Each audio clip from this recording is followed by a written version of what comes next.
Alright, I think I'll just bioblast the second fight this time. It's only like a second faster to do Fire Beam, and I don't really feel like having to potentially reset again. I haven't even gotten to Locke yet. Hey, Pasky.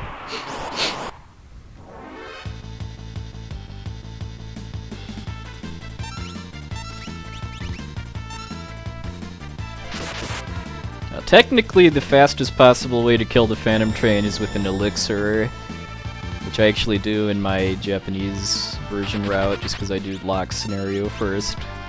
Then I have an elixir when I get to the Phantom Train, but if I do 7 scenario first, then I do not. But yeah, the elixir has about a second faster animation than Phoenix Down.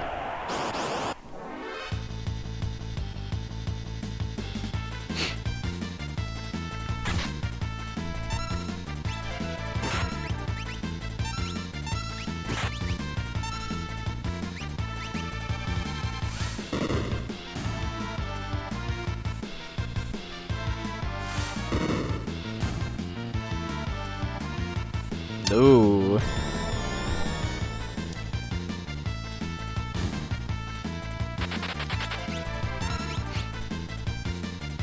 Well, you realize that a jerkbird requesting stuff from me makes me want to not do it, right? I'm not exactly a fan of the jerkbird.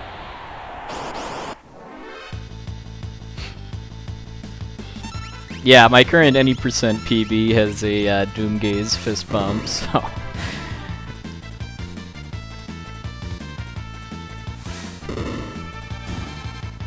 I mean, the main thing that makes me still want to improve my glitchless any percent time is the final boss. The fact that I lost almost a minute on that. I mean, I'd be fine with having lost, like, the better part of 2 minutes between the tentacles and then the Enter Tower segment with the Zone Eater Demi and Doomgaze, but the fact that then I went on to lose almost a minute to the tiers just makes me still want to improve that, even though the time itself is pretty good now. Hey, Tolomolar. Hey, BDR.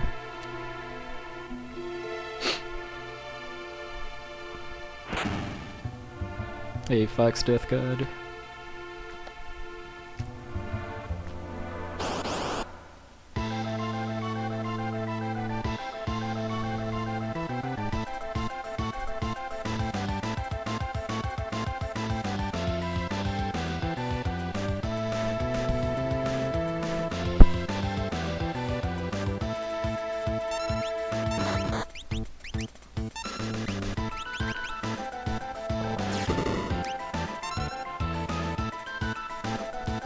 Well, hopefully we won't be seeing that.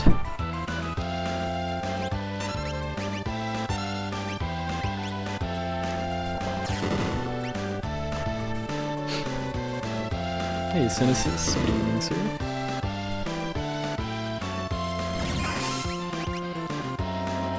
Okay, I hope this kills it.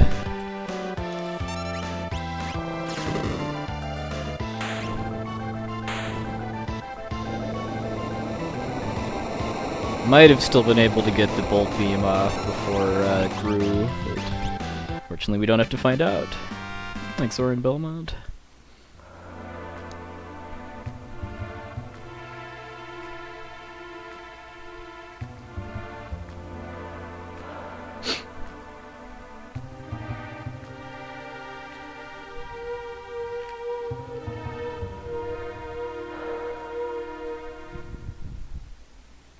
Oh, thanks for the host, Bowie. Just checking up on the messages.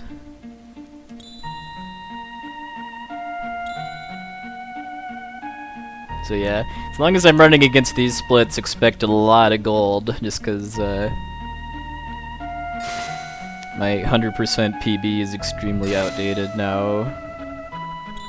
Pretty much from start to finish, so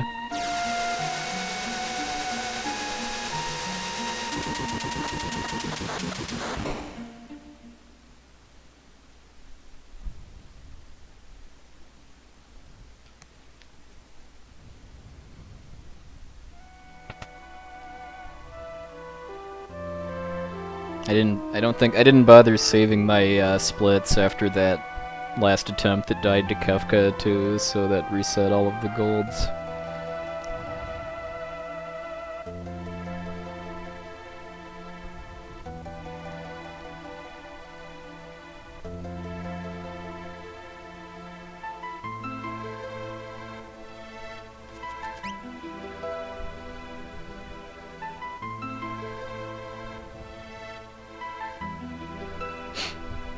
Thanks, Ghoulishness.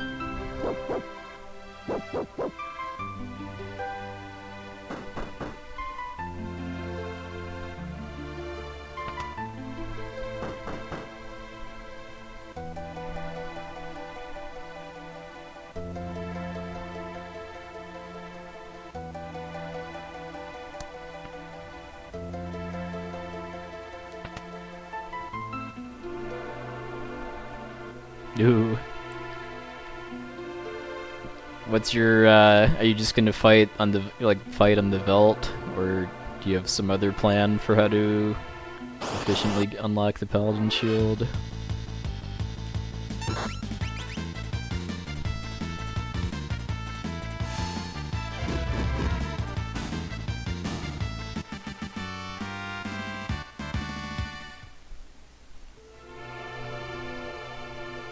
The one and only time I've actually gotten the Paladin Shield, which was one of the playthroughs I did as a kid, I just combined it with getting Rages for Gao.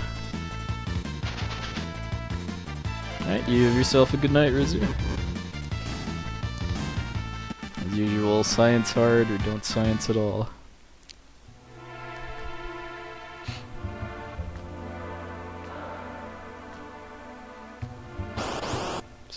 Speaking of AGDQ, since it gets asked fairly often these days, no, I didn't submit any games. Yes, I am planning on going.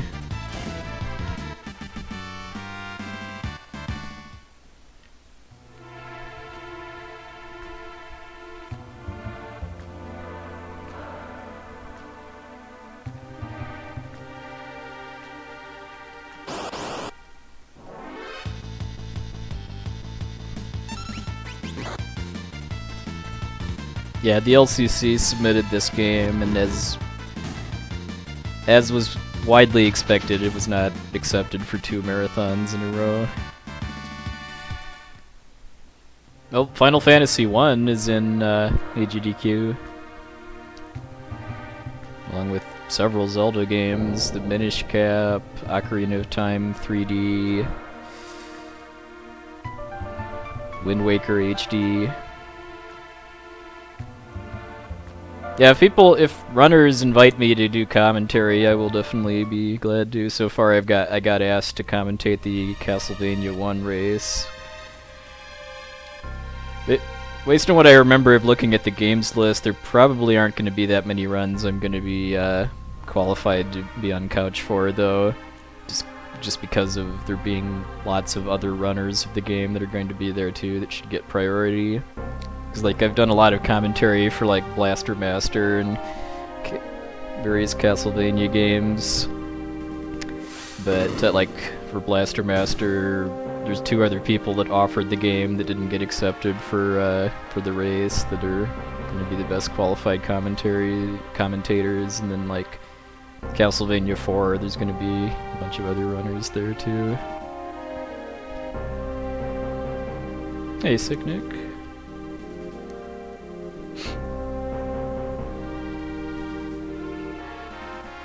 Oh, thanks, Pasky. Yeah, I always enjoy doing commentary for games that I like and know stuff about. I like being able to take pressure off the runner and just let them focus on their run, too, if that's what they want to do.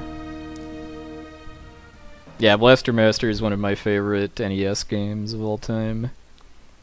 I've toyed with the idea of picking up the speedrun a few times, but getting good at it requires being able to mash, and I'm not neither good at mashing nor enjoy doing it.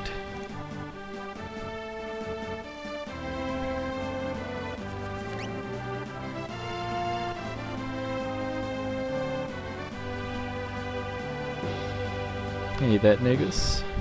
Going pretty good so far, other than having to redo the seed manipulation because of messing up one of the first fights.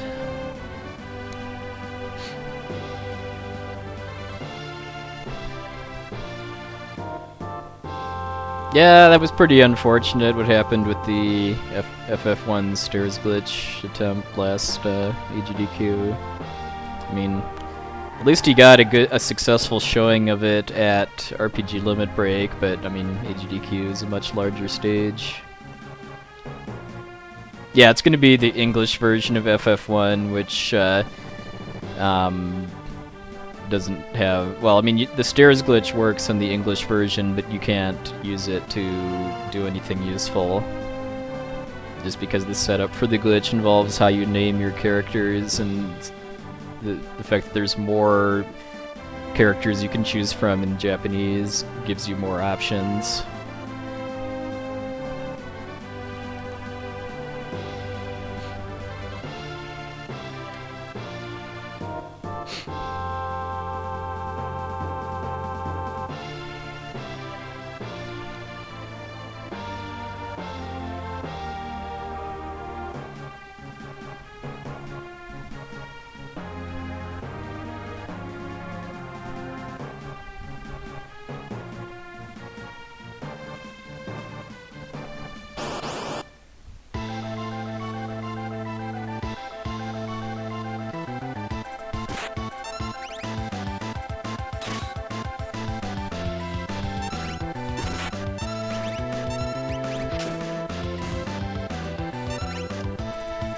Hey, Dime.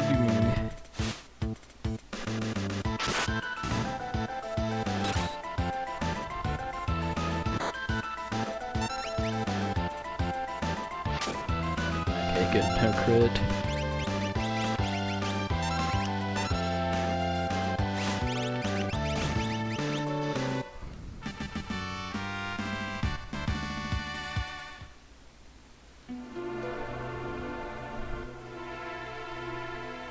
Oh, nice, yeah. I've only put about, like, maybe 2 hours or so into Dragon Quest VII so far.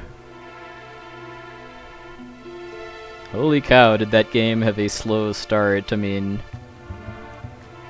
I don't normally expect much in the way of story for a Dragon Quest game. I more expect just some good old-fashioned dungeon crawling and character building, but the amount of stuff that I had to do just to actually get to a place that even had encounters was a lot more than I was expecting.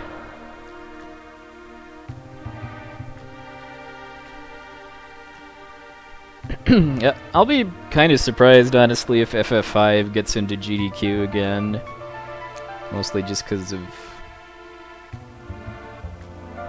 the game not having as much nostalgia in the West, because of never having been released on the Super Nintendo outside Japan, and the fact that you can only rename Bart's kind of hurts it for donation incentives.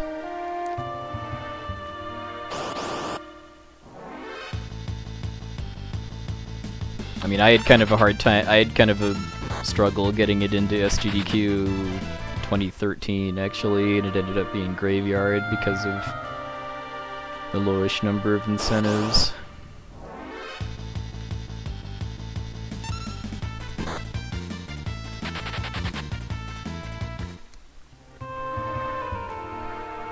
That's a shame, BDR, because the DS remakes of Dragon Quest 4 through 6 are all really, really good, in my opinion. I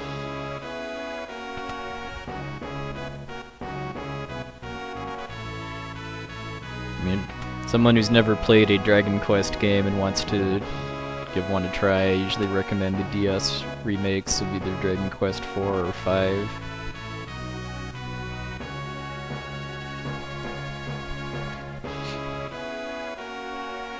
Oh wow, I actually didn't know that.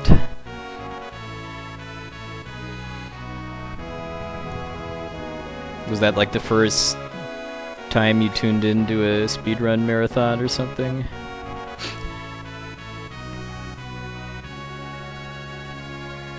I do remember the first time we met in person, which was, I think, at AGDQ 14. I think Maikuyama introduced me to for a reason I don't actually remember.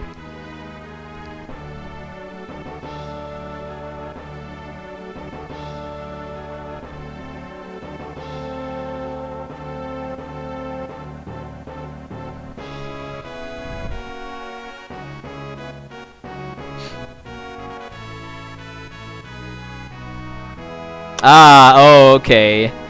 That, yeah. Back when my laptop was the GDQ gaming PC. Like, I think if you look at like any given PC run that was in either of the SGDQs at Essentia's house, and I think some of the AGDQs at the 4-H Center, it was all on my blue laptop. My, how times have changed. Yeah, I still have not actually played Dragon Quest VIII. Somehow I managed to evade even knowing that the game ever came out, too. I guess, I guess I just wasn't paying enough attention to game releases around that time.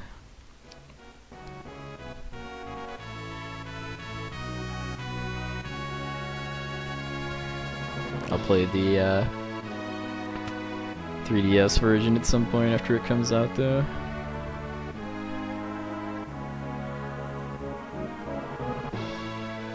Something tells me it's probably a bit faster paced with loading times and like experience rebalancing.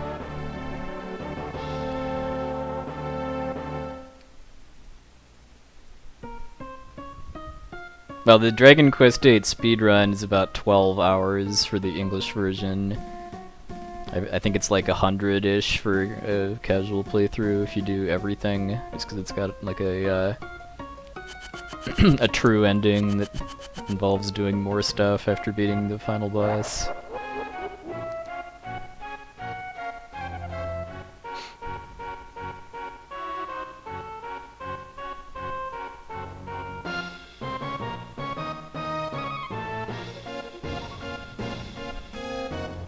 Yeah, Dragon Quest always has a special place in my heart just because Dragon Warrior 1 was the first JRPG I ever played.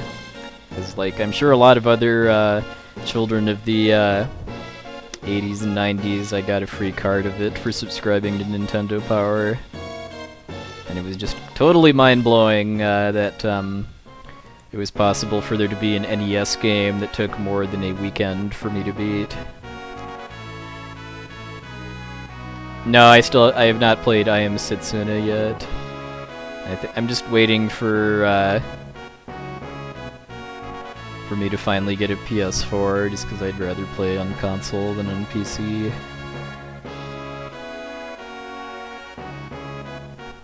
It'll probably be sometime next year, maybe. Hey, Bogus DD. Yeah, I mean, this category is about an hour and 15 minutes longer than any percent, so getting somewhat of an earlier start is required if I don't want this to last all night. This is still a bit later than I would have preferred, but having to redo the seed manipulation didn't help. Hey, Crosby. Hey, Magic Barrier, thank you. So yeah, 100% like is splattered all over the timer, and the stream title is all characters in Espers. The route I'm using is completely identical to my any percent route up until the floating continent. So if the world of balance in this run ends up being really good, then I'll do any percent just so I can get a shot at a 514. But if it's not good enough for that to be realistic, then we'll do 100% and go for sub 630. It's my time zone, US Central. So it's just about to hit 8 PM for me.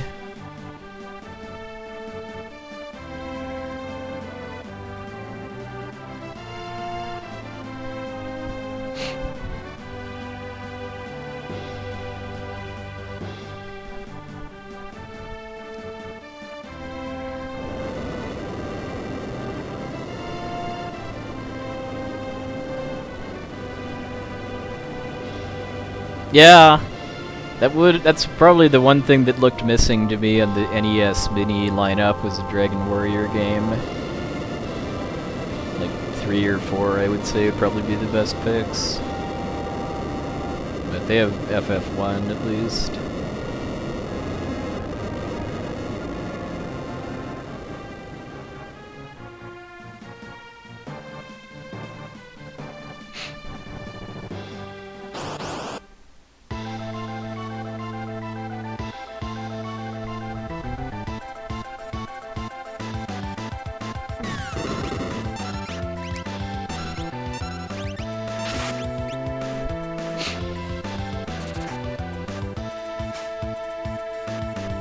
Yeah, I saw Toad do a marathon of all of the games that are going to be on the Mini NES a while back. I think because of FF1 being on there, it took him like something in the high 20s for hours. Zero Kelvin, it was actually both.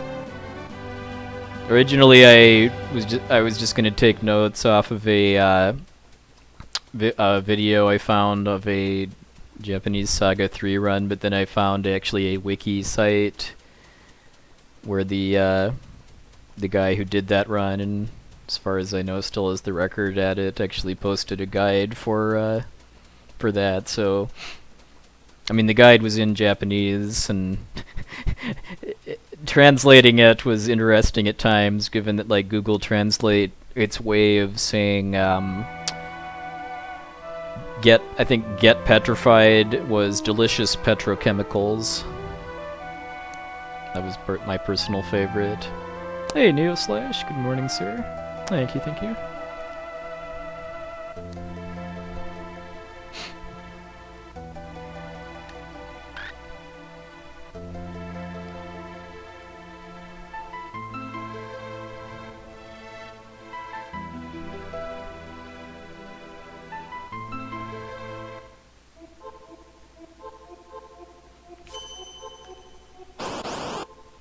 Yeah, yeah, I should do that to Yagamoth's bot sometime. See how good up to date on Saga it is. There's some good guides for speedrunning this game on the LCC's Twitch channel too. He's the guy that has the records at the more competitive FF6 categories.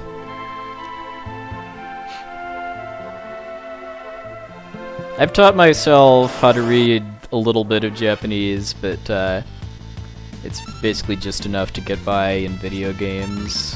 I could never actually talk in Japanese.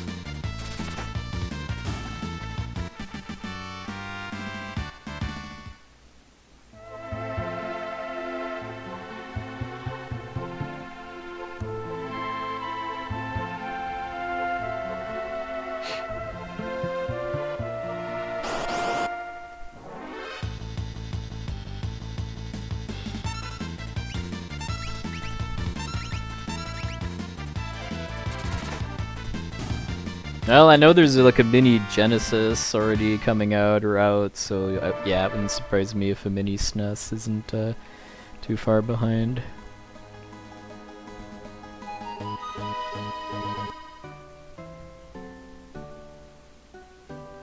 Yeah, yeah. Given the choice, I would say an AVS and a flash card would be a better a better investment overall. Because then you could play pretty much any NES or Famicom game. I mean, there's some oddities with what are called mappers to actually get get ROMs to run on an NES flash card, but for the most part, it works fine. No, for glitchless, the routes I use are completely the same up until Floating Continent. There's like some extremely minor things I could do differently with menus to save like a few seconds, I guess, for 100%, but because I like having the flexibility to just do a run and then decide on the floating continent if it's going to be any percent or 100%. I'd like to keep the routes the same up until that point. Wasted some steps there, but that's fine. Thought I was actually a different spot than I was.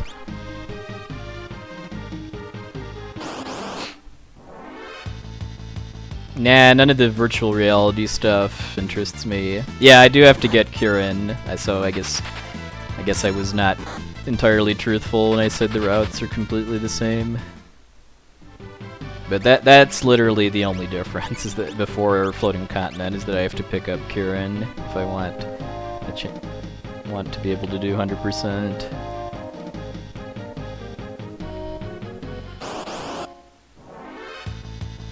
So rip a second.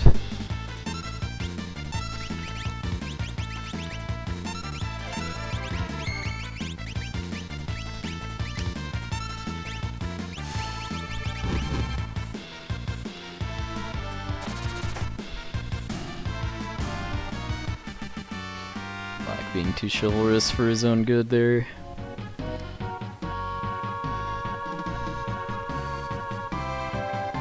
So that back attack was unfortunate, but getting 2 preempts on brawlers is quite nice. Let's see how the next couple rooms go.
Oh man, those all sound like amazingly bad ideas.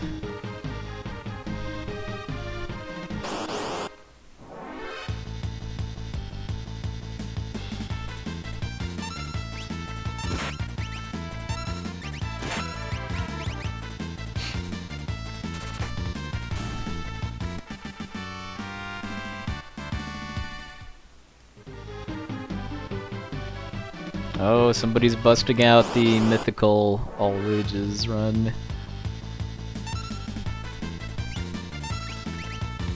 That usually comes up a lot faster just because it's the most tedious collection-based thing that you can really do in this game. I'd like to get some preamps on these last fights.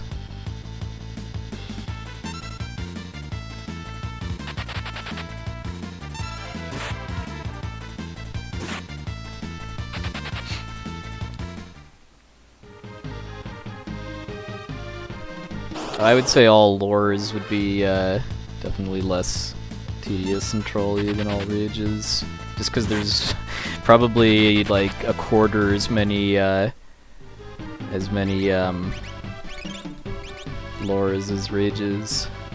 Alright, well, this started out looking pretty good, but the fact that I didn't get any Trillium preemptives kind of killed the pace. Still sub 30 talking to Vargas, but that's not really anything too special.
What about max step counter? That is something you can actually see in the menu in this game. Thanks for the host, Scrivener. Yeah, if you actually try to punch Vargas, eventually the game gives you a tutorial for Doomfist, for Pummel, so that was really bad ETB by Sabin. If it had been a bit better, I would have gotten Doomfist good.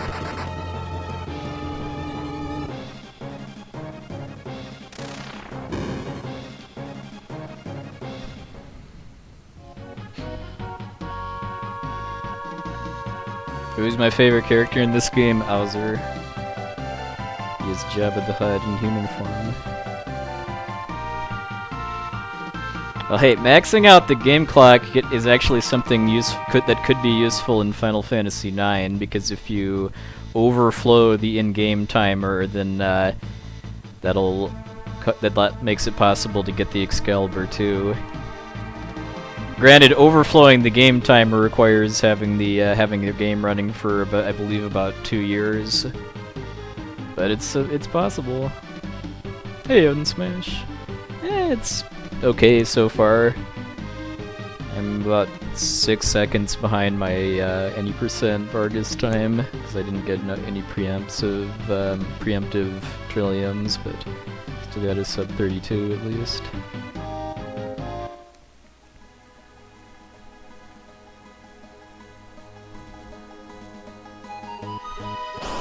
Maybe that can be the run to finally outdo Batten Kaitos 100%.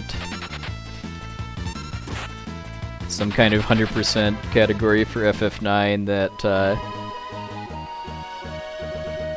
by the rules, makes it impossible to get to the Excalibur 2 before 12 hours. So the only way to get it is with the in-game timer overflow.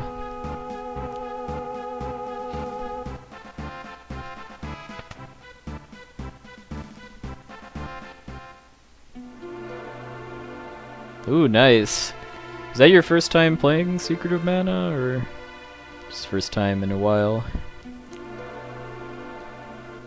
Oh yes, the FF9 any percent run does get the Excalibur too. I mean, you get in a FF9 speedrun, I mean, you have at least 2 hours to spare generally.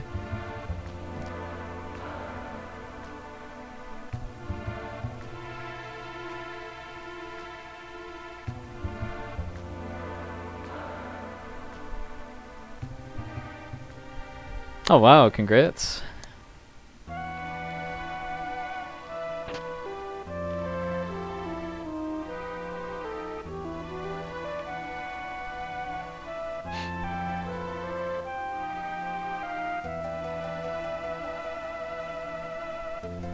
would be Locke getting in touch with his inner F. Coughlin.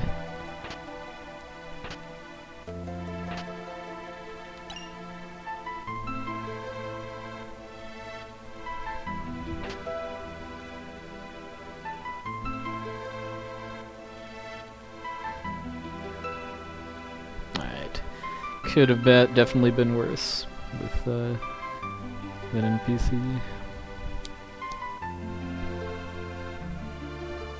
Yeah, if you like Secret of Mana, I would definitely recommend Final Fantasy Adventure or Adventures of Mana, which is the Android / Vita remake, and Seiken Densetsu 3. Which is the Japanese-only sequel to Secret of Mana, but there's a English fan translation for it. That was actually what got run at RPG Limit Break this year.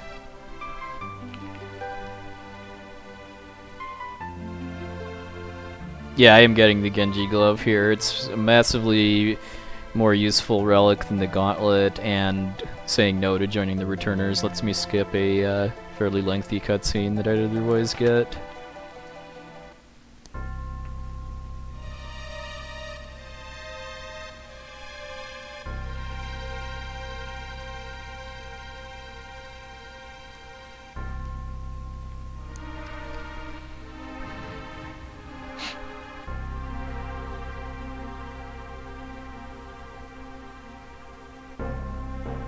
Yeah, some of the mana games are massively fun to play co-op.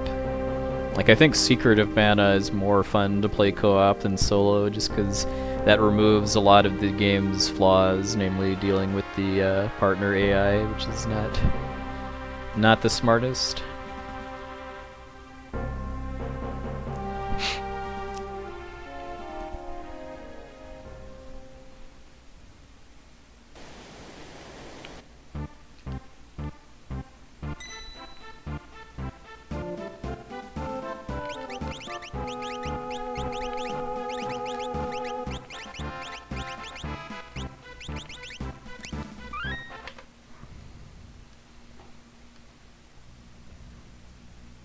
Yeah, Legend of Mana is great too. I didn't like it quite as much as the other Mana games, but it was definitely worth a play. I mean, I will definitely give it that it's one of the most gorgeous looking and sounding games I've ever played.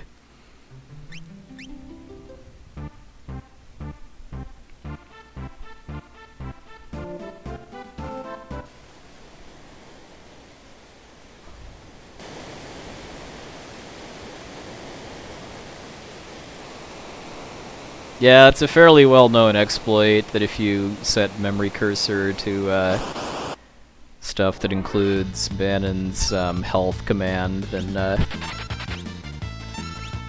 you can grind indefinitely on a loop in the raft here. Yeah, Legend of Mana is PS1. Discs for the game are kind of pricey now, but it's on PSN as well.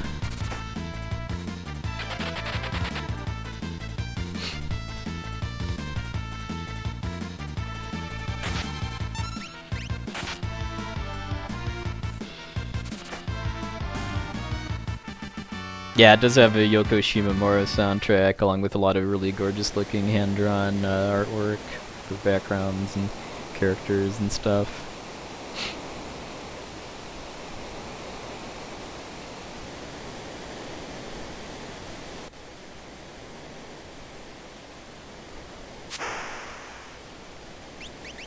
Yeah, I guess I do kind of I can kind of see that yeah, some similarities between Figaro Castle and what is it, Tokyo 3, I think, is what the city's called in Evangelion.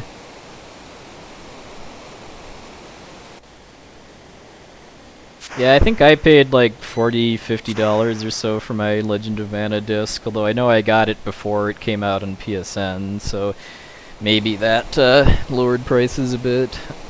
I think it did with Final Fantasy VII discs. I mean, it's still not like super cheap for the most part, but it's before it came out digitally. FF7 discs were kind of a ripoff.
Nice. Got the new strat again.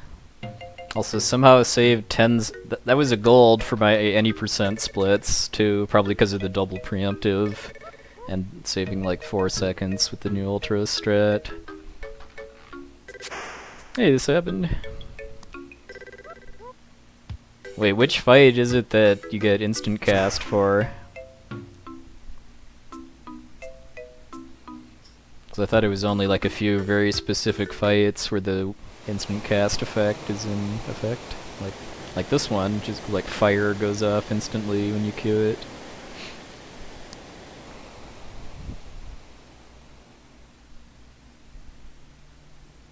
Yeah, get used. There's going to be a lot of golds when I'm running against my 100% splits, just because my 100% PB is very outdated.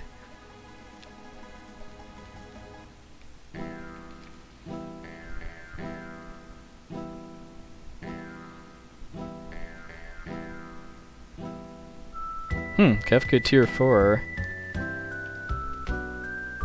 I don't remember having any issues with that with Japanese any percent, where I have to actually use reverse Joker Doom on Tier 4 instead of Mimic, because I don't have Go-Go in my route. That is something I do need to figure out before I actually do actual runs of Japanese any percent, is if I want to get Go-Go or not, because the current record by Toru does get Go-Go and my PB doesn't. I mean, there's advantages and disadvantages to both routes, and I need to decide which way I want to go.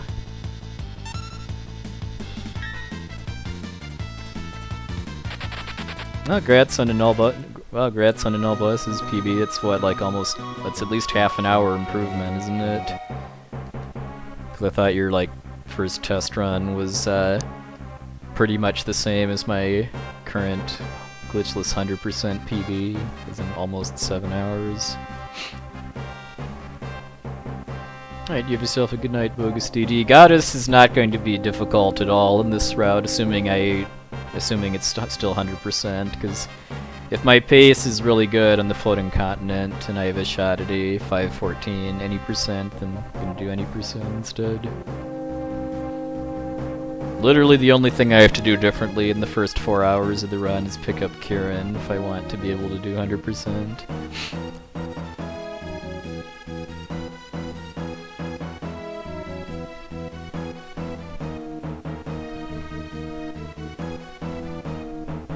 I have timers for both categories up right now that I can switch between too.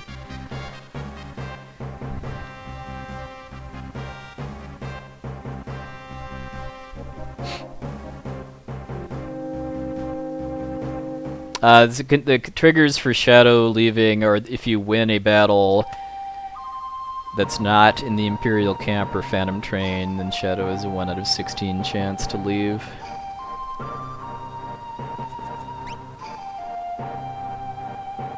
Oh, there's more new sketch discoveries? Is that the stuff that Toru and company have found for the Japanese version, or is there other new sketch stuff too?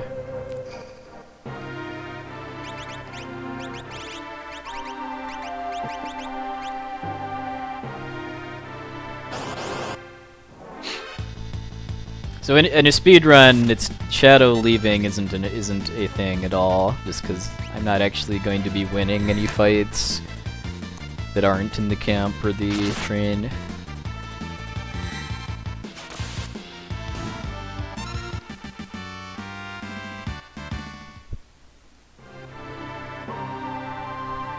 Oh, interesting. Is it just something with setup for the sketch glitch, or is it like actually some kind of significant difference with the battle strats?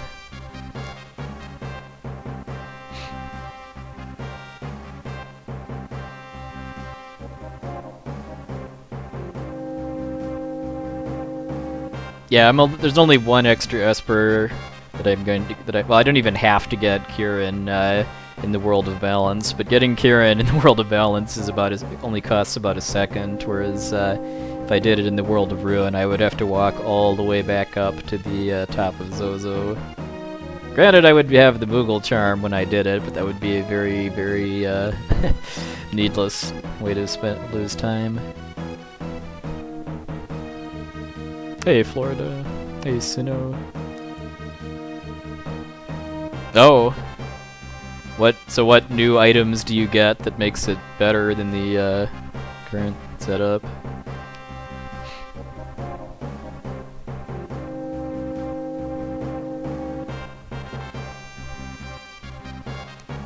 Well, I mean, if you're, I would say it depends on what you use as your audio sources. Like if you're using OBS Studio, that has a built-in mixer, so you could, assuming you're streaming from console, you could stream your audio capture and your microphone through the mixer, then that would cut out anything on your PC audio, like my stream.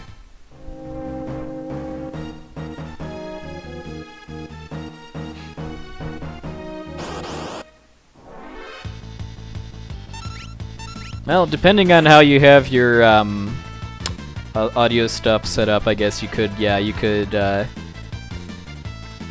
you're using like Windows Stereo Mix or a software mixer of something, you could theoretically just have that be your audio source and then cut out your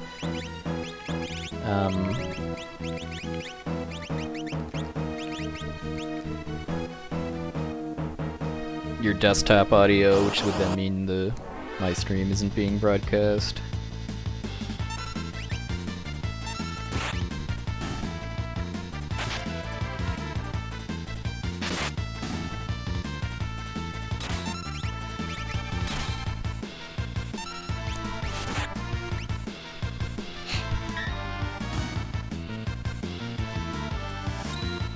Thank you, Zardia.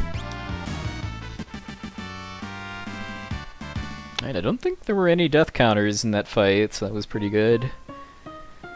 I've never actually checked if Interceptor gains or loses time. I mean, if I get an Interceptor kill on one of the Templars, that lets me save the Air Lancet to sell for an extra smoke bomb. Yeah, I'm going to AGDQ. I didn't submit any games this time, but I already have my flights out there booked. I'm looking forward to seeing my speed friends for a week. In, wow, bit under 3 months.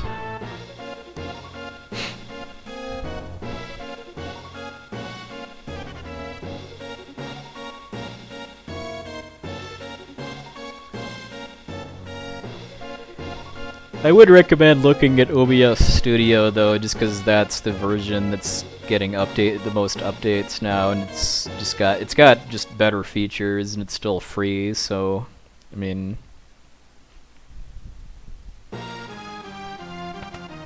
the main drawback for me was having to recreate my stream layouts and in that, but it was a little less painful just because OBS Studio lets you do pixel-based layout design instead of it all being with the mouse.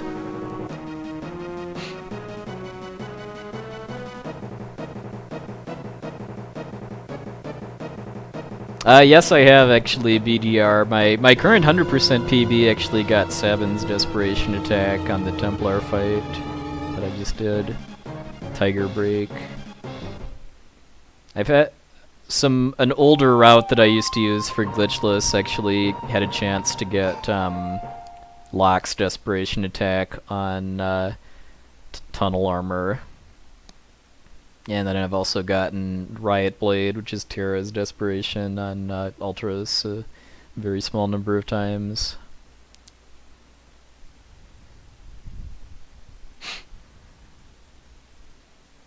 Yeah. I mean, unless somebody starts a speedrun event in the Pacific Northwest, I think your closest bet is probably the California-thon, which isn't really all that close to Portland, but definitely closer than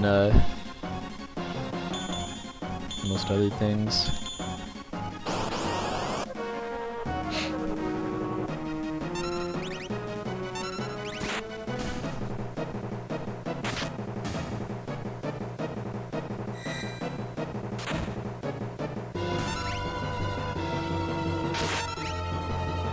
Hey, glow stick.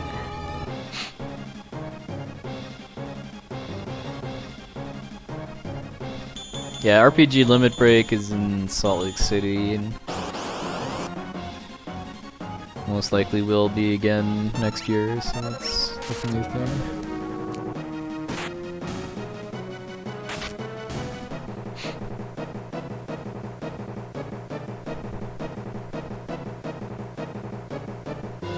California-thon's in the Los Angeles area. I forget the name of the exact suburb.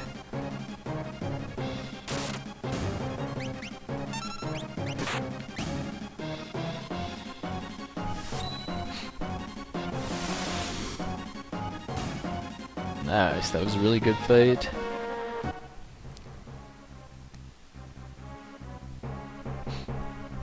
Santa Ana, okay.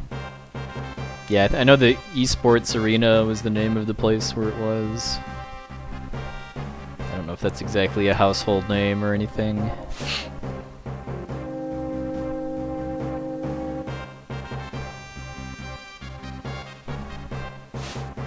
So far, no, although we've only had 2 events for RPG Limit Break so far. We're still figuring out our venue for Limit Break 2017. I mean, it's most likely going to be around the same time of year and most likely in the Salt Lake City area again, but I mean, I don't want to announce anything until it's actually confirmed.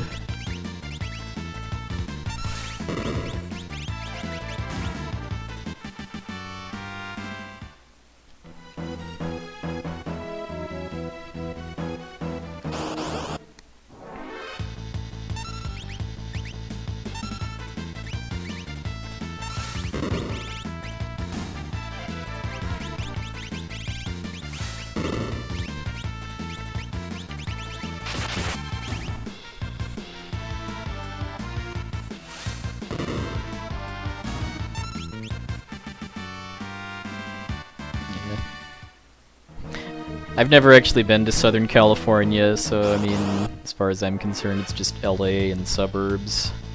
I've been to Northern California a few times, though.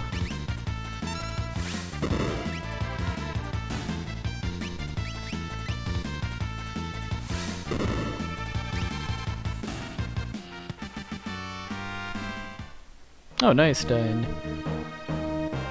Yeah, I'm hoping that we'll be able to announce details for Limit Break 2017 within the next month-ish.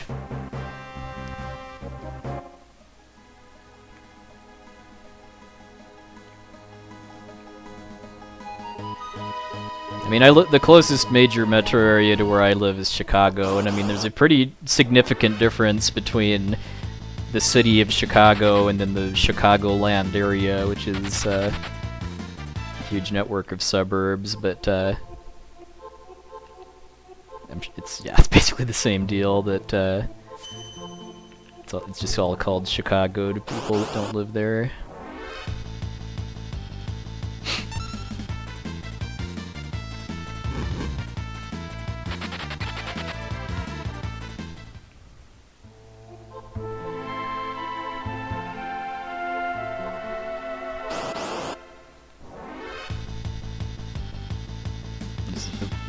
Main fight in this area that I would really like to get a preemptive on if I can.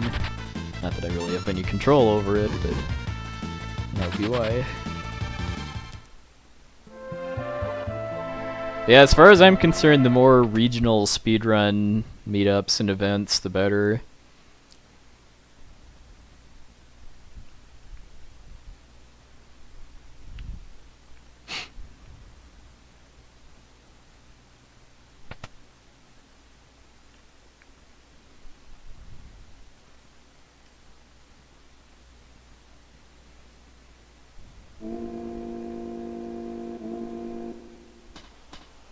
I mean, I wouldn't mind something in my neck of the woods that's not well. I mean, SGDQ is a 5-hour drive for me in the Twin Cities, but some kind of more regional type meetup for the Midwest would be nice too. But that requires somebody to actually take the initiative to organize one. That's definitely not going to be me. I've got my hands plenty full already with Limit Break.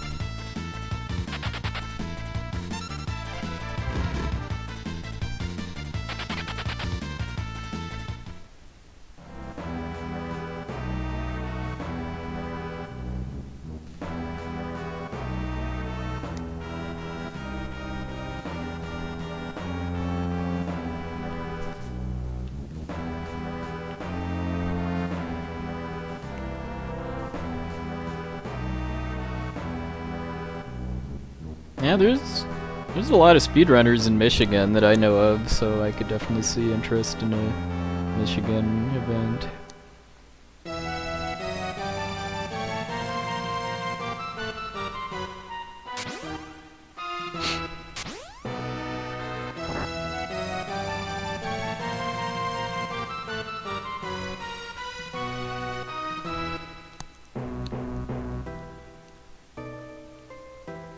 I mean, that's kind of the tail end of the amount of distance I'd be willing to go for something like that, but I'd consider it at least, just because the Detroit area is about an 8-hour drive for me.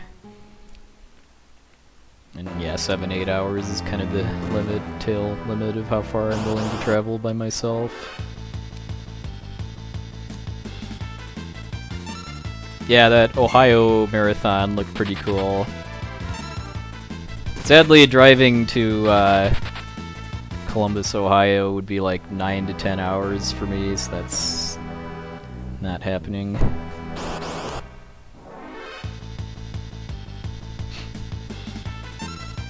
Hey, arena player, welcome in.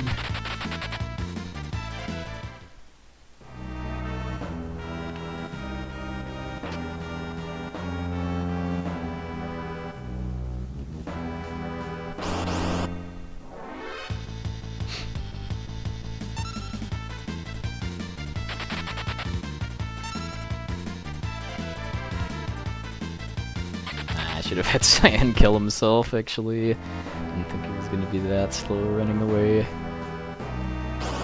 Well, should gain some time on my any percent PB here, just because my any percent PB messed up the step route on the train. So I got an extra fight outside Barren Falls, and then got some worse fights on the Veldt because of messing up the string.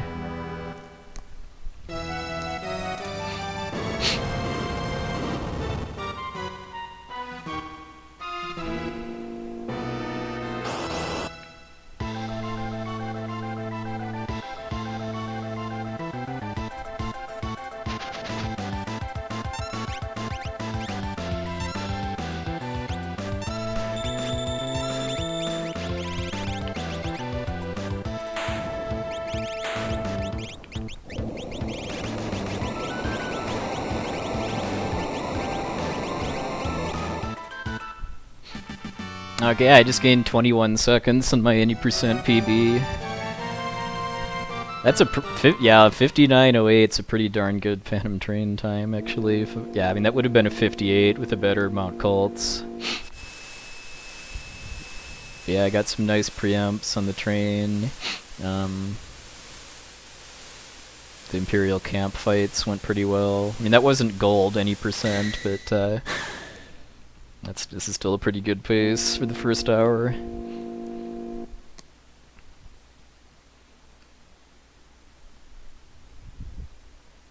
I don't have an elixir in this route. I would have to do Locke's scenario first to have an elixir, and that's only really faster in the Japanese version, just because my route for that run requires having more money when I do some shopping at the end of this scenario, and there's just chests that have money in Locke's scenario and some items you can sell too. Needing more money translates into not being able to afford as many smoke bombs too, so that kind of removes one of the reasons to do Locke second or third is having smoke bombs already.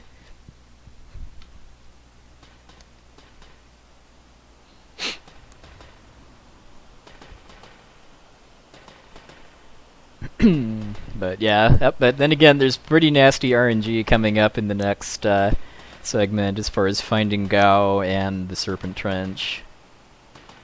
So we'll see if I'm still running ahead after Kefka at Narsh. 132 flat is the time to beat for Kefka at Narsh.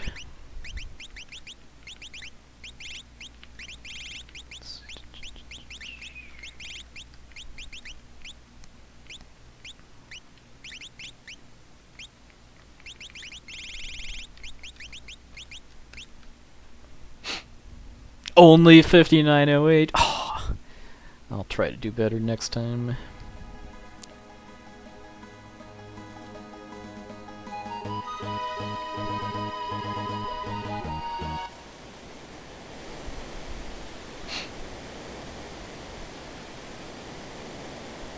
But yeah, people just recently tuning in. The plan for this run is that I'm going to play up until the floating continent escape, and if I have a sub 357 Narapa kill, then I'm going to do any percent, just because that's a good enough World of Balance time for 514 to be possible.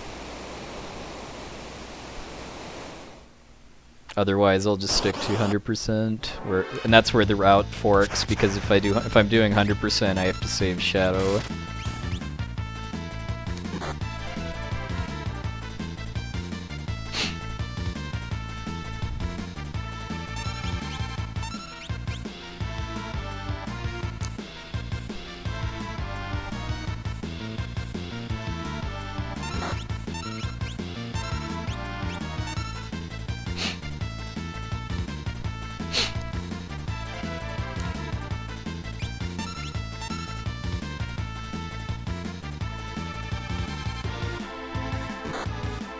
Ow. Oh, you would, Kaister. Yeah, this does suspend disbelief a little too far in my book.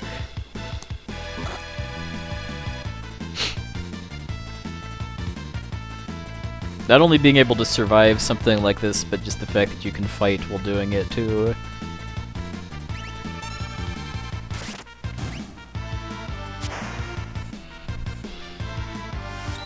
I am 24.5 seconds ahead of my any percent PB right now. Any percent PB had some issues during this part. Namely, I messed up the step route on the Phantom Train and then got an extra... well, actually, you know what? That time loss would apply to the next split, just because that's the walk between the Phantom Forest and Barren Falls.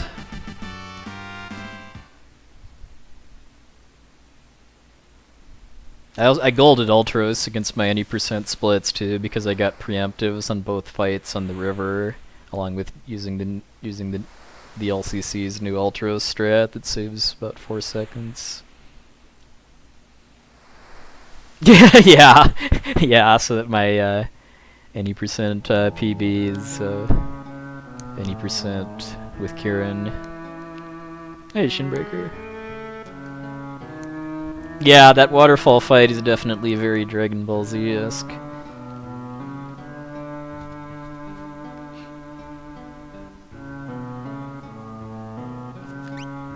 Well, it's 100% unless my World of Balance time is good enough for any percent PB to be possible. Which I'm gonna say is sub 357 Narapa.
Yes, these next two encounters here, actually I think it's this plus the 2 more after it, are going to be better than what I got in my any percent PB because of getting off the step route.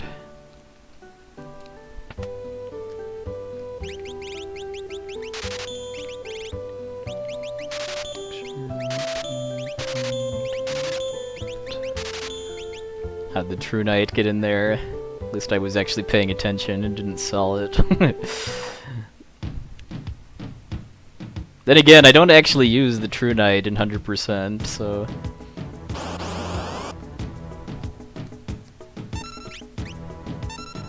Alright, come on, go. Alright.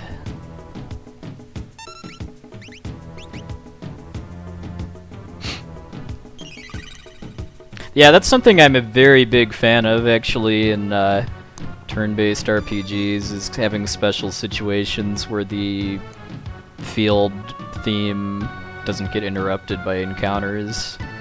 Like think like the Undersea Palace in Chrono Trigger, and like the Veld in this game.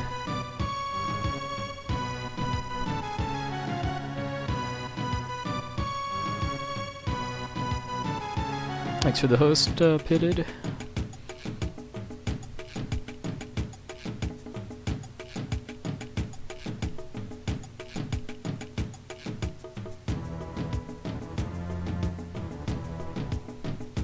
Yeah, if you're playing this game blind, figuring out what to do from here isn't really too obvious. I mean, if you talk to the NPCs in Mobliz, they give you hints about feeding Gao dried meat, but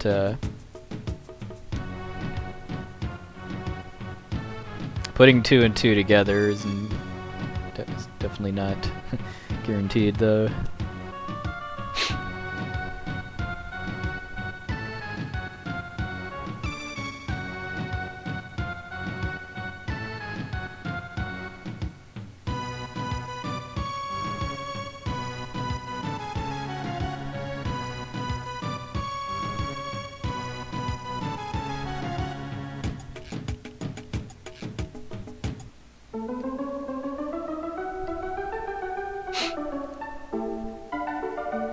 Fortunately, I had the power of Nintendo Power when I played this for the first time.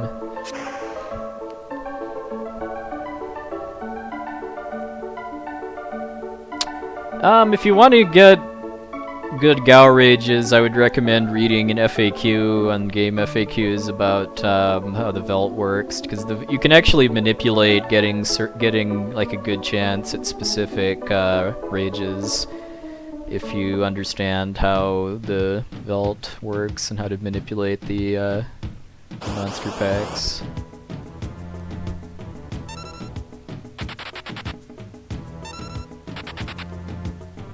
Wouldn't have minded if the bomb had blazed Cyan there, because Cyan being dead for the Serpent Trench actually speeds it up a bit just because he's really slow at running away. I am about 24.5 seconds ahead of my any percent PB as of now. Yeah, the Phantom Train and then the walk to Barren Falls weren't very good in my any percent PB because I messed up the step route. I think I got one Serpent Trench preemptive though. Hey, Starman. I mean, the World of Balance in my any percent PB as a whole was really, really good. I mean, the only things that really stick out to me as being not so good were the Phantom Train, one part of the Magitech Factory, which is me screwing up fighting a battle to finish learning Sleep.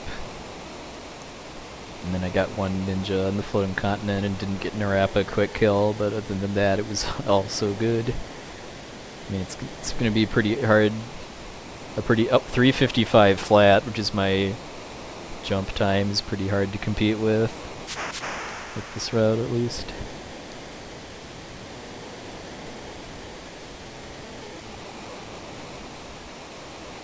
Yeah, Shinbreaker, it's exactly the same. There's some very minor things with menus that I could do differently for 100%, but I do want to keep the option open to switch routes at midway through if my World of Balance is good.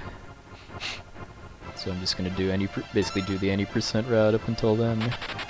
Yeah, Tentacles were, I mean, World of Ruin outside of the Kefka's Tower mini-bosses was pretty bad in my PB. I mean, the fishing was good, and the Kefka's Tower mini-bosses were good, but I mean, I lost about 45 seconds to the Tentacles and almost died because of some pretty bad luck, and then Got trolled really badly finding the Zone Eater.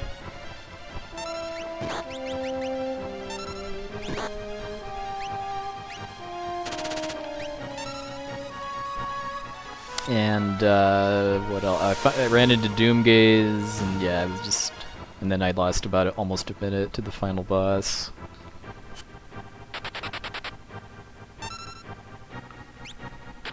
Alright, well, that was not cool. That probably cost me most of my lead, actually, against any percent. Hey, DW Water, welcome in.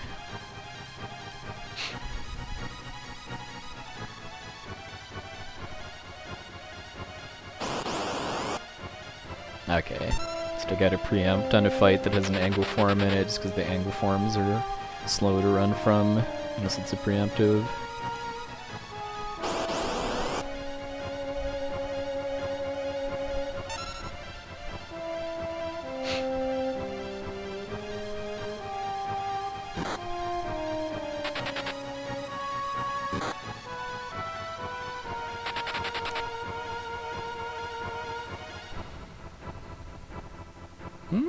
Well, time is 1:14:03 for getting on the ship in any percent, so I might still be ahead.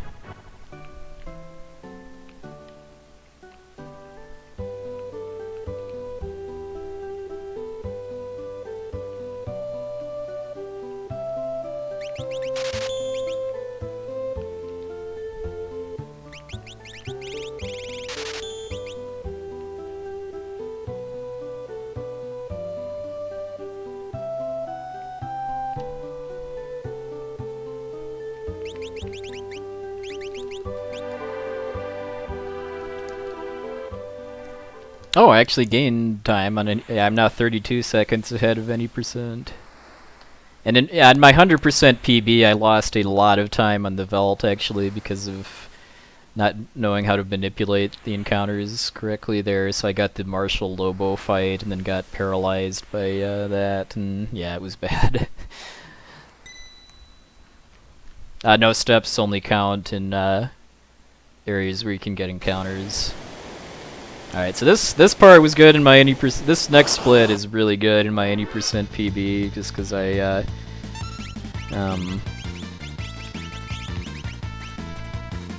didn't get any extra river battles, and I got first try Merchant Clothes Steal.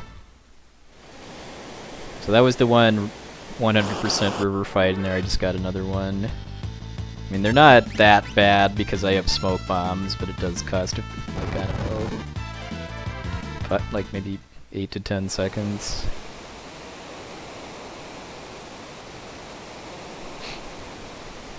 Okay, I only got one at least.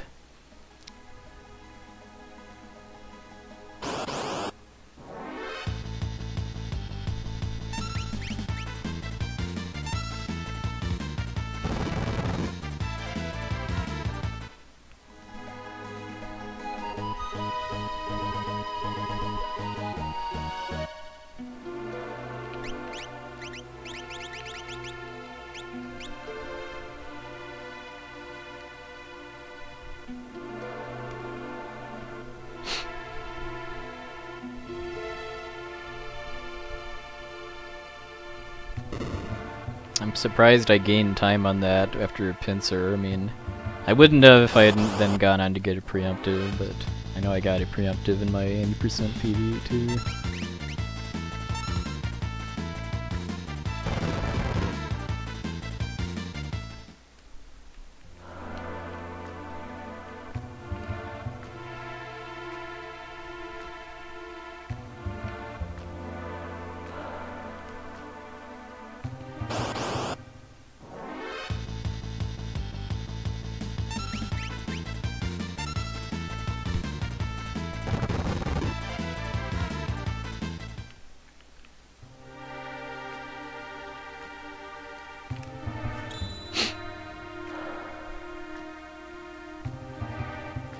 Well, I do not follow sports pretty much at all outside of what friends that do post on social media, but I gather that the Chicago Cubs are doing better this year than in years past. Correct. 0 Kelvin. I have to get the Ragnarok Esper. If I had a choice, I would take the sword just because it gives some pretty nice stat boosts, but for the category rules, I need to get the Esper.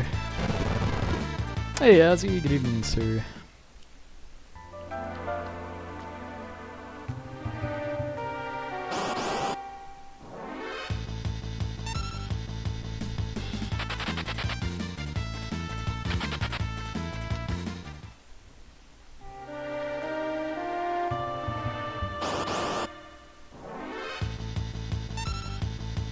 Oh yeah, condolences on your grandma.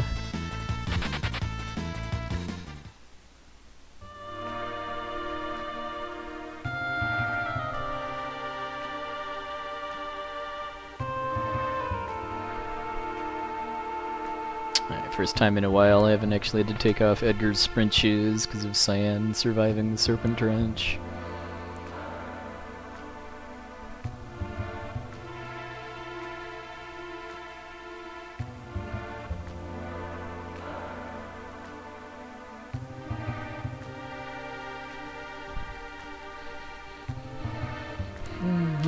I don't remember how many preemptives I got here in my any percent PB. I don't remember it being a lot, if any. So this has been okay so far. I mean, I got one extra river fight, but didn't get both of them at least. Yes, I am slowly working on updating my route for any percent no sketch on the Japanese version, which I want to improve my time at.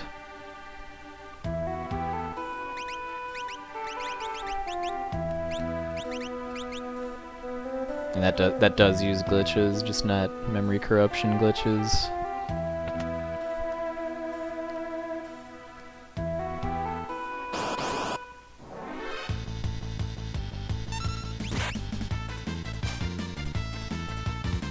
Yeah, well, a better Kefka would mean actually winning instead of dying before the last hit.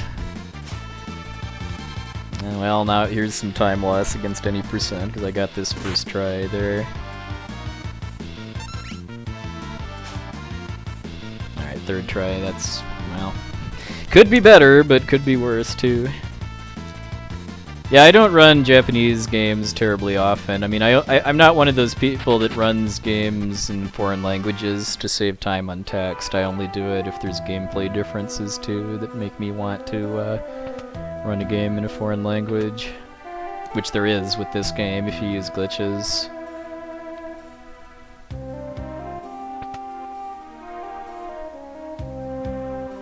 Sean H, it's because right now I'd prefer to keep streaming and speedrunning as a hobby. Maybe someday I'll change my outlook on that, but for now I'd just rather keep it all for fun. But yes, if you do want to subscribe to a channel that I support, there's RPG Limit Break, which the sub revenue helps support the RPG Limit Break charity marathon, and then got some neat emotes too. Some derpy walking there.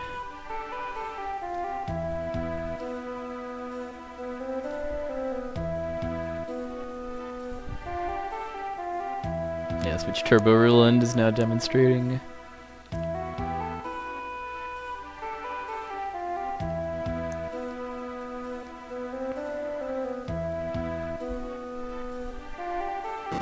I honestly don't remember if there's anything that gives you a clue on what the password is, or if you're just supposed to guess. I mean, the penalty for failing is very, very minor, so I could definitely see it being a thing where you're just expected to guess until you get it right.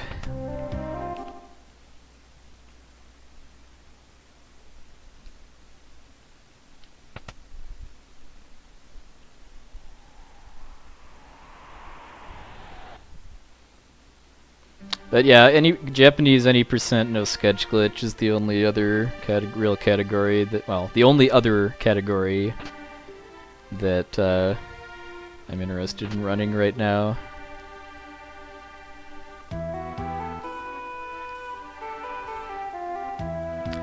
One thing I could see happening though is if there's more, the next time we do a Final Fantasy 4 through 6 relay, which is I'm sure will be next spring sometime. If there's more FF6 runners needed, I'll learn any percent no sketch in order to be able to run for that. But outside of that, I don't have a whole lot of interest in glitched categories on English. Mostly just because it's the first 3 to 4 hours are basically the same no matter what. And what I like about the Japanese version is that the exclusive equipment glitch on that version makes the run very different from pretty much start to finish.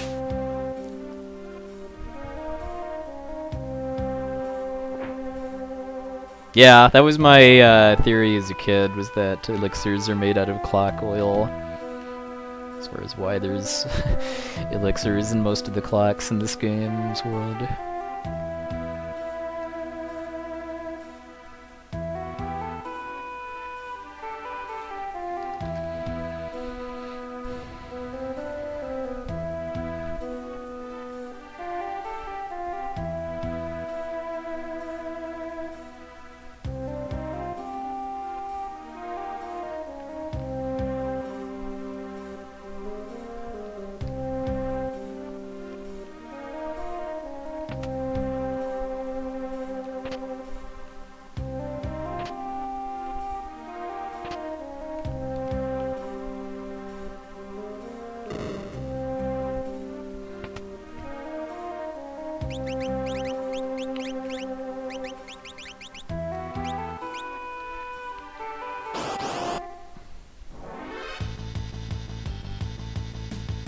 That's not a great start.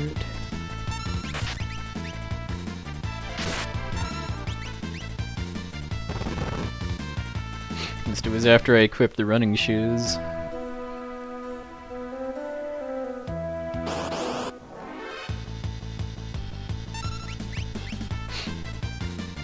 These enemies always remind me of Robotrek, actually, where literally every enemy soldier in the hacker's army is called a commander.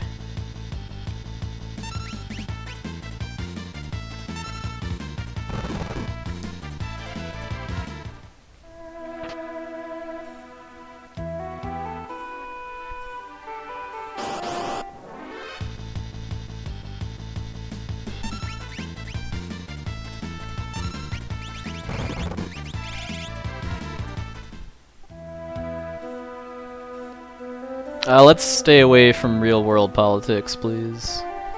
Not a fan of that here.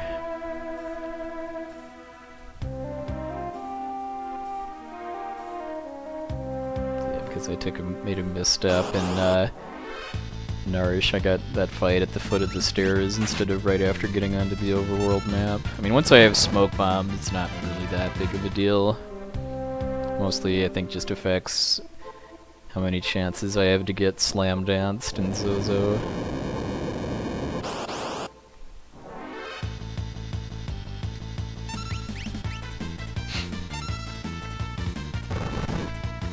Thank you, Azbeck.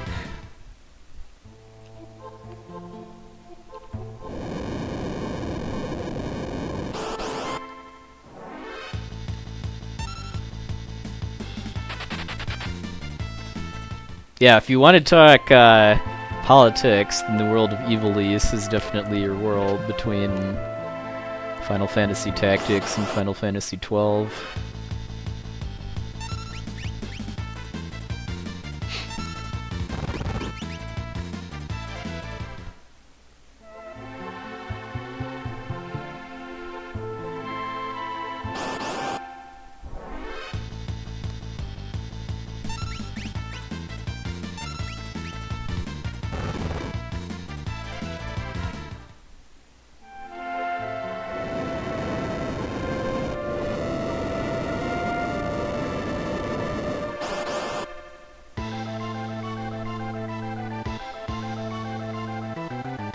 Celis is gonna get to go first and really wreck this guy just because she has a higher magic stat than Locke.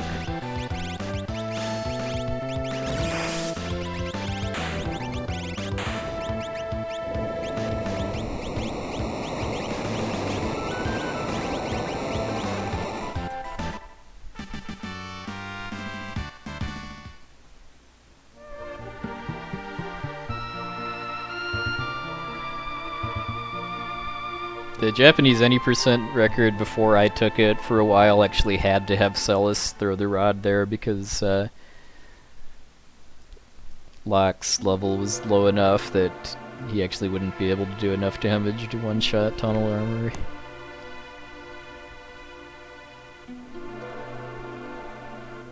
Yeah, Bosch lives sounds like a definitely a good political catchphrase.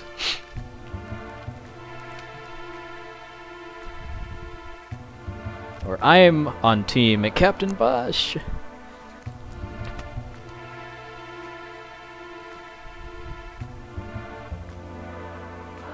Oh, haha.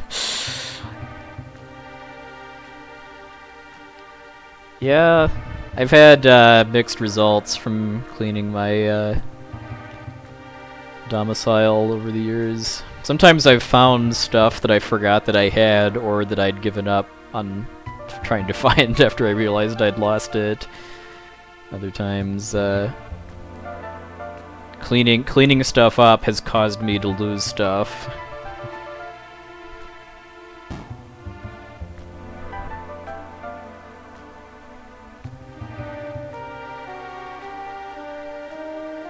Like one example was I cleaned out a closet a few years ago and then found a gift card to a local restaurant that I then managed to lose in the process, and then that restaurant has now closed too, so if I ever find it, sadly I will not be able to use it.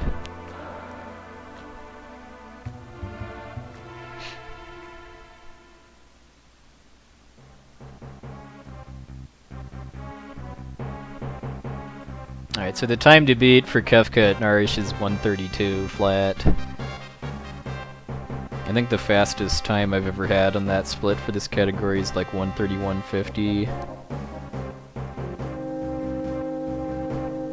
Yeah, I mean, I generally try to sign up for like paperless statements from every utility I have, just that I don't have to either hoard stuff like that or like dispose of it. Well, Lego gift cards can be exchanged for, I would hope, Legos. That's reminding me of when I went to the Lego store at the Mall of America with Essentia and her family during SGDQ 2015.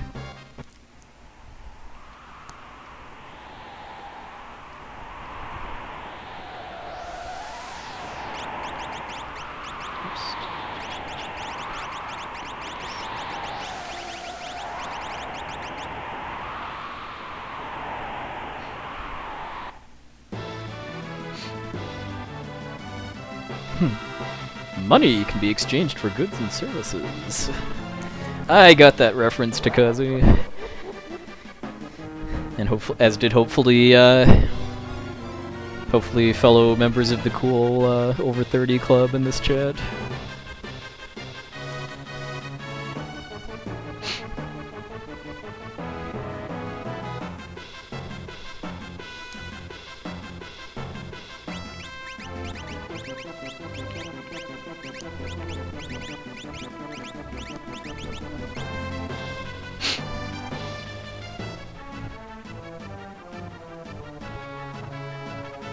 Well, being down on early 90s Simpsons lore still makes you part of the club.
Oh wow, I think that's a new PB actually, because I don't think I've ever cut 131.50 Kefka at Narsh before. That was actually a 20-second loss against my 90% splits because of getting an extra river encounter and then taking multiple attempts to steal the merchant clothes, but I'm still ahead of my 80% splits. Hey, P-Dog.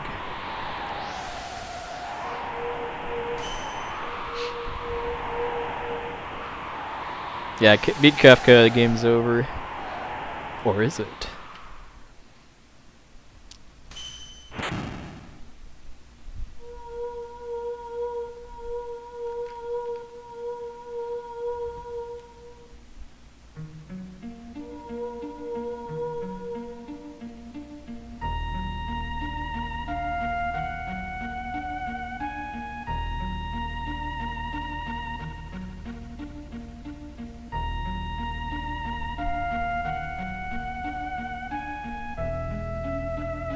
Oh, nice.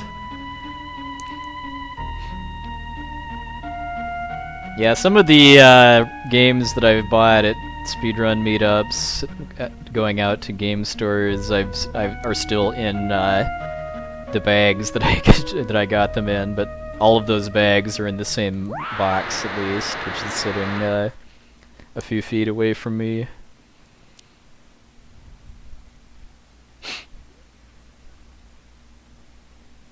Like, I can still see the carts that I bought at East Starland in DC at AGDQ last time, sitting on top, and they're still shrink wrapped too, because I haven't actually opened them.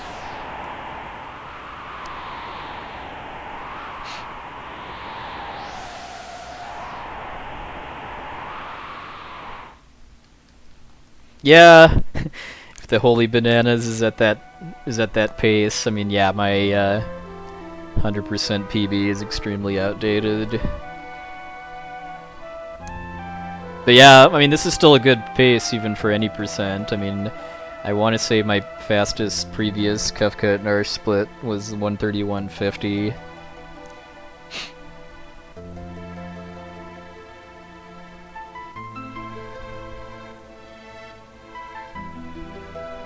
Wow, that is quite the haul.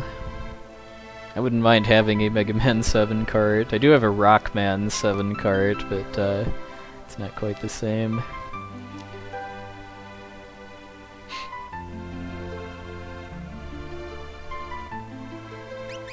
Oops.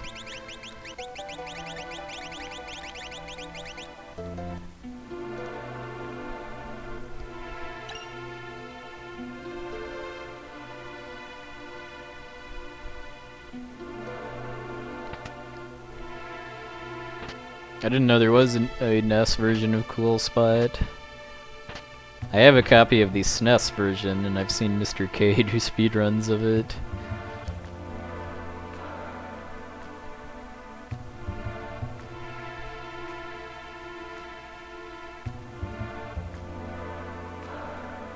Oh, okay, it is the SNES version.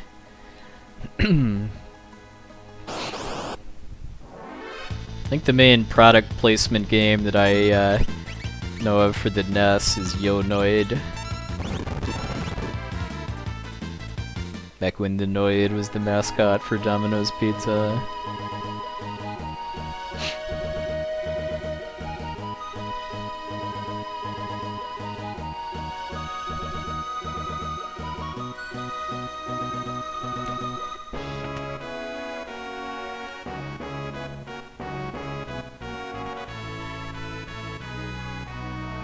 Avoid the Noid. Why did you need to avoid the Noid again? Was it because the Noid made your pizza cold or otherwise not good taste?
Oh, so this is more of a Wally Bear and the No Gang type thing then, where...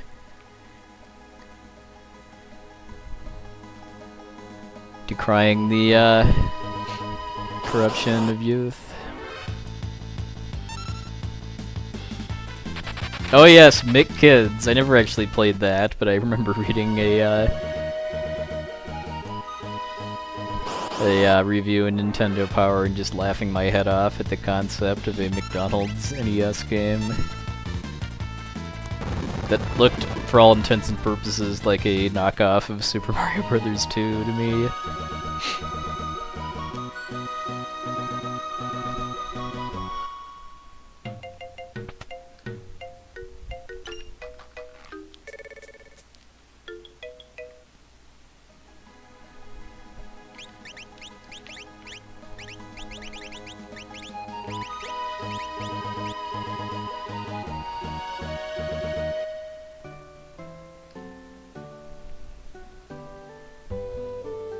Yeah, very true, Shinbreaker.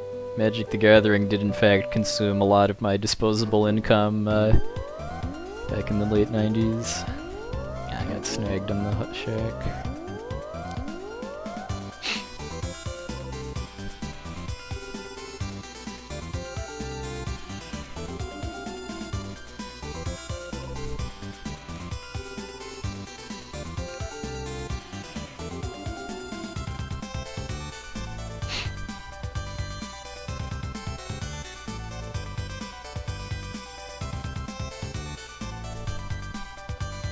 Oh yes, yeah, back when pizza delivery chains actually having some kind of guarantee of delivery within a certain time frame, or else your order's free or something, before that kind of fell out of vogue after being blamed for like car accidents or pizza not being cooked thoroughly enough or other unfortunate things like that.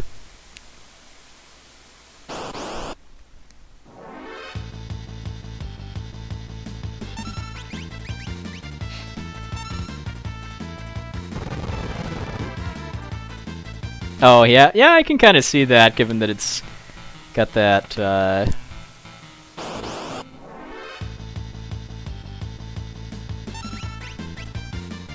to fishing for a word here, kind of almost disco flavor to it. My favorite Chocobo theme, for the record, is the Black Chocobo theme in 5. Because why? No.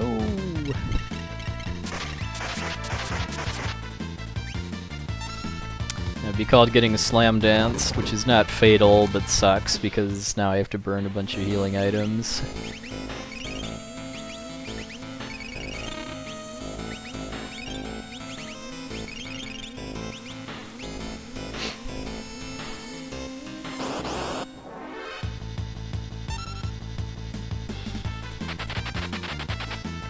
But yeah, getting slam danced is just something that can happen with solo slam dancer fights if they get a really high starting ATB roll. I don't actually remember what their odds of using magic is, but I think it's either 1 out of 3 or 2 out of 3.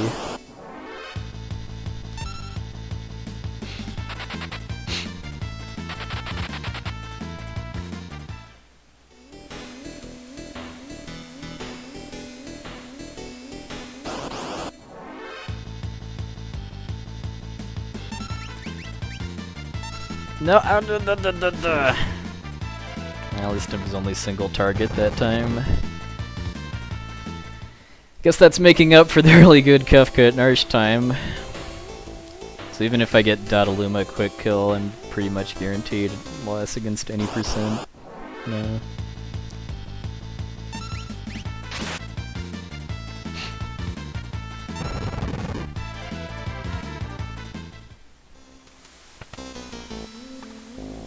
I know that my battle speed is set correctly because I wouldn't have been able to dodge the Ice 2 on Kefka at Narsh if it was still on 1.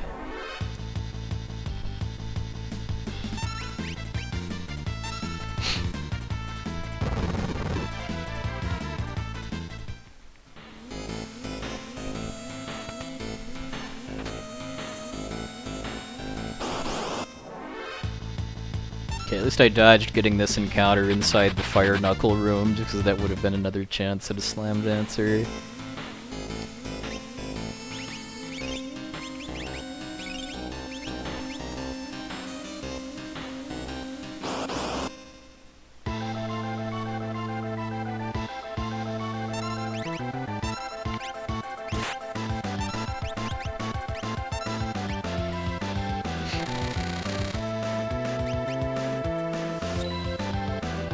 Oh wow, that is really cool, Vinny.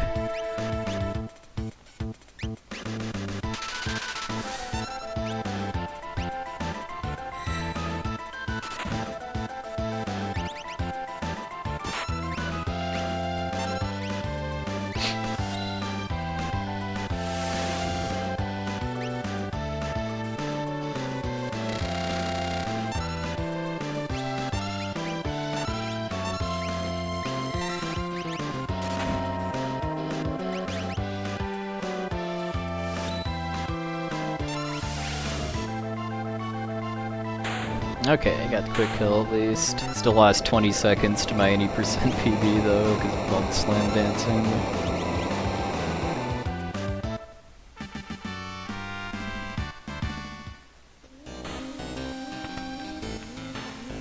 It's mostly luck, but there is some skill required to take advantage of the luck you get too. Because getting, Dodaluma quick kill means that you get lucky enough with his starting ATB that you can get 3 hits in before his first turn, which then works out that if you use the ATB wait trick after that, you can kill him before he gets another turn. But you need to be able to recognize when he's actually taking his first turn versus counter-attacking, which is something he can also do. And then actually execute the wait trick properly so that you kill him before he gets to his second turn, because if that happens and you go for the quick kill, then he'll heal himself. Yeah, Scrivener, I mean, it cracks me up to hear people like make fun of like the antlion and sprite, well, or the antlion model in remakes of FF4 for 3D. Because they say it's too silly looking. Well, I just like, have you actually seen what the antlion looks like in the original version of FF4? It is just as silly looking in 2 dimensions. Oh, well, since it's a cutscene here, let me actually, this is my any percent splits here. As you can see, I gained a bunch of time on the Phantom Train in 7 scenario, and then lost it to Terra and Locke scenario into Zozo. I mean, my world of balance as a whole was just so good, and my any percent PB. My jump time at the end of the floating continent was 3:55 flat, which is over a minute faster than the fastest time I had before that. I mean, I'll take anything below 3:57 as far as having a shot at a 5:14 any percent PB. I mean, I don't need anywhere near as good of a any world of balance time as I did in my last run, just because, I mean, I have about 3 minutes I can gain in the world of Ruin compared to my 80% PB because of stuff like the tentacles and Zone Eater and the final boss. Hey, Blue. Evening, sir. 1931. Wow, that is really cool. Sounds like a really nice family memento, too.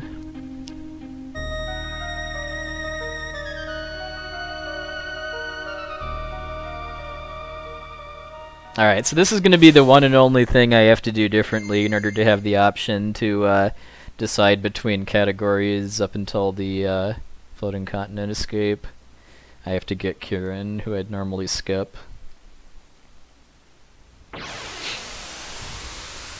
No, I didn't get Narapa quick kill in PB, so that costs about 30 seconds or so. And that's pure RNG if I get it or not, too.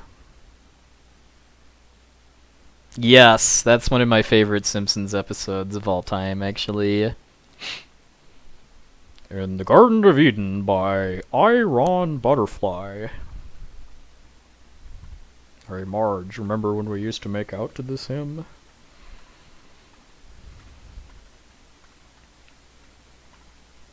And that's when when Bart sells his soul to Milhouse, and Milhouse then exchanges it for Pogs. And there's Kieran.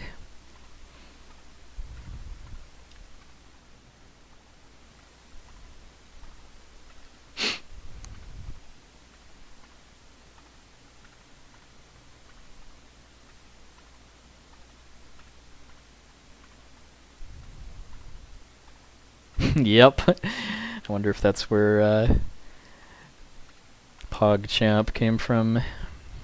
Hey Bart, remember Alf? He's back! And in Pog form!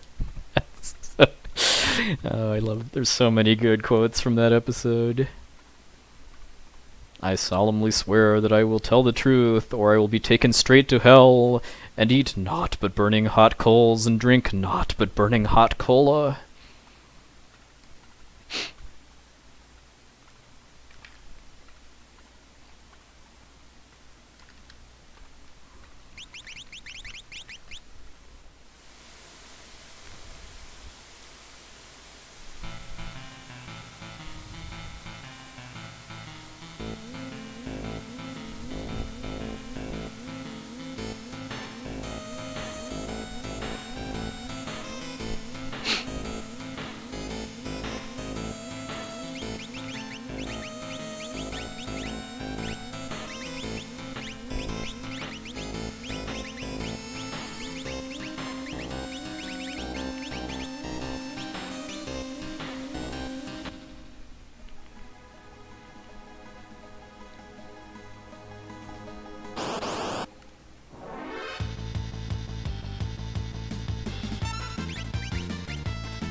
Okay, so this next split's pretty good in my 80% time too, just because of only getting 3 rat packs, although I did screw up in the Magitech Factory on the extra battle I took as part of making up for only getting 3 rat packs.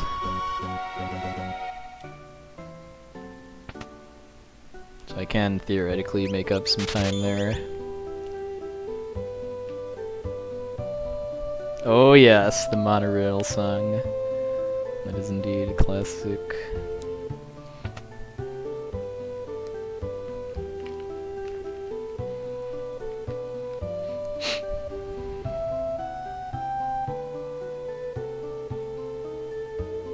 I call the big one Bitey. Yeah, my 100% time is extremely outdated. I want to say I got it like in early 2014. I know it was before the Crystals for Life marathon that I ran this category for.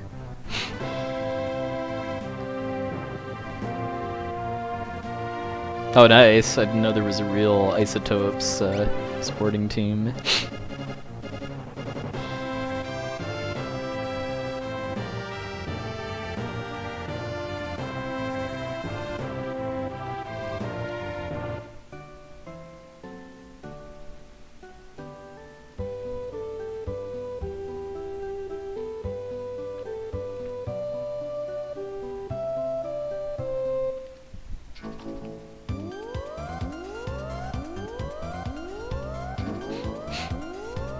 Well, for this, it helps that the first 4 hours of the run are basically the same, and the extra stuff I have to do is just stuff that's added into the run instead of the same stuff that I have to do differently for. I mean, the only kind of part that getting confused between routes could be a thing would be Kefka's Tower, but outside of that, yeah, it's going to be basically the same, outside of the extra hour and 15 minutes worth of Esper and character collection in the World of Run. But yeah, for like DKC2, I don't really see being able to like switch on a dime between doing any percent and 102% really being a thing for me. I'm sure Void could do that, but I don't think I can.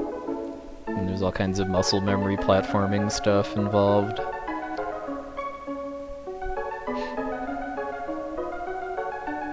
Yeah, there's gonna be a lot of golds against my 100% splits just because of how outdated my run of that category is, but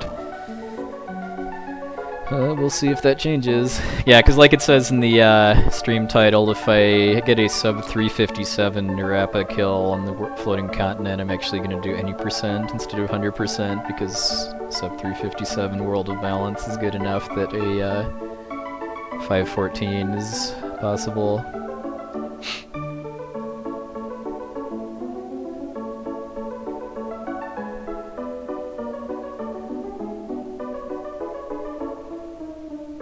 Oh, is that Mega Man X4, Mopey Joe?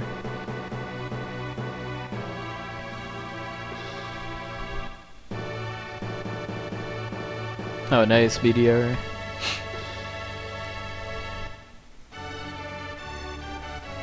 Hey, Wormtalon, thank you, sir.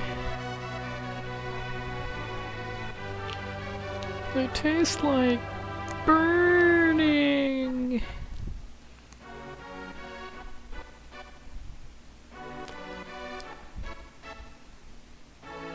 The only optional Esper I'm getting before, or in the World of Balance, that I should say that I wouldn't get in my any percent route is Kirin. I mean, technically all of the Espers in Zozo are optional, and Zone Seek is very much optional, but, and then also Ifrit, but I would normally get Ifrit in any percent.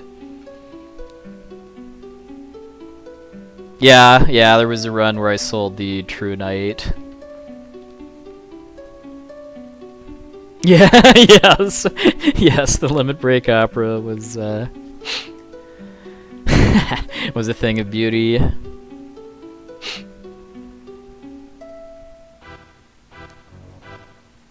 No, don't bark the composer away. The composer's putting in work.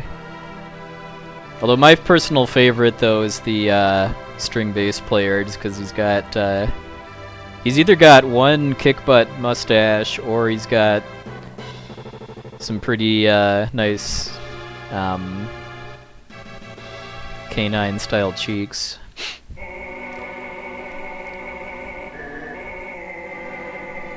Oh, my dog. Oh, my dog.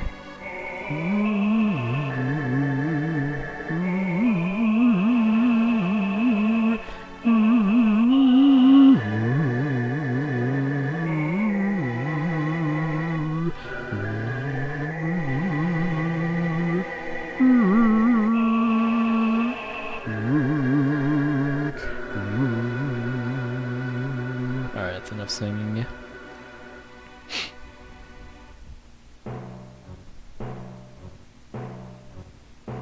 Yeah, the Mr. MV opera was definitely a once-in-a-lifetime opportunity to be part of.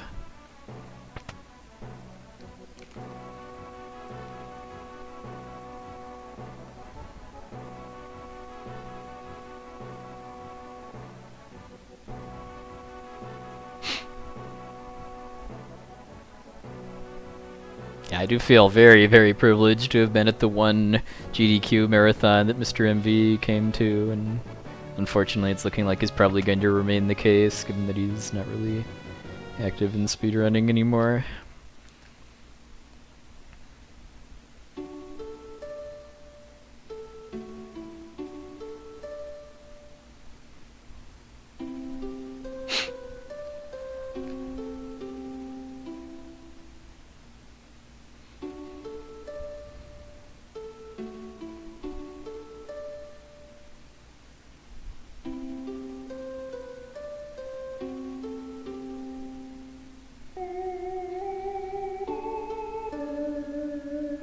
Hey Omni, yeah. Now that my any percent time is going to be pretty challenging to beat and is going to require a really good World of Balance, I figured since I want to improve my 100% time, I'd do some runs of that and then decide at the end of the floating continent which category I'm doing, just because the route's the same up until there, outside of having to pick up Kirin.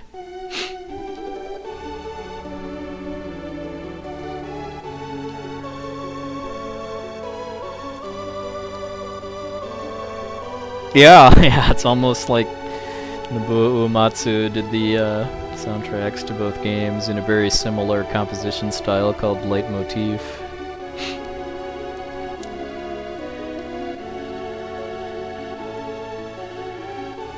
pressing A tonight. It's not on opera dialogue choices. Or I should say lyric choices.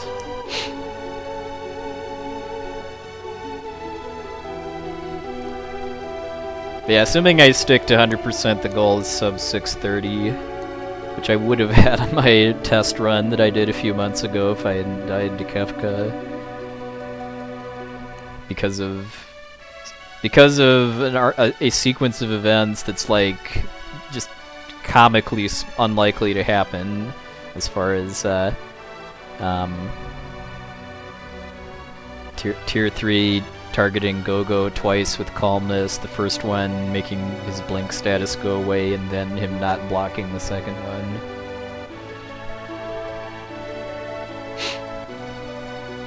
Yeah, that was cool. Maddie's doing actually was to do some pitch shifting with the sound mixer so that Essentia could be a believable Draco and Mr. MV a quality Maria.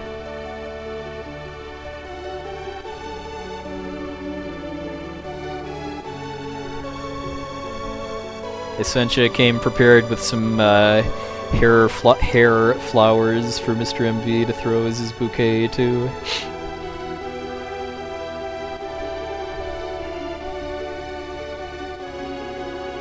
Hey, get cooped. Our run last week was good. It was a new PB by 52 seconds. It would have been to earn if I hadn't gotten trolled really hard by the World of Ruin.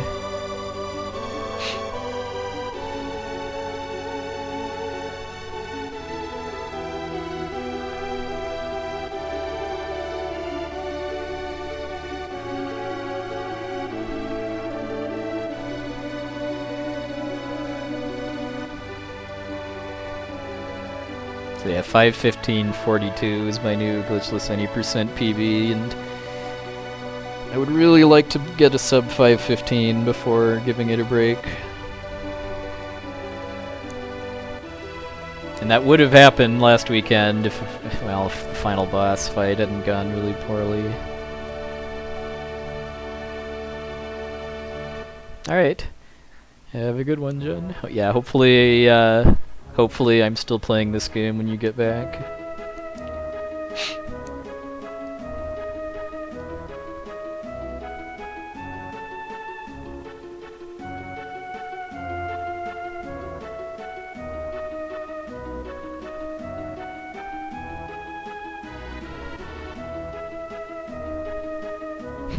Team Rolls.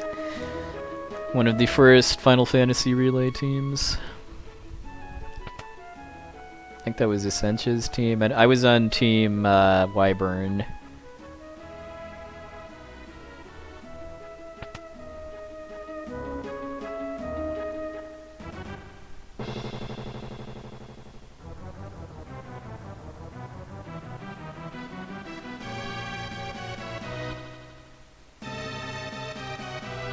Oh, I gotta go with my boy Rawls, just because he's, because I've had more fun singing his one line than anything from Draco.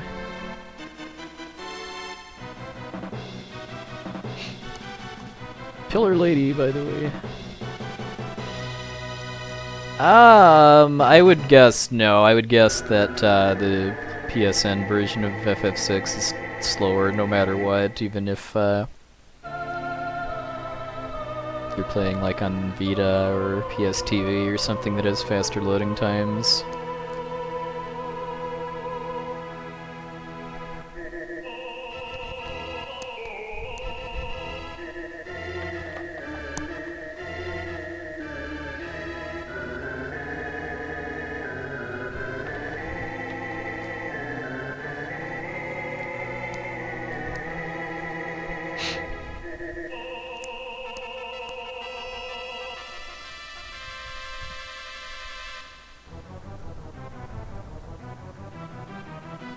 Well, I mean, I don't know. The way I look at it is that probably the biggest villain in this whole thing is Setzer, actually, given that he's planning to abduct Maria in real life, not in not on stage.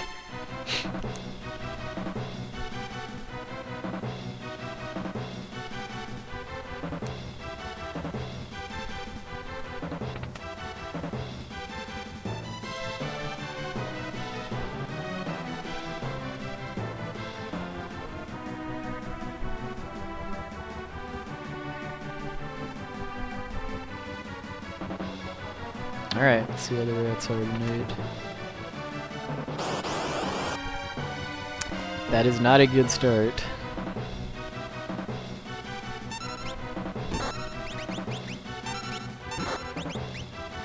Wait, why am I attacking the right one? That was a waste.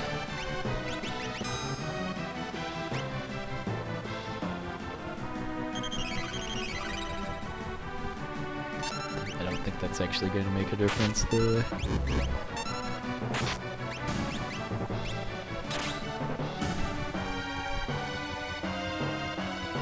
Not a good start though.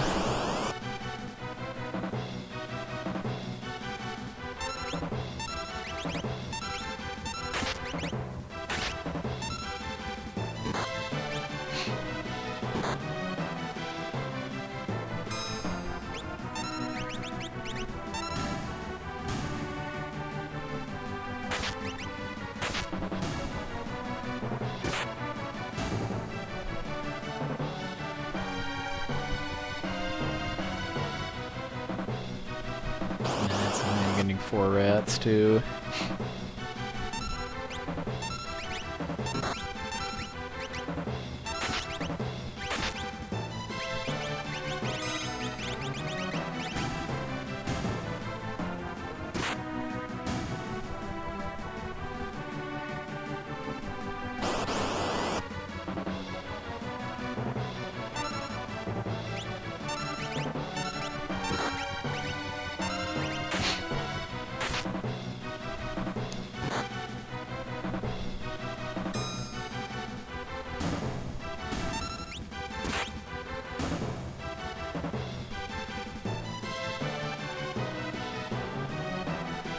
Okay, so yeah, this is not going to be a good split compared to my any percent PB, but can make up a bit in the Magitech Factory though, because I don't have to fight anything there.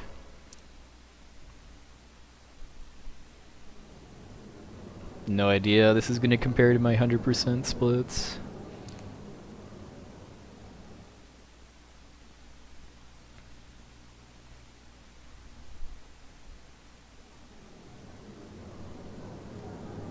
And yeah, new games in general don't really get me that hyped anymore.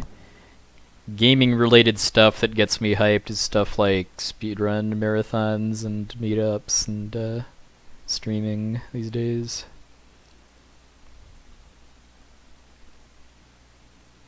No, I'm not. For the most part, I'm not saving unless it's to reset the game to manipulate RNG or randomness.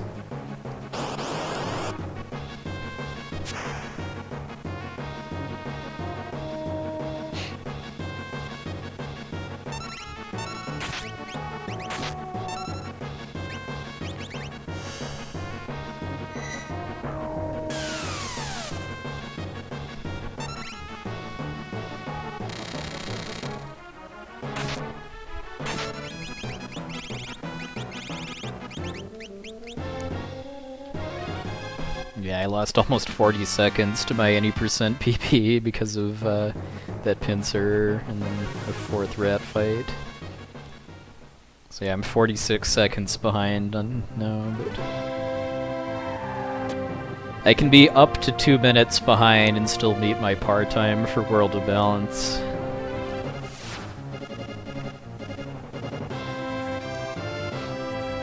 And if I don't meet that, you folks are gonna get 100% run instead.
Yeah, some kind of proper third chrono game would definitely be nice.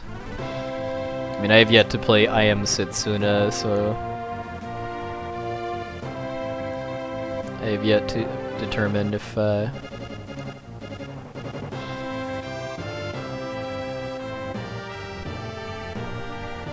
guess if I actually consider that a good, proper spiritual successor or not.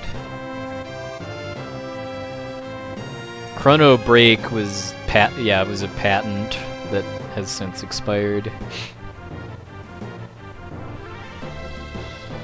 And I think that there were two, both Break as in B-R-E-A-K and then B-R-A-K-E, I think were both patented. Hey, Prodigy.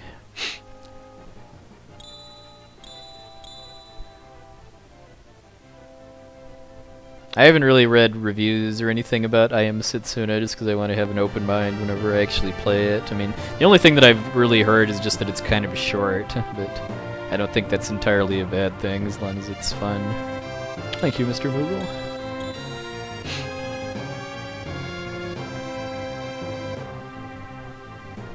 Oh, I guess I will save a little bit of time here too because my any percent PB did not get the black belt drop, so I had to do a little extra shopping here to make up for being short on money and smoke bombs.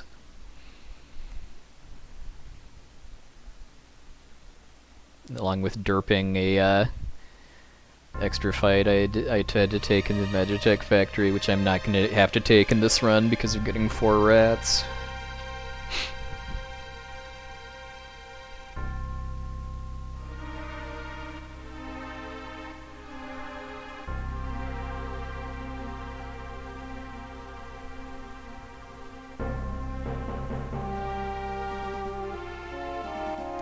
Yeah, I really don't mind games being on the shorter side now, just because it makes doing it.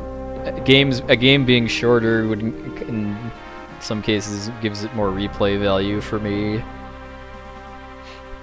Because if it's an RPG that takes me like 100 hours to finish, it's extremely unlikely that I'm ever going to do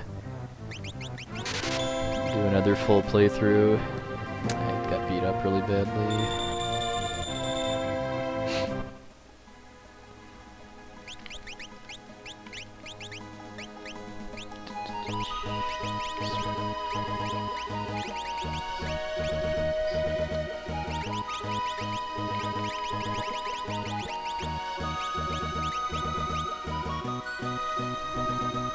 Hey, doll.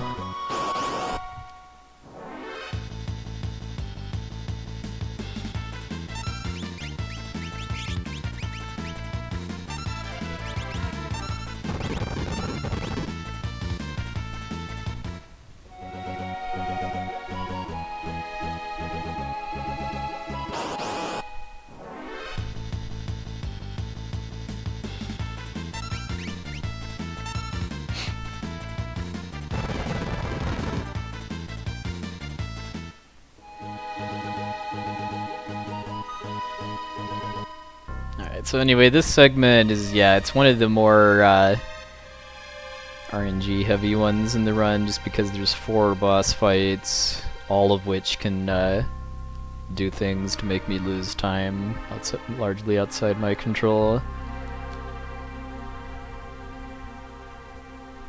And all 4 fights went very well. My any percent PB, the only thing I really lost time to was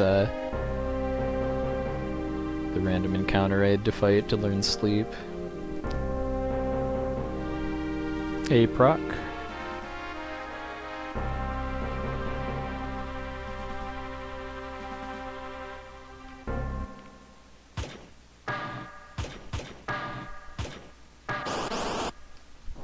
Hey, Trinix.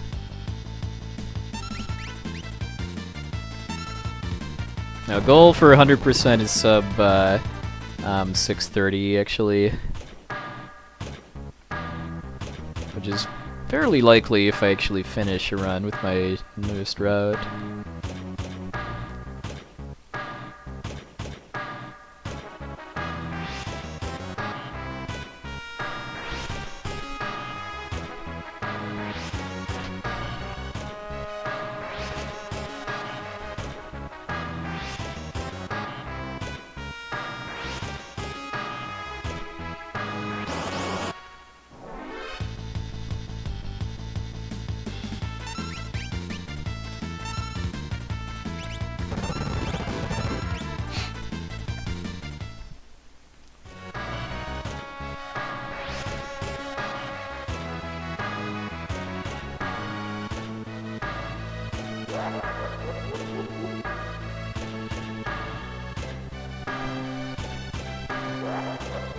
That's a good question, actually, Delta Waves.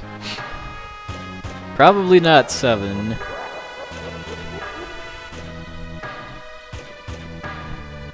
I mean, every Final Fantasy world has something wrong with it in some capacity.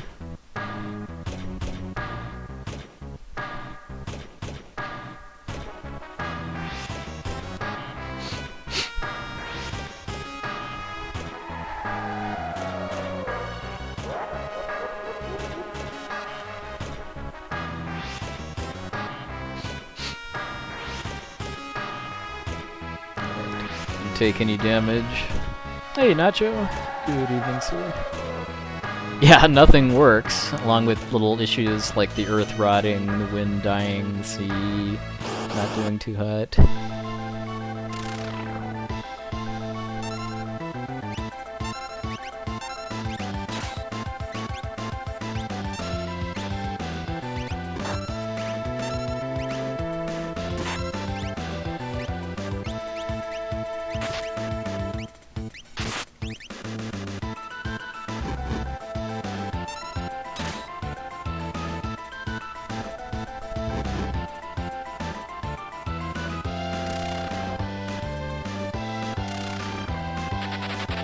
Alright, very nice.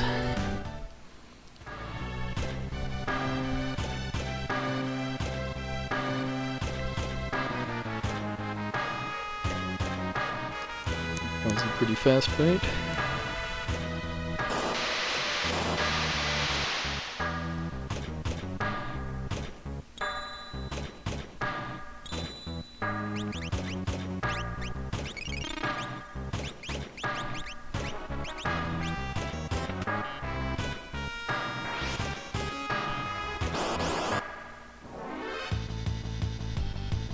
And this right here is the fight that I lost a bunch of time to, just because I derped and used Ramu to try to kill the Pipsqueaks instead of Flash.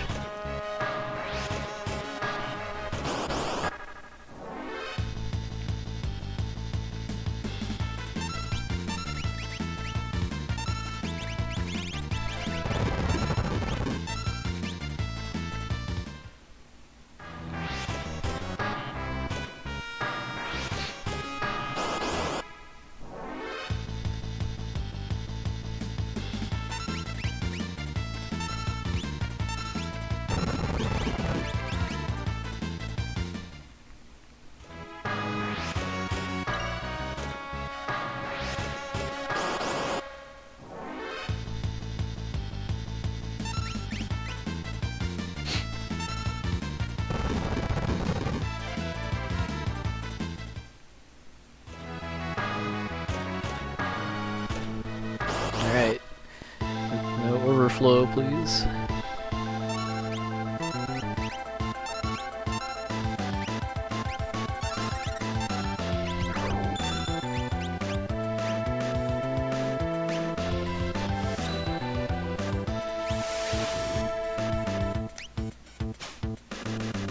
Alright, got the runage.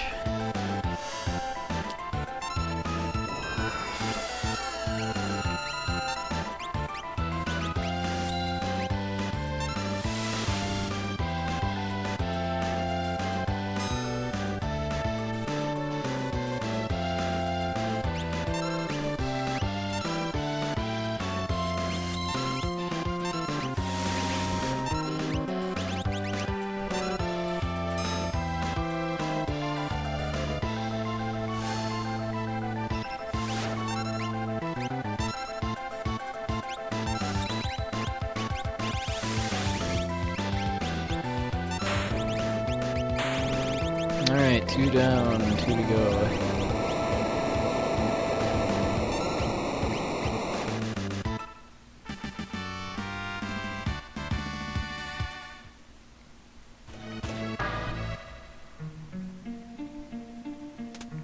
Number 24 is the least trolley boss in the Magitech Factory, though basically the only thing that can go wrong that actually affects the time is if he uses overflow and confuses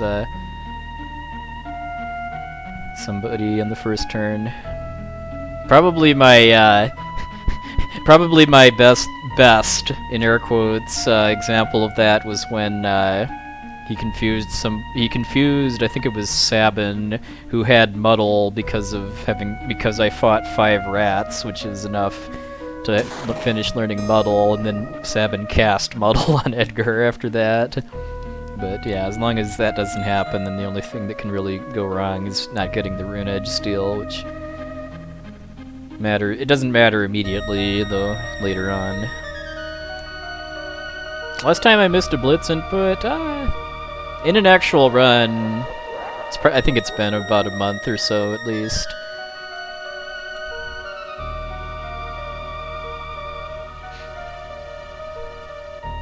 I mean, if people don't know, there's actually a trick you can do to kind of cheese blitz inputs, and that the game doesn't recognize diagonal D-pad inputs. So, like for Aurabolt, I do down, down, left, and then for Bum Rush, it's left, left, up, up, right, right, down, down, left. That's technically slower than rolling the D-pad, but much, much more likely to succeed.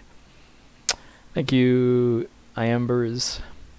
Oh, thank you, Baron von Bowser.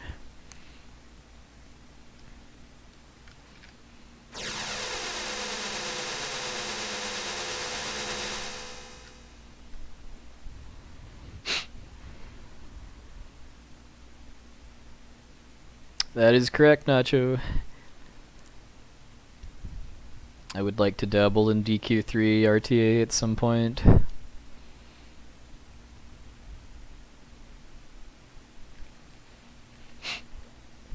Yeah, it's not DQ3 isn't my favorite Dragon Quest game, but it looks like probably one of the best speed games of the series.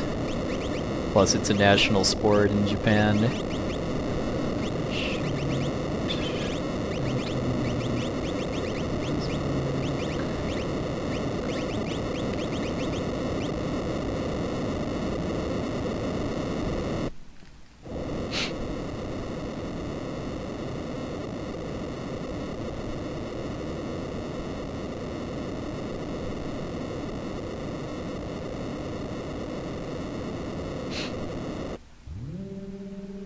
Well, I mean, yeah, in Japan, Dragon Quest III is kind of the equivalent of, like, Super Metroid or Super Mario 64 as far as, like, the most popular speed game.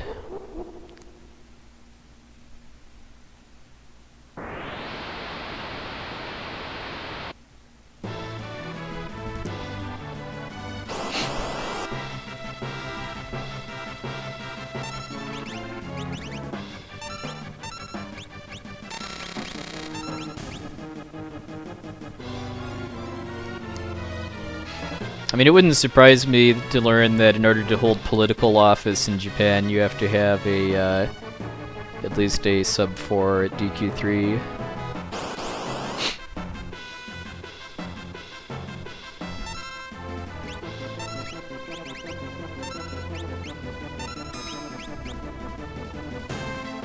It's glorious, Mode 7.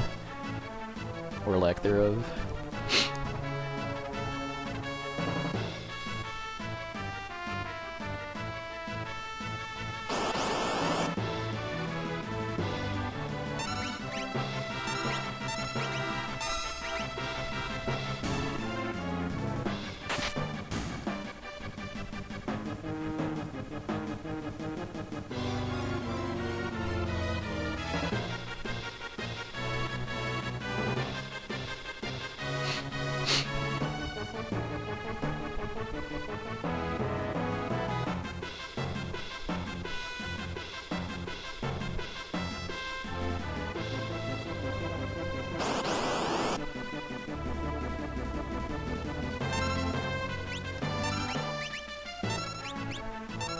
I'm getting some kind of blah ATB rolls by Edgar, but I've been lucking out and he's still been outspeeding the mag rotors.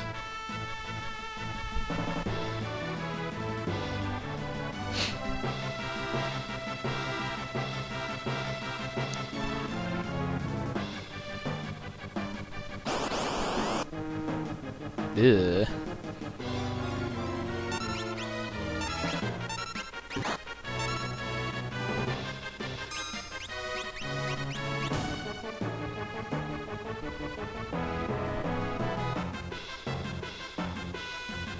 Alright, time for number 128.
Alright, that was a really solid fight.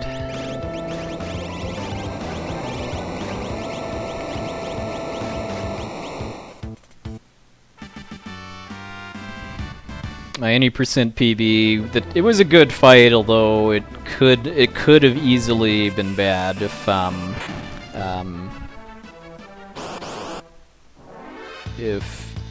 because it regenerated one of its arms.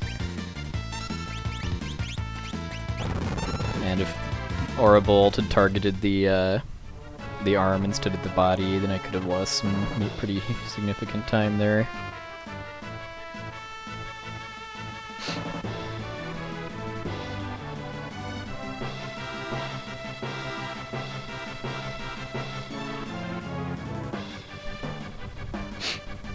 Alright, well, this has been a pretty good Magitech Factory, although we got the cranes, which is I would say is the scariest boss fight in the entire run. Because it's both tight execution and a couple RNG scenarios that can lead to a death. One of my warm-up fights before I started streaming, I actually double KO'd.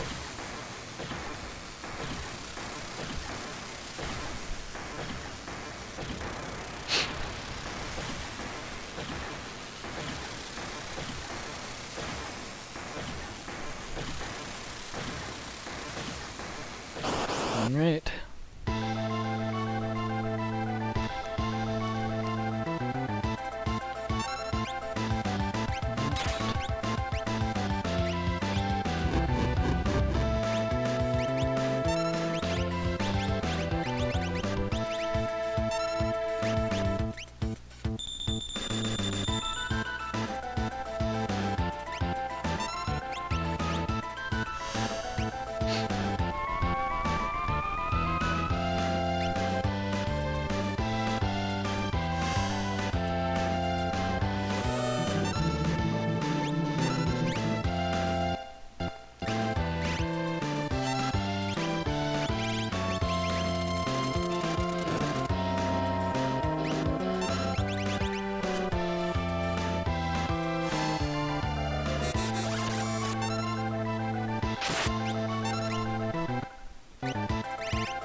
Alright, well that was a pretty scary beginning with Setzer getting crit, but fortunately I was able to pull it back.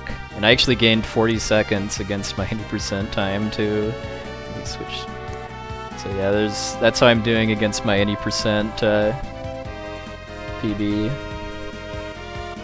Pretty much all of that time savings is just because of not having to fight to finish learning sleep, and all of the boss fights going pretty well. Yeah, I mean, a well-played Cranes fight in Glitchless is really satisfying, just because it's one of the more technical boss fights in the run, with doing the Chocobot manipulation, having to stay on top of when the Cranes take their turns, what order they attack in, as far as maximizing your chances of dodging one or both of them getting a second turn.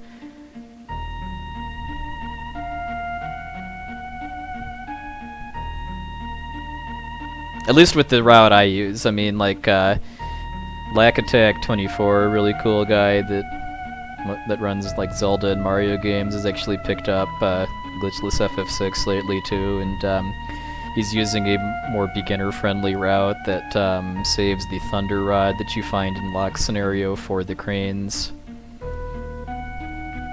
to make that fight much safer, at the expense of not being able to use it to one-shot tunnel armor. Oh yes, BS1A, yeah. Yeah, if you think that was exciting, the most competitive category for this game in Japan is Glitchless Battle Speed 1 Active, which in addition to being glitchless also means playing the game on the fastest possible battle speed with no ability to use the wait trick. Because the battle speed in this game only affects enemies, it doesn't actually make you faster or slower.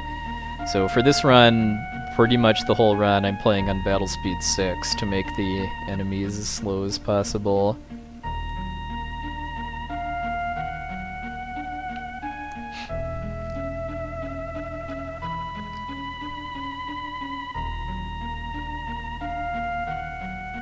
Realistically, I don't really ever see myself wanting to do BS1A, just because, I mean, it makes for a much more intense run when you can't use the wait trick, and you have to really be on top of your item management, because if anytime you're spending scrolling your cursor through your item menu counts against you. But one of the most fun things I find about speedrunning RPGs that use the active time battle system is just all the technical like turn manipulation with like just doing all this kind of stuff behind the scenes to give yourself more turns and the enemy less turns. Then BS1A just kind of removes a large portion of that. Hey, Screever. Drama!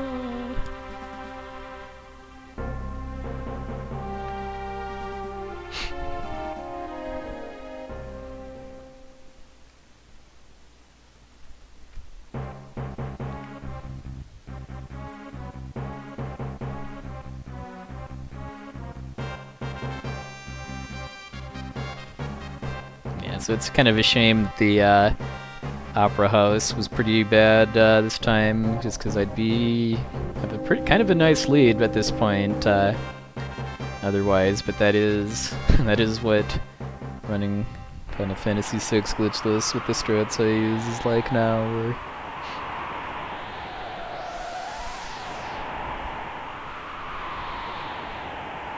There's just lots outside my control that doesn't really matter too much as far as just being able to finish the run, but it does as far as being able to hit my goal time.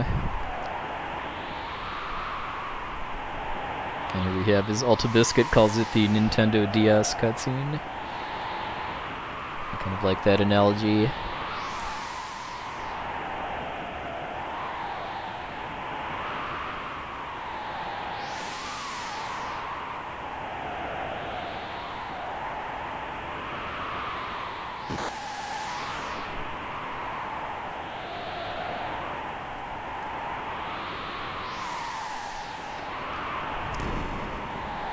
I also like to think of this as potentially a poorly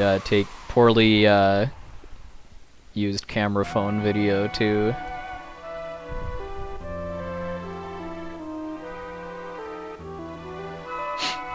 We're deprived of Kieran glowing because of wanting the option to switch to 100% if I don't get a sub 357 Narapa.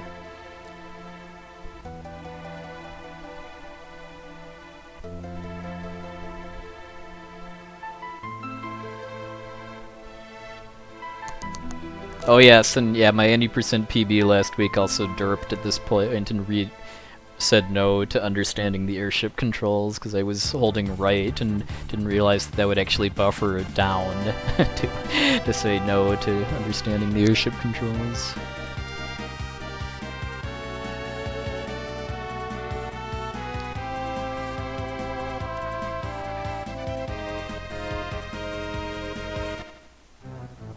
Alright, time for Gao's. Well, if it's any percent, this will be Gao's remaining contribution to the speedrun. If it's 100%, he'll get to participate in a little bit more action.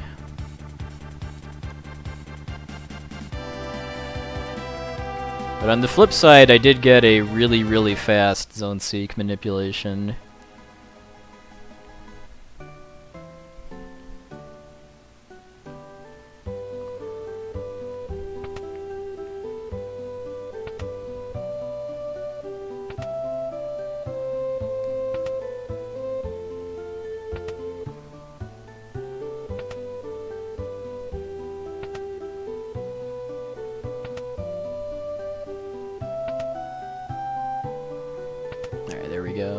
Yeah, it was definitely slower than PB, but it was still a little above average, I would say.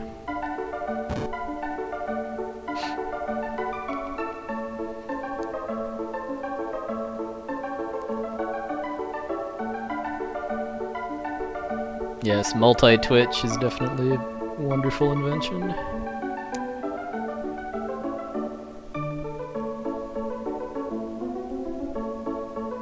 I know at least in the world of Ruin, your number of party members matters as far as the auction manipulation. I do not remember if it matters for the world of balance, because I vaguely remember that on Nitrodon's auction house full manip spreadsheet that there was only one tab for the world of balance.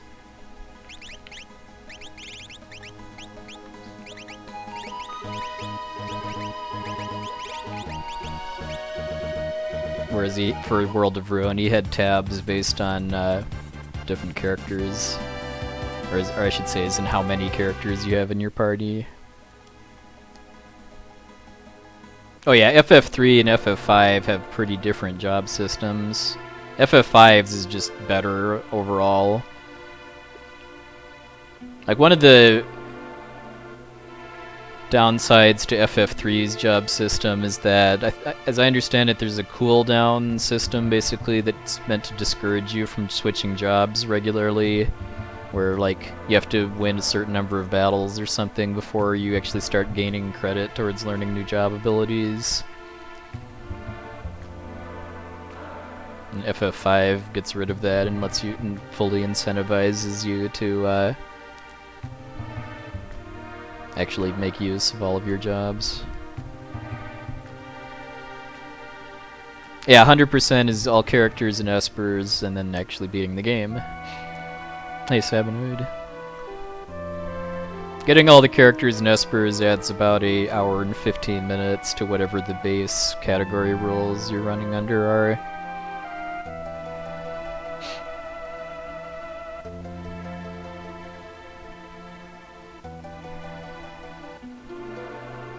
Yeah, if you consider a boss like anything that plays the boss theme, there's like 5 or 6 bosses, I think, that I don't actually have to fight as part of those rules. Because that would include chest monsters that play the boss theme. Hey, Rain. Well, in that case, thank you for delaying your appearance until after the Magitech Factory, because or maybe the fact that I got crit by the cranes was a foreshadowing of your appearance then. Either way, good evening, sir. Yeah, I have to fight all of the dragons to get Crusader.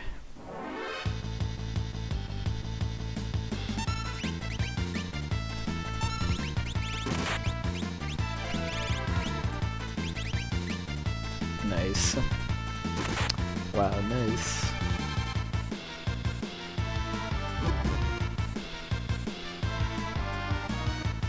That's never happened before.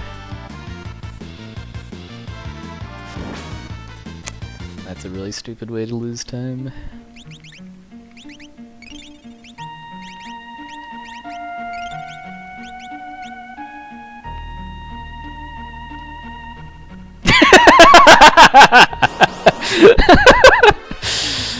Rain taking credit there.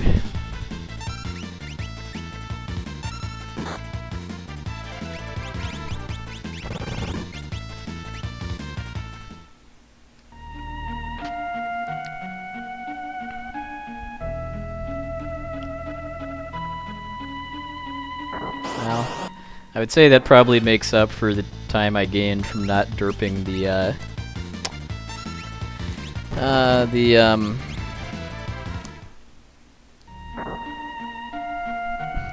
airship tutorial.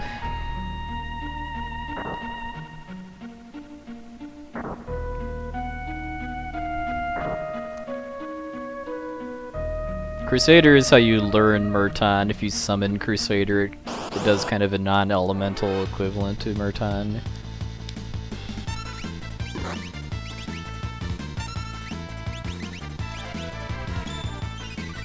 No, I'm not getting the Atmo weapon sword. It's not... I mean, I'm pretty much past the point where physical attacks are really going to be useful. Pretty much all large ways to do damage in this game involve magic. Hey, Nicodemus, yeah. I'm actually slightly ahead of my any percent PB too, and if I'm still on a good pace at the end of the Floating Continent Escape, I'm gonna go for sub 515 instead of finishing 100%.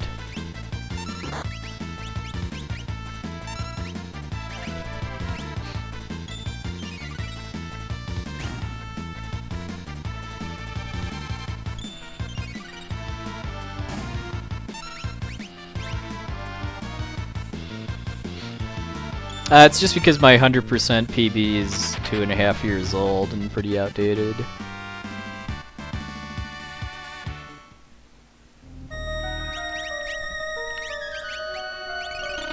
But I mean, this pace is pretty good so far, even with my modern route.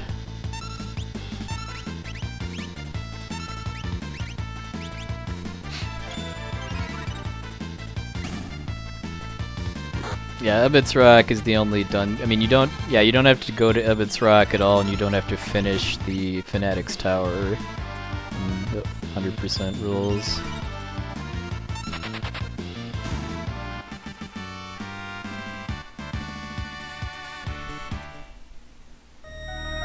Not that Ebbets Rock is that exciting of a dungeon, given that, I mean, given that you've got just basically the coral puzzle followed by a boss that you can kill with the Revivify, because Haidon is undead.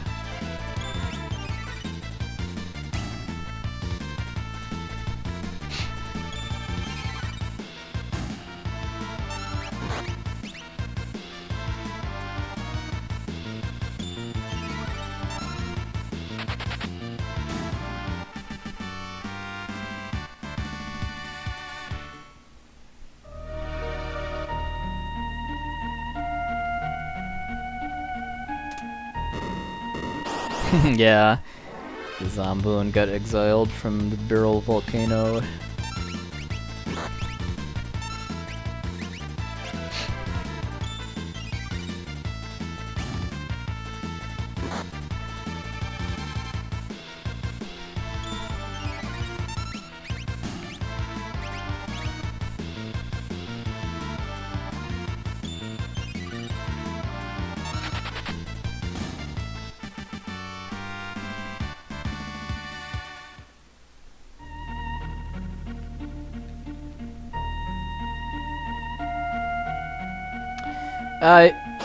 I mean, I don't necessarily even need to PB compared to my any percent splits. I mean, if I'm within 2 minutes, then I'm gonna go for it, just because I've got about 3 I can gain in the world of Ruin.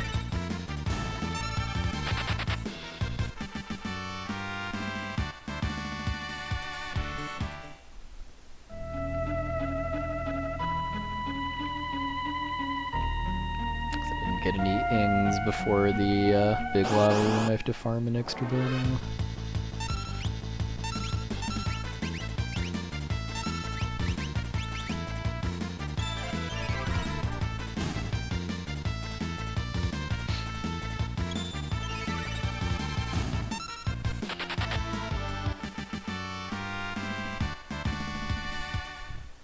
And fishing is too late, just because if I'm doing 100%, I have to save Shadow.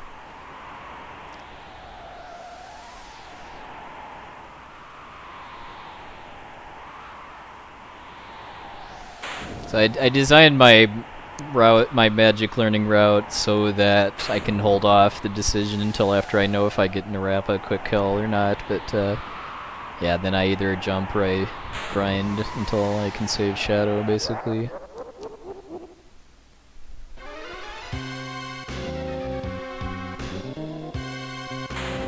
Oh, is there ever a Superman 64?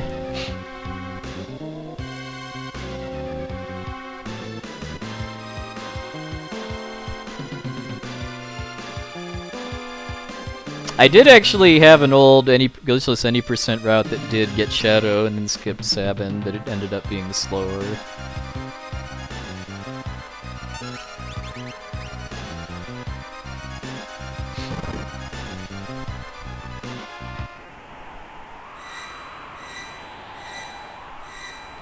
I basically got that from a Japanese RTA that was the record for a while.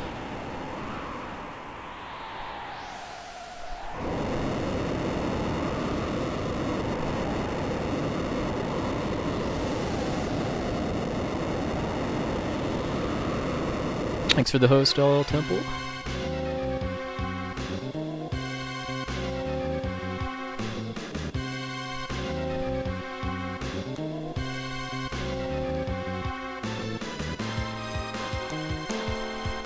Yeah, I'm gonna lose time here against my 80% splits just because of that stupid lich fight right at the beginning. So this is probably gonna be about like a 20-second loss or so. Yeah, it was BS1A. It was, I mean, it was the Nico record for a while.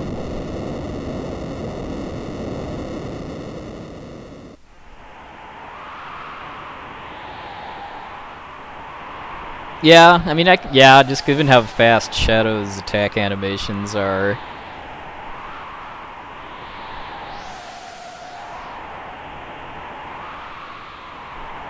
And the fact that you don't have to go into the, oh, this is actually going to be more like 45 seconds, actually. Yeah, that lich fight really cost me, along with not getting any ings before getting to the big lava room, so that meant that I had to farm an extra battle before Kefka.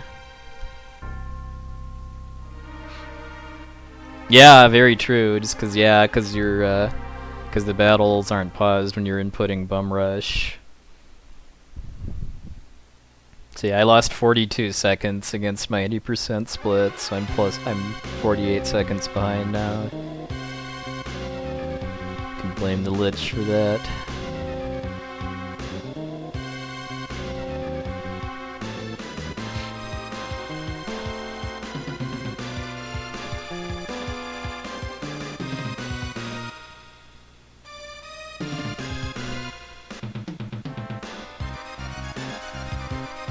Thank you, D. Teneridus.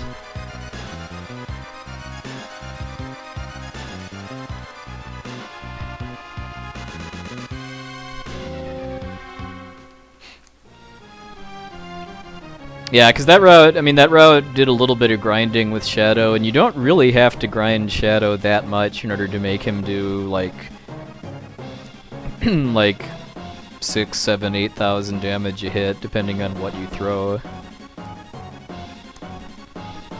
Because if you grind him with Bismarck, which gives you +2 strength per level up, and just the fact that throw ignores defense makes him get strong pretty quickly. And you can also equip the Hyper Wrist and Hero Ring to boost his physical attack damage.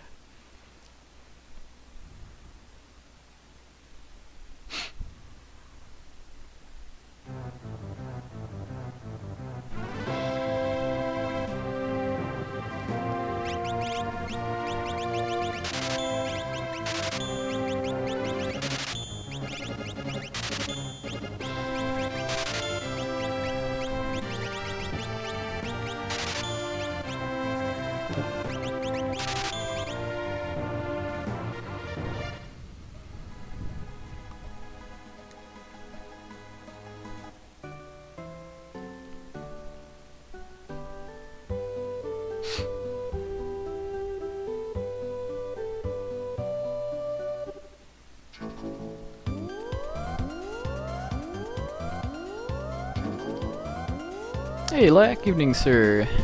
Thank you, thank you. My routing for this category, I found the hyper wrist made enough of a difference to be worth using for the small number of fights that Shadow is in. Well, in the tower, I should say.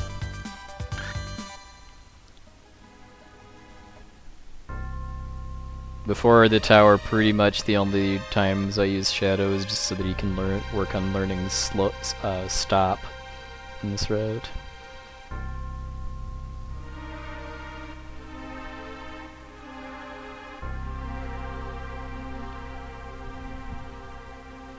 But yeah, the hero ring or Atlas armlet definitely makes a bigger difference than hyper wrist, though.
Make sure to remember the new to me route through the castle.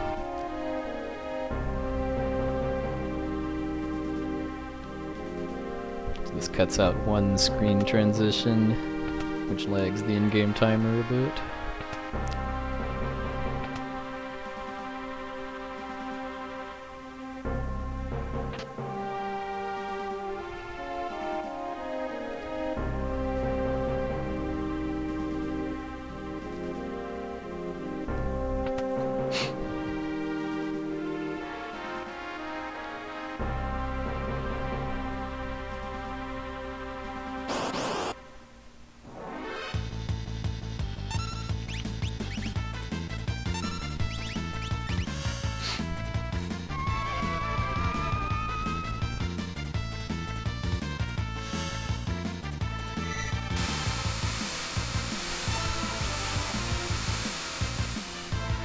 Nice. I see we went from talking about Superman 64 to actual Superman mythology.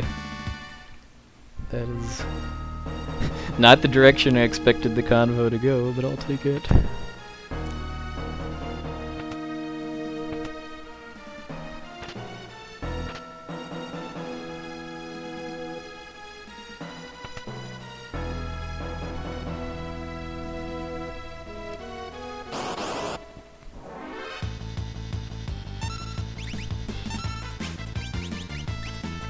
Nice. Mithril Vest is the rare steel, and I like having one of those for Celis to wear for the IAF.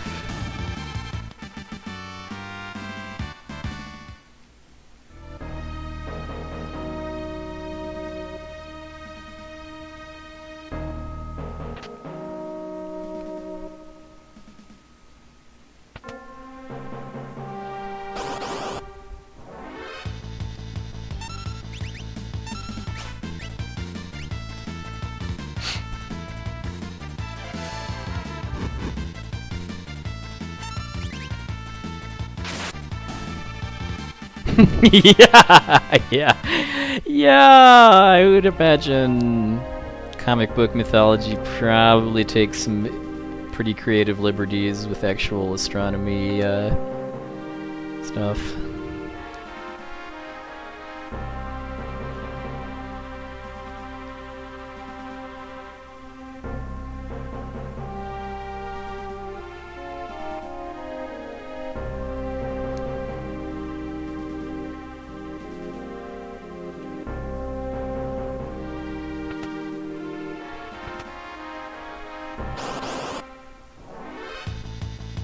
apparently I missed a guy.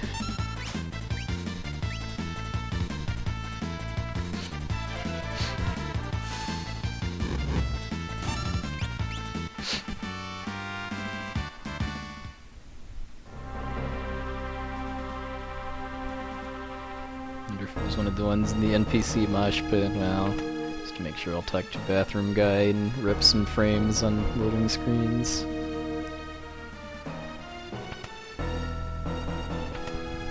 Yeah, I guess, yeah, I kind of figured it was one of the guys in the,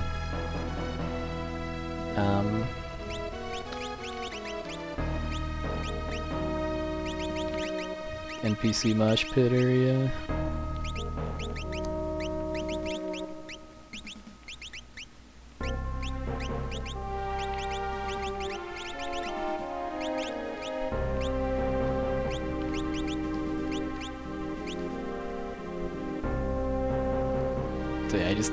I lost like a very, very small amount of time because of just going to talk to this guy just to make sure, but it's all good.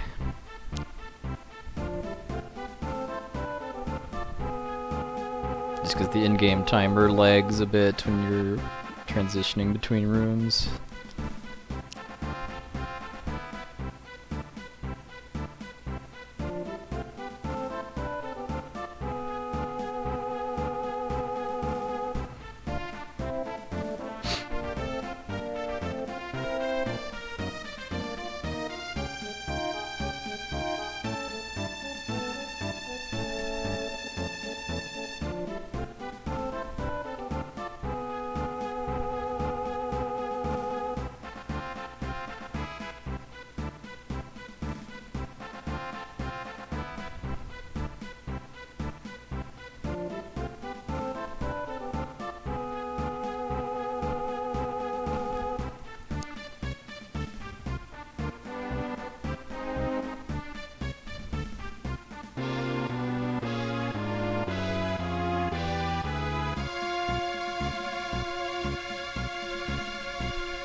There's a Superman Prime now? That's news to me.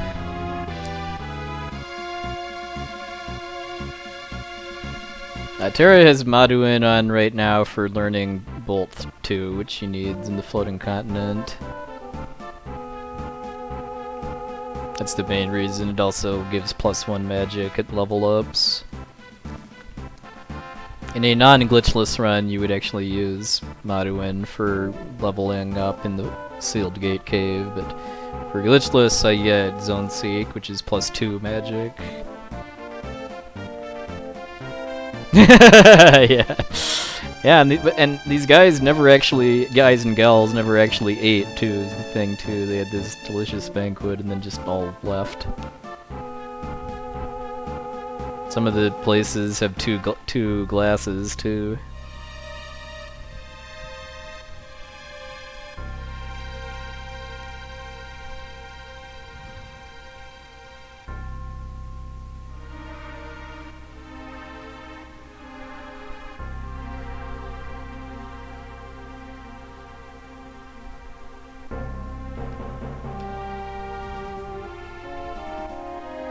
Edgar, please.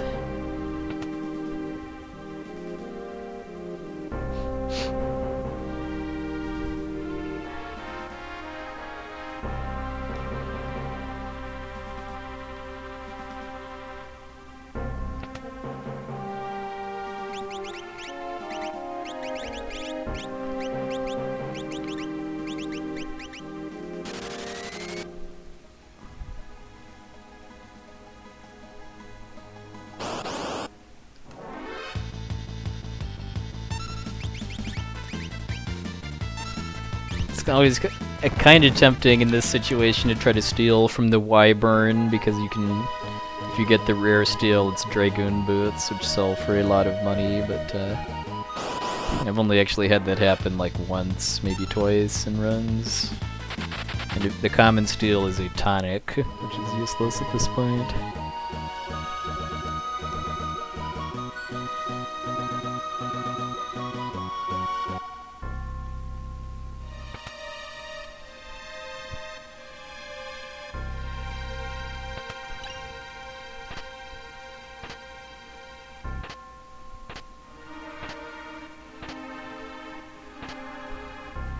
It does indeed. It says Magicite, power of an Esper below it. Got it from the Yeti, like pretty much all of my other video game related shirts.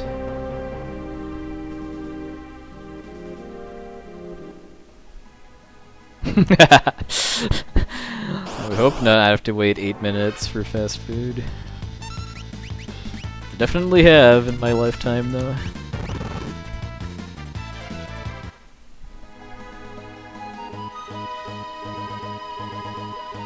No bugs this run.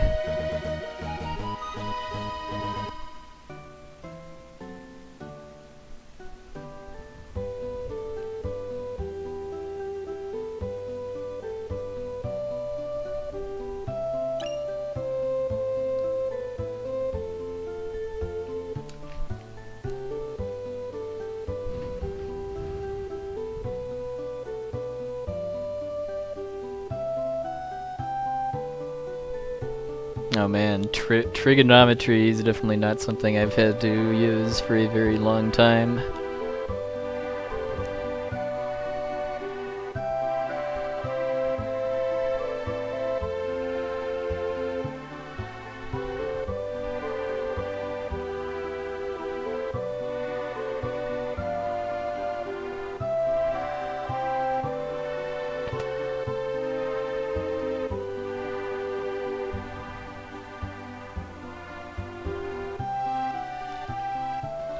I remember that sort of, that being kind of a question, but yeah, my high school only had one flavor of calculus, which I think was AB.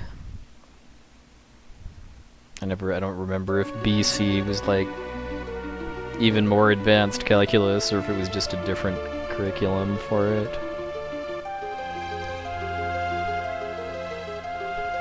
Alright, so anyway, here's how we're doing against my any percent split. So yeah, that sealed gate cave cost me pretty dearly between that lich fight at the beginning and then having to farm an extra battle before Kefka, but yeah, this has been quite the wild ride though, because yeah, had kind of a good first hour and a half, and then Opera House wasn't too good, the Magitech Factory was very good, and Sealed Gate Cave was not good.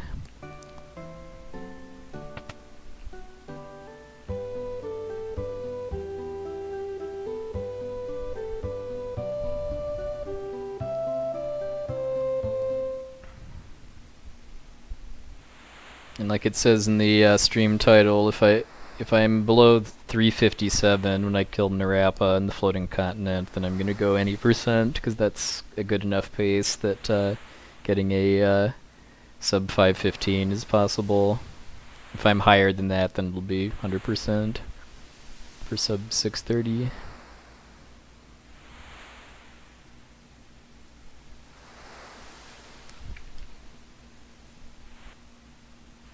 Thanks for the host, Strix's Chaser. And Voltas, and Gregenheim, and Jab Tomcat.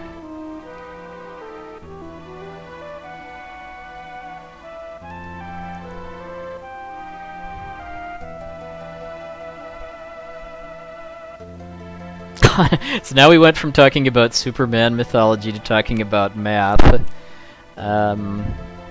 Have I mentioned lately that I love my stream chat? Alright, you have yourself a good night, Boa Transistor. Yeah, Babel Tower is in FF4.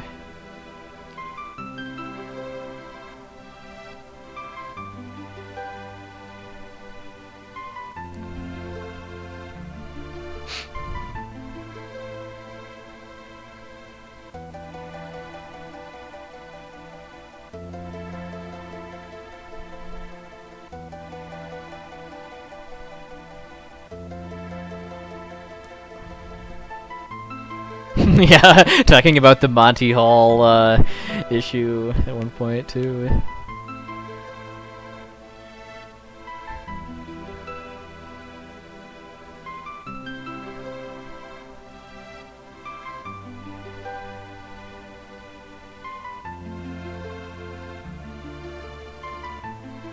Yeah, the problem with the Monty Hall problem was that it assumes that finding a goat is a bad thing.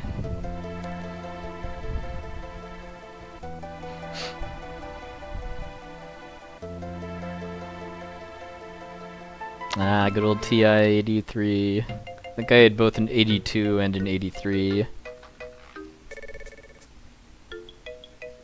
I can barely remember what the difference was, other than the 83 having kind of a sleeker looking case.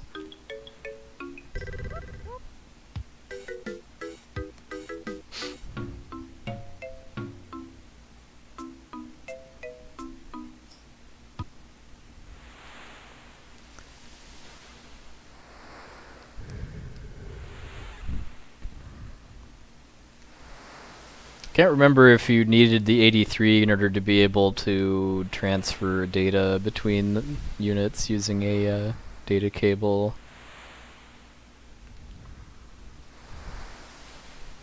Yeah, I think the hot TI-83 game at my high school was a Star Trek battle simulator.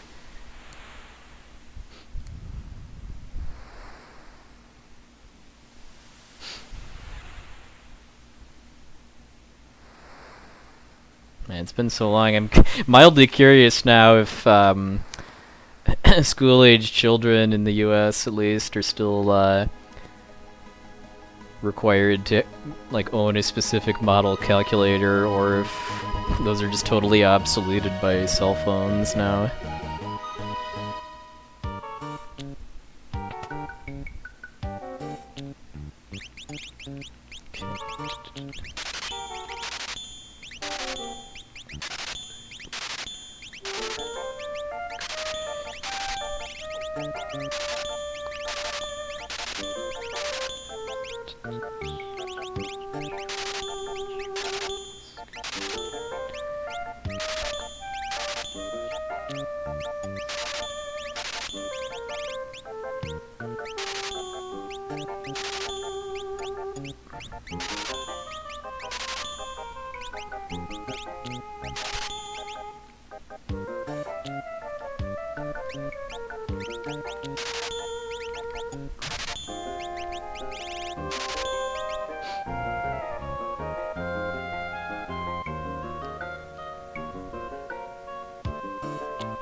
Yeah, I guess I mean, they can't assume that all kids have a cell phone, at least a or I should say a smartphone too.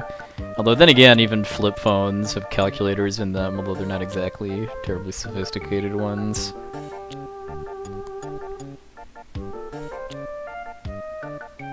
Yeah, yeah. I mean, even though the Genji Glove and the Tintina Bar only sell for one, just because I don't need them anymore, I'm selling them off just to reduce clutter in my inventory, just because that is something I put value on.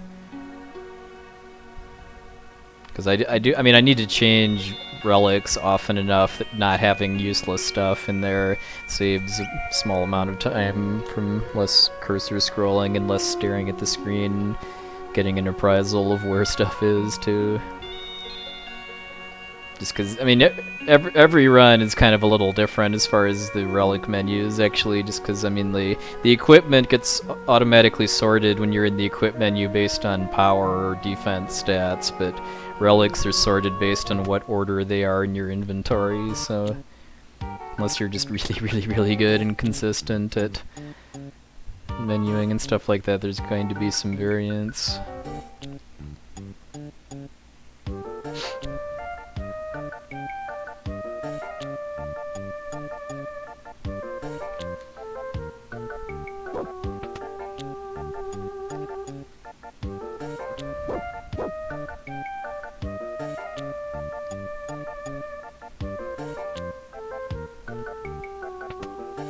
Alright, well, this next split is going to be pretty rough to compete with in my any percent PB too, just because it was gold. Because I think I only got like 3 encounters in the burning house, and one of them was preemptive, and then I had a pretty good flame eater fight too. So I'm probably going to lose more time here, but yeah, basically, if I'm within 2 minutes of my any percent splits at the end of Floating Continent, then gonna go for sub 515, otherwise go for sub 630 100%.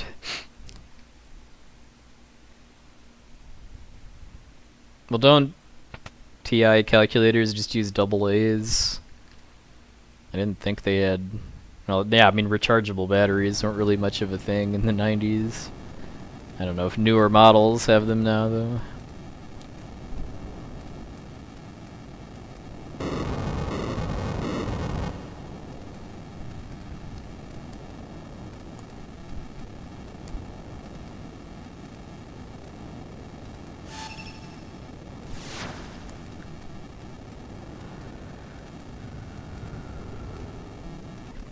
Oh, triple A's, okay.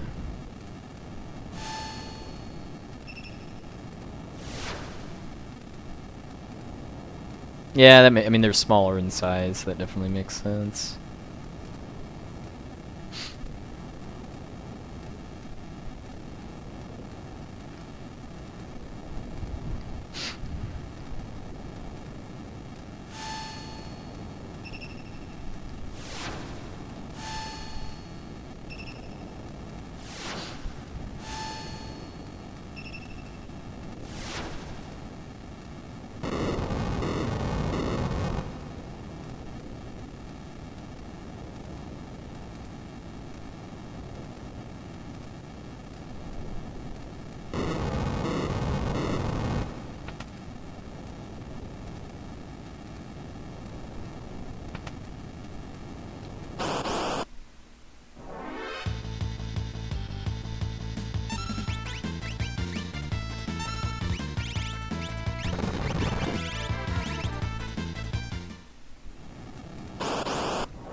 See if I can dodge that one on the right at least.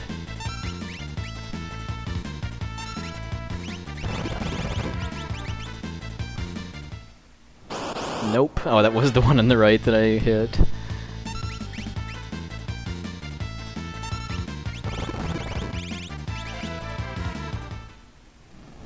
Oh yeah, it can happen. I mean, after this, I would roughly guess I'm going to be like maybe a minute and a half behind any percent time.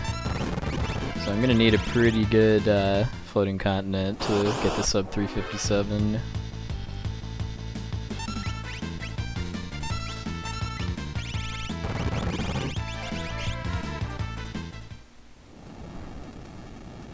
Yeah, I've hit everyone so far, and I haven't got any preemptives either.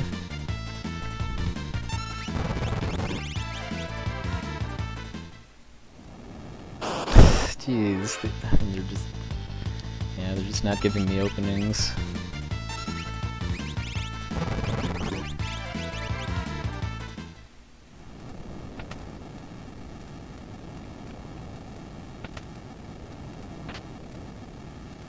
Park the bombs away.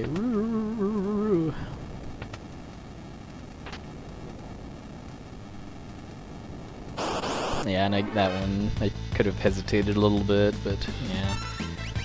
Kind of gambled on it moving down instead of right or up.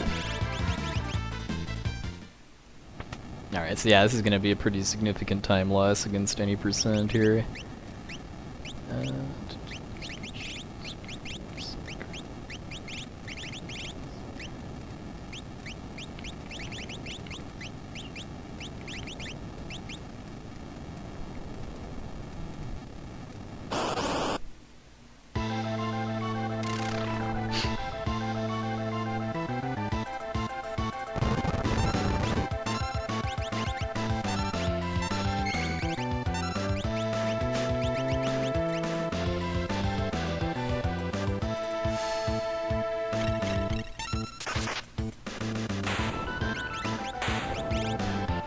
That loss against 100% though is mostly because of route changes, because my old 100% route didn't actually get the treasure from the Crescent Island base until after Thamasa. So yeah, I lost 30 seconds to my 80% splits on that, which is probably I think about the same amount that I gained off my old 80% PB last weekend. So yeah, I'm 118 behind now.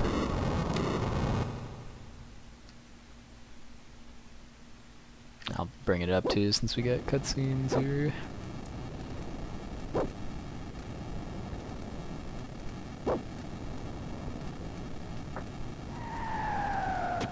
So it's looking a little shaky at this point, because all it's really going to take to push that over plus 2 minutes is getting a bunch of ninjas. I can gain it back by getting Narapa quick kill though, but we'll see. Either way, we're going to get a run tonight, whether it's a sub 5:15 attempt or a 100% run. Hey, Iowa Hawks.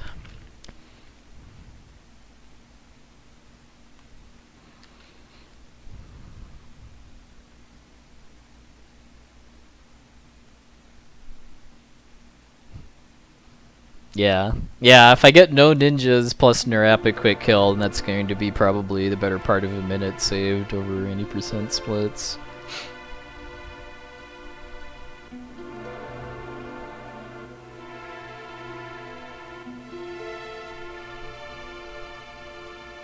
Any percent did get a really fast Gigantos fight though, because it was a preemptive with my latest strats that make it so that a preemptive isn't actually slower than a normal battle.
Yeah, kind of the name of the game for the storyline of FF4 is just kind of fake tragedy.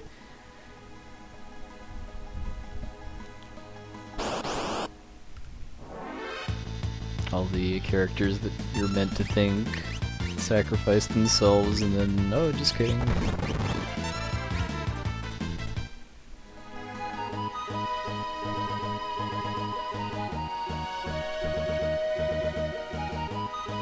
Yeah, I mean, I will get back to FF4 at some point. I want to improve my no stairs glitch time and finish at least one glitchless Japanese version run.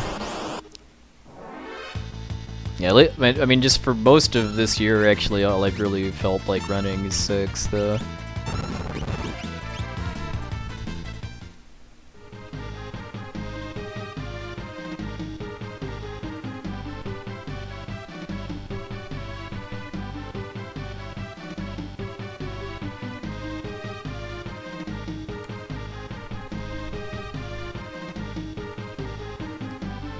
Hey, Solid Goo.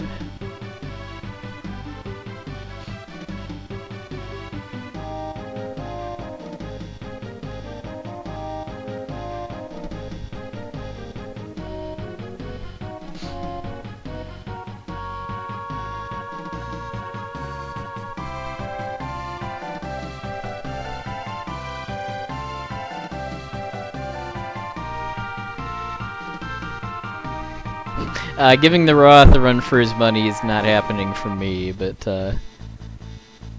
improving my time by a few minutes is something I want to do at some point. I mean, if my PB hadn't failed the Fiend skip, I mean, it would have probably been like in the 309, 310 range, which is a very respectable time.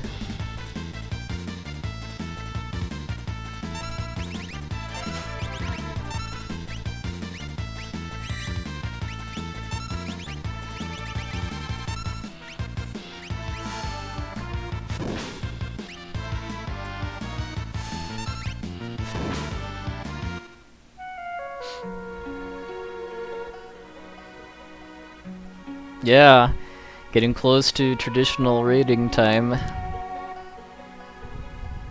Well, I mean, any time between getting on the boat and then starting the IAF fight is considered part of Thamasa, but after I hit the cutscene trigger after Ultras, that's when we have about like 11-12 minutes of straight cutscenes, which is the longest such thing in the game.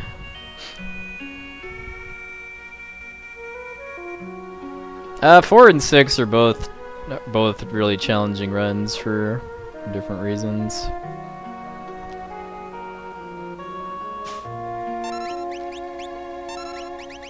I got caught up a little bit by Realm there, but made it. And got the white cape.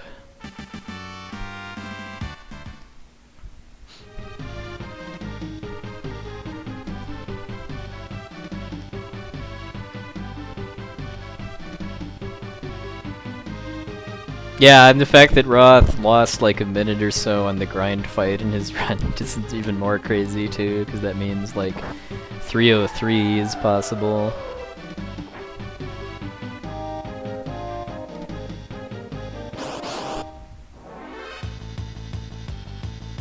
Hey, he's got one more gold than he did at the Opera.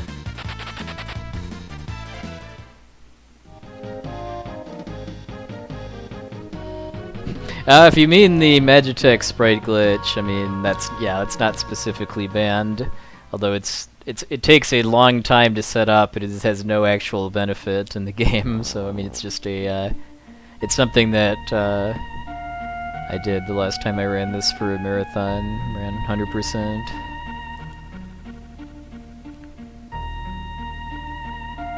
All right, well, since we've hit the last stretch of cutscenes here, this is traditionally where I ask how everybody's doing tonight or today, whatever time it is for you.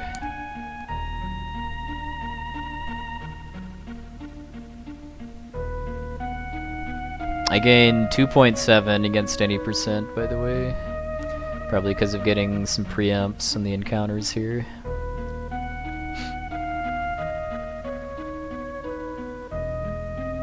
I had a pretty solid weekend. Had to work last night for a couple hours, but nothing too excruciating.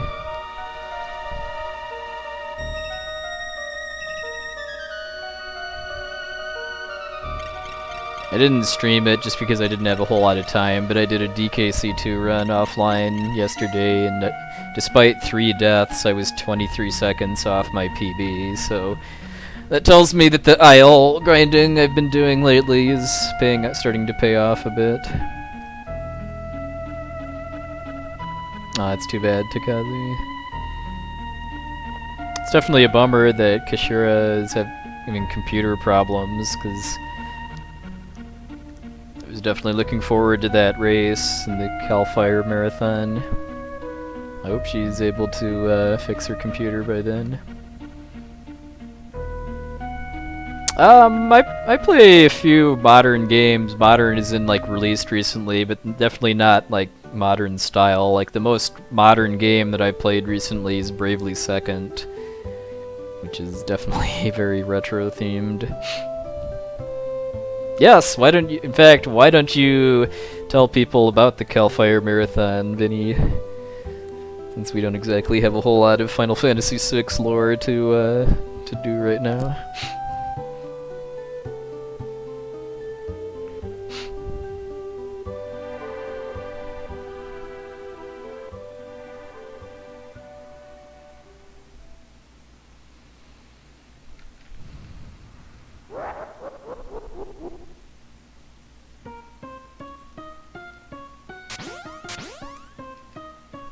Oh, it's next week. Oh yeah, it's next weekend already.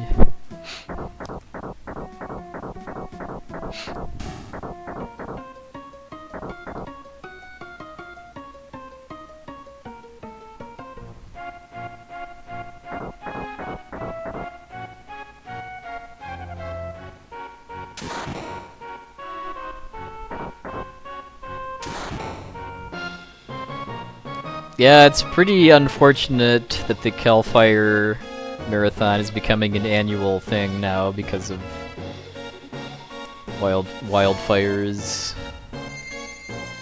happening a lot in the American West Coast lately. So definitely check that out next weekend. I'm not running anything for it. I didn't submit anything, but I will definitely be watching as much as I can.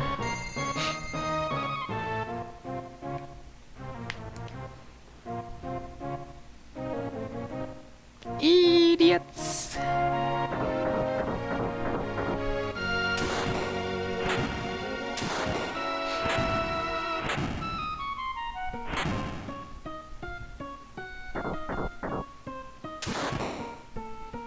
Personally, I kind of think Kefka's Tower is a bit better, more fitting of a final dungeon for its game than the Lunar Subterrane, just because Kefka's Tower forces you to make 3 parties, which motivates you to actually do all of the side quests in the World of Ruin and get good magic and equipment and stuff. And also just the fact that there's a lot of mini-bosses too.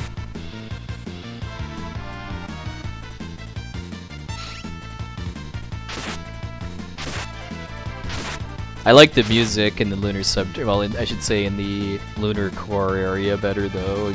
It's hard to go wrong within the Giant.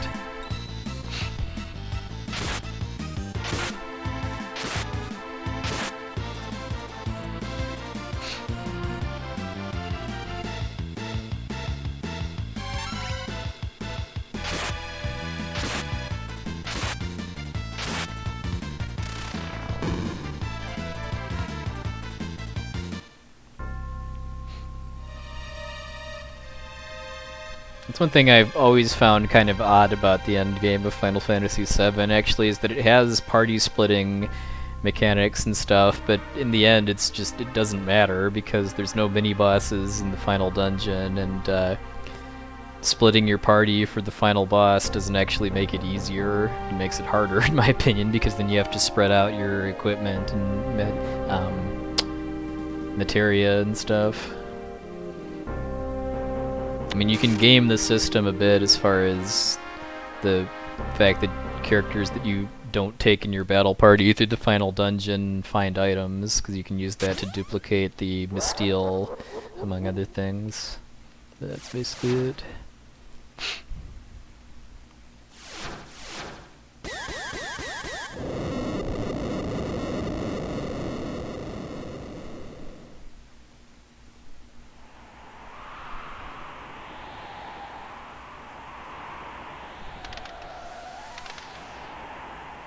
Well, Safer Sephiroth actually has a lot of modifiers applied depending on various factors, which I think is kind of cool. Because, like, if you use Knights of the Round, I think on either Genova's Synthesis or Bizarro Sephiroth, although don't quote me on that, then that gives Safer Sephiroth better stats and HP. If you have characters at level 99, it does the same thing.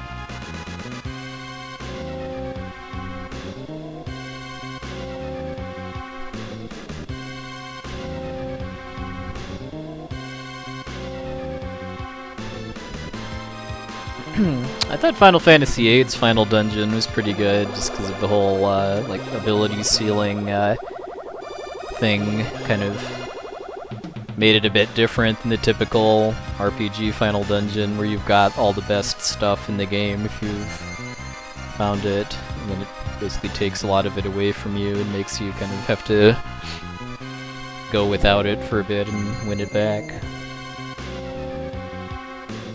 Probably not. Battle Gooch. Mods and ROM hacks of RPGs don't really interest me that much. There's one hit.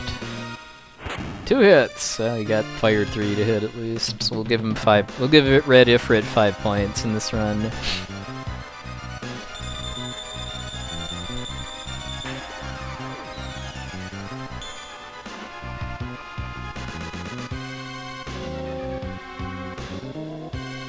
Yeah, especially in the American version of FF8, where Omega Weapon is actually glitched so that he's always level 99.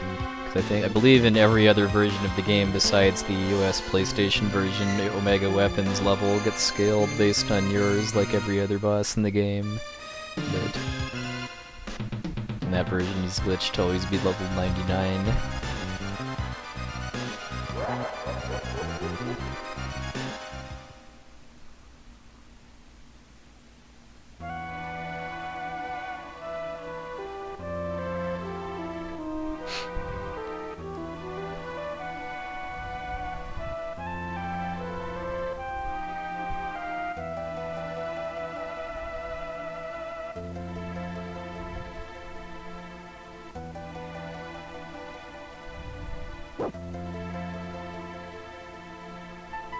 I mean, FF9's final dungeon isn't terribly memorable outside, I'd say, outside of the fact that it's a huge nostalgia trip.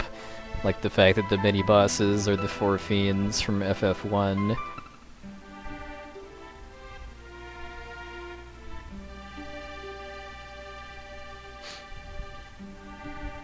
It's got some kind of neat visuals, though. The fact that it's a dungeon made out of memories.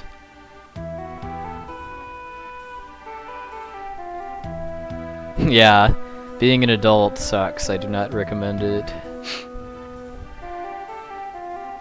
Well, yeah, these splits are good just because I'm running against a very outdated PB. I'm paying more attention to my Glitchless Any % splits that I have up next to it too. Just because if I'm less than 2 minutes behind my Any % PB, then it's going to become an Any % run, just because then I have a shot at a sub 515. But if it's not, then oh well. Gonna go for a 100% PB instead. And that's just because I care a lot more about my about optimizing my Any % PB.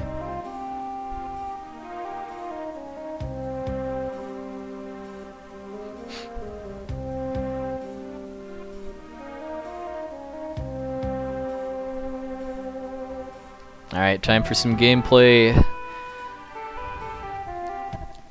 Hope everybody's prepared.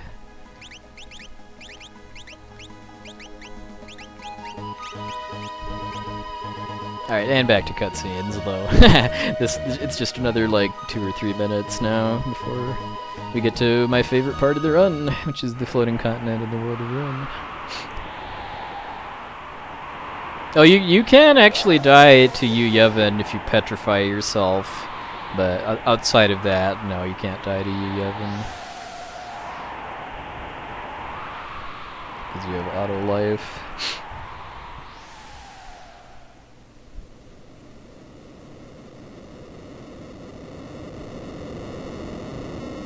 Yeah, the gamiest gameplay of them all.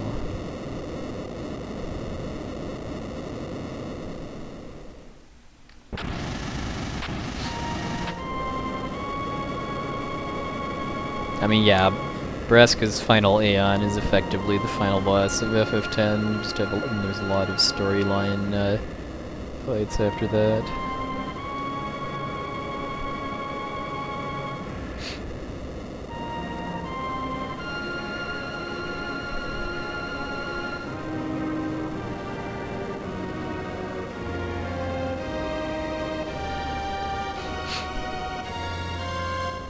Probably not, Rain.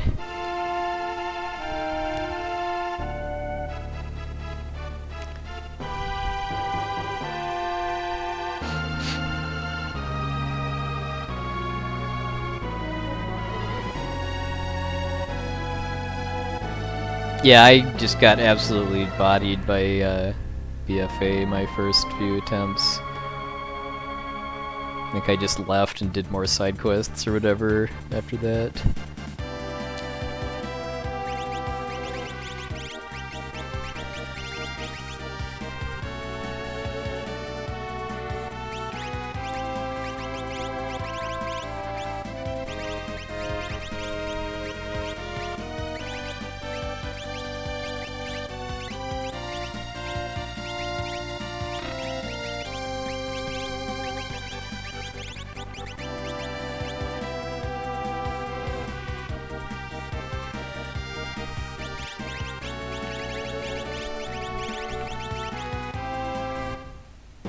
And away we go. We'll see at the end of the floating continent. If I killed Narapa before 357, then it's going to be any percent, otherwise 100%.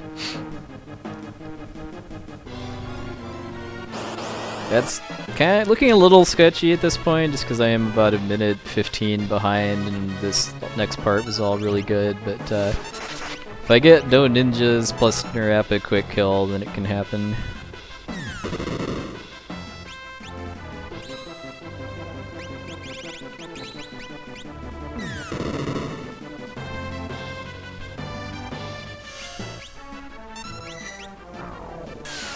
Yes, I've played every Dragon Warrior / Dragon Quest game up through 6. I've started 7, although I haven't made a whole lot of progress yet.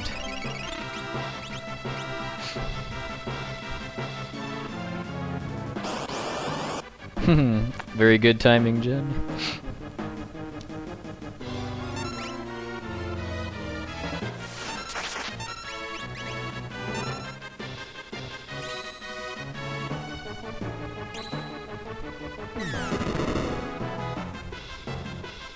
Ooh. At least they're hitting Terra. You can survive that.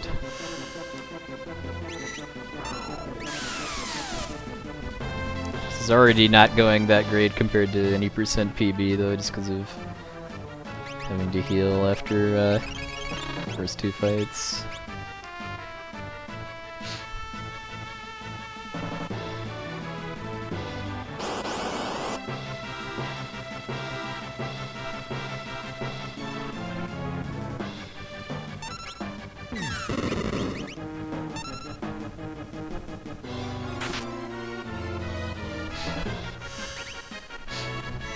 Alright, you give yourself a good one, Ghostwick.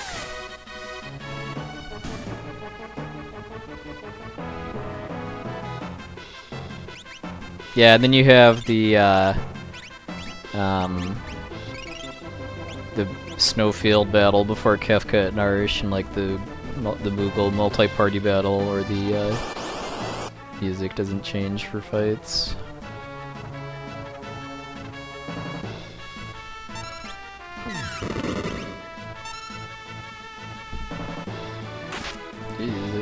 Problem with Edgar. It's probably, well, I mean, it's all 3 packs, but Edgar dying twice probably means I'm not getting Chupan quick kill, because he's almost certainly gonna miss level 15.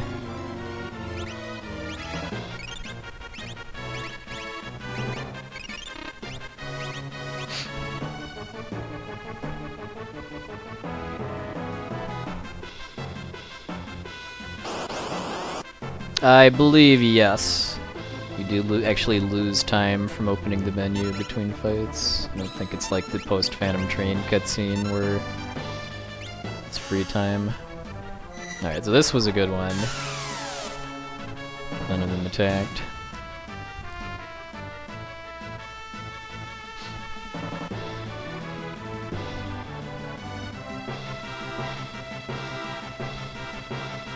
Might still be able to make level 15 Edgar if he survives this one.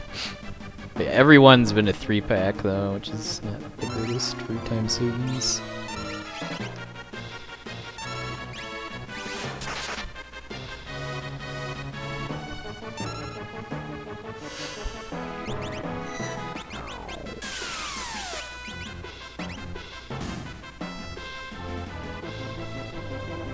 I didn't get it.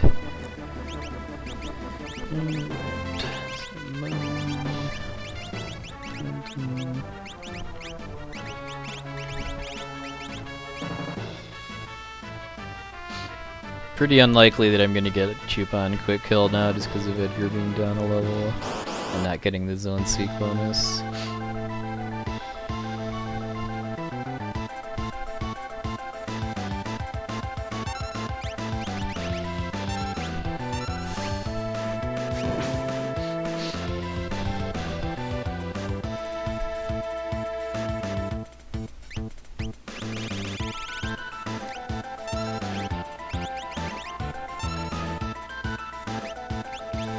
To get a pretty good roll with ice in order to have a shot at quick Chupon, or just Terra needed to level up off the IAF, which I didn't notice happen. Yeah, no quick kill.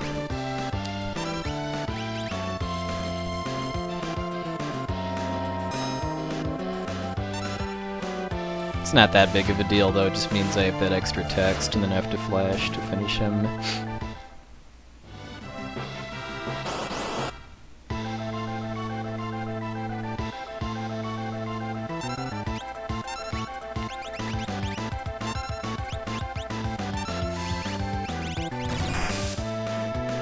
I lost 38 seconds to any percent there.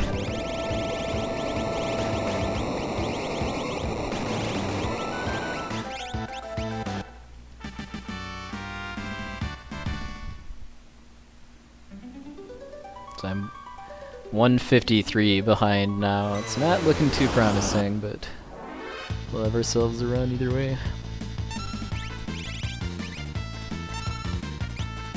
That would be why I'm doing this too, just so that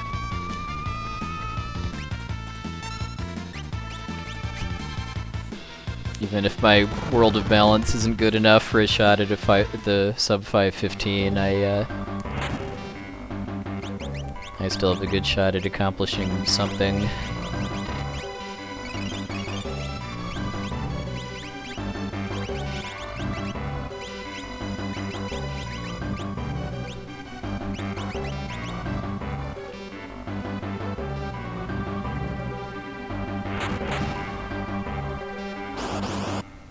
No ninjas? Alright.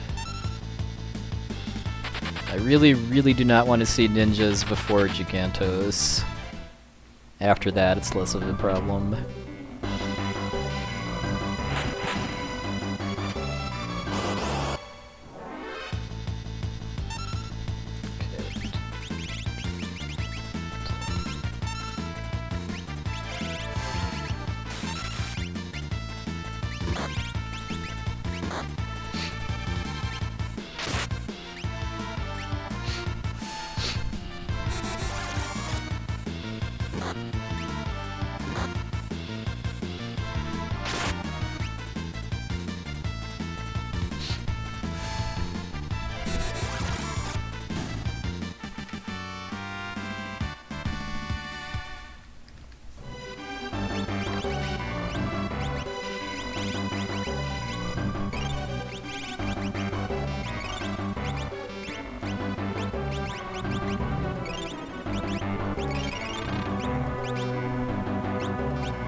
Gonna run from this because it's a preemptive. I do need to kill a couple sets of enemies before I have my weapon. There'll be more.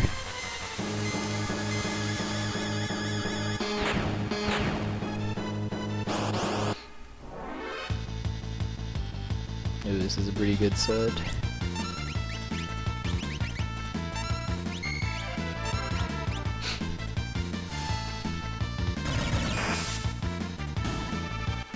That's the highest XP fight on the whole floating continent.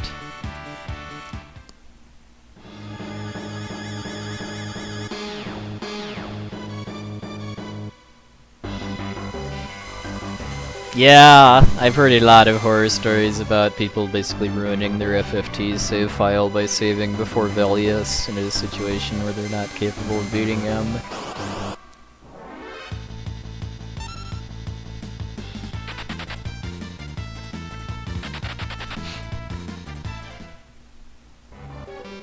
mean, there's a lot of ways to cheese out Velius, though.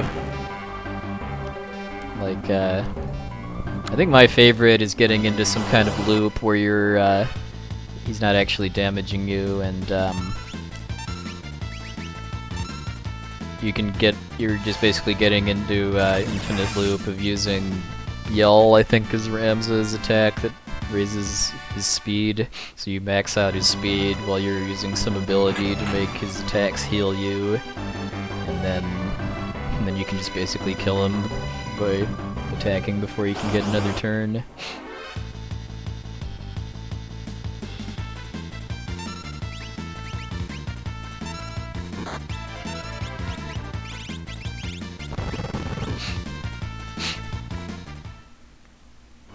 Oh yeah, and you can accumulate to raise Ramza's attack power too.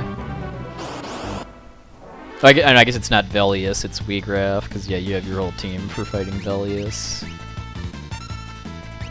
Weegraf's second form.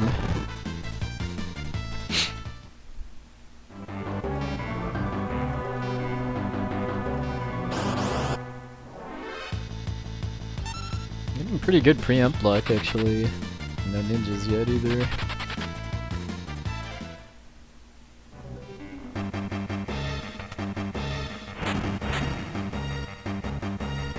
We'll see. If I kill Narapa before 357, then sorry, Shadow, gotta go for sub 515. But if I don't, then be going for new 100% PB. Now ninjas, but at least preempt.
Ooh. If he counters this... No, he didn't though. I might have been able to get the death animation skip. Alright, well, 348 Atmo weapons, pretty good. I think it's mostly going to come to the escape as far as how good the naughty fights are, and if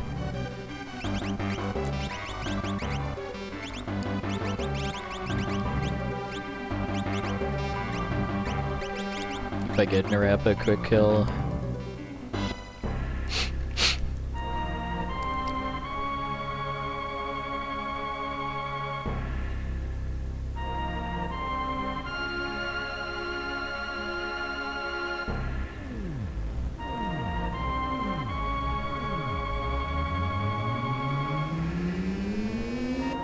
Because yeah, this is how I'm doing relative to any percent right now, but the first half of the floating continent was definitely better just because my one ninja encounter was a preemptive and I just got more preemptives, period. But yeah, like I said, it's mostly going to come down to the escape. Because this is where the routes diverge, because if I'm doing any percent after I've killed Narapa, I jump, and if it's 100%, then I need to save Shadow. Thank you, Honoris. Well, I mean, there's a spell in this game called Scan, which lets you learn weaknesses of enemies. I obviously don't need it because I already know all of that, but if you're playing the game casually, then scan is an extremely useful spell to have.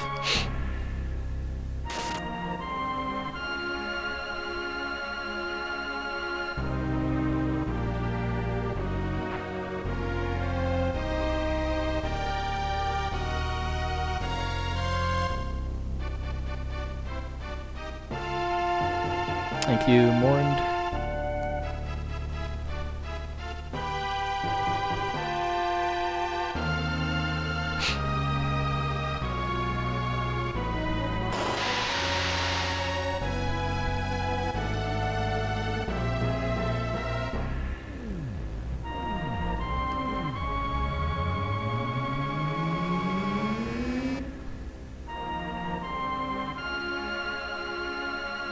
No politics talk, please, Detonervis.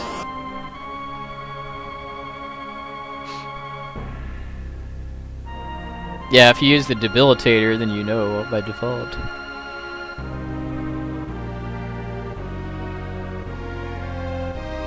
Yeah, Nameless Feeder, I mean, if my pace at the end of this section is good enough that beating my any percent PB, which is significantly more optimized than my 100% one, is possible, then I'm gonna go for it.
We'll see Steebs. If I killed Narappa before 357, then that's a good enough pace.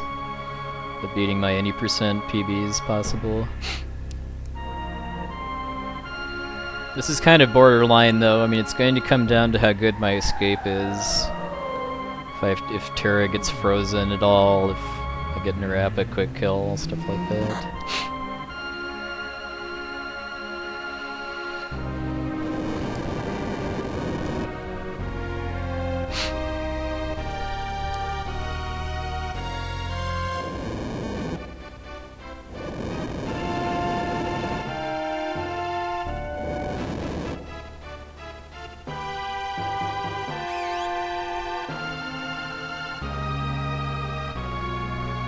Thank you, Bummy.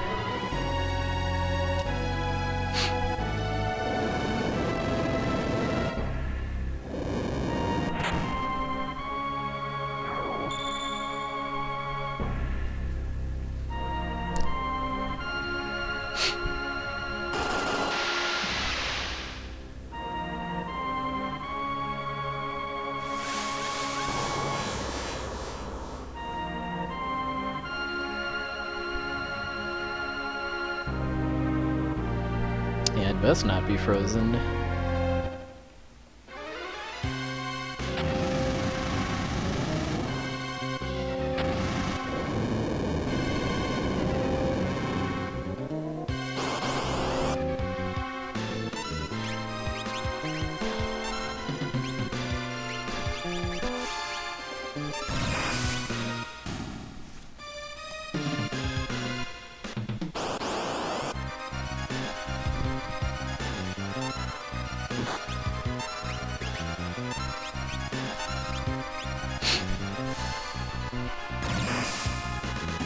Well, we'll find out in under 2 minutes now, if I'm saving Shadow or not.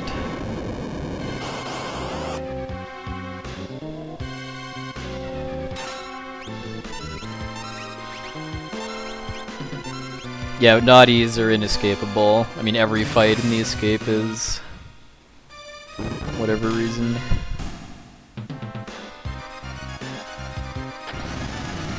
Okay, Edgar is Doom, that's important. Alright, here we go.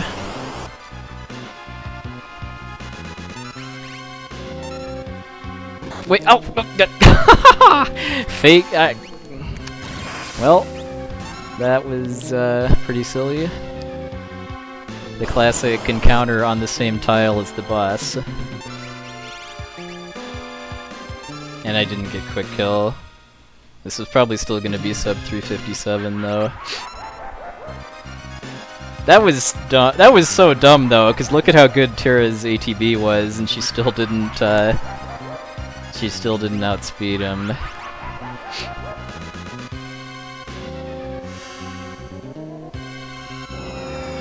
I was paying so much attention to the ATB that I didn't actually see that that wasn't that wasn't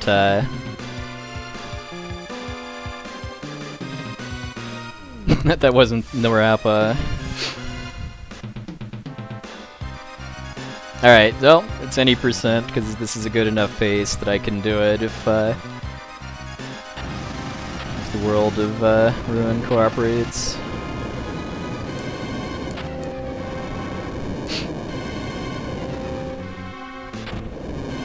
Alright, I'll get my stream title updated as soon as I don't have to bash. Yeah, it might be an any percent with Kieran PB.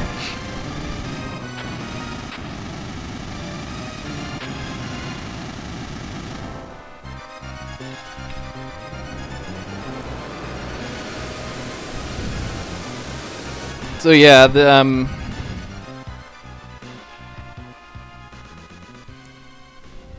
people, and for anybody that missed my run last weekend, I mean, World of Balance was amazing, as you can see from the fact that I'm a minute and a half behind, despite that being a pretty good pace overall.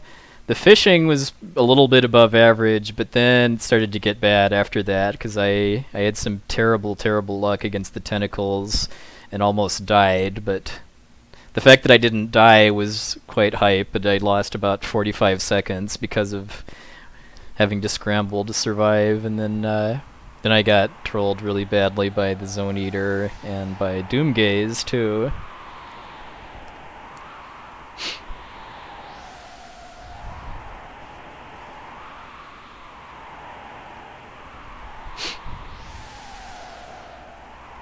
Yeah, I lost about 1 second, I want to say, to picking up Kieran, so if I miss PB by less than a second, we can blame Kieran.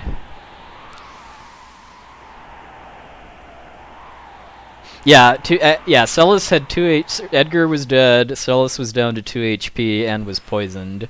So I was just, my heart was pounding and I was staring at the screen waiting to see whether Celis got her cure spell off first or died to the next poison tick. I am a Twitch partner issues. I just don't have a sub button by choice. And yeah, I did get Doomgaze in my PB.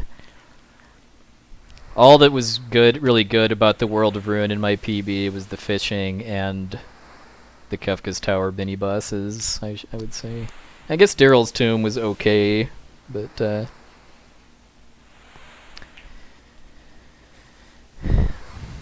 yeah, I lost probably about 3 minutes between Tentacles, Zone Eater, and the final boss.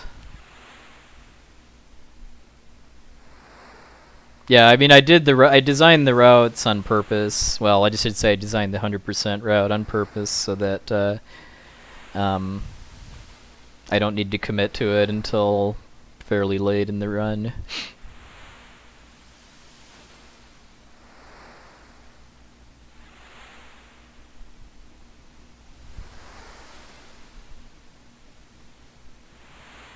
The fact that Edgar missed the Zone Seek Esper bonus could be a little bit of a problem on the grind, though, if Setzer dies early, but hopefully that won't be an issue.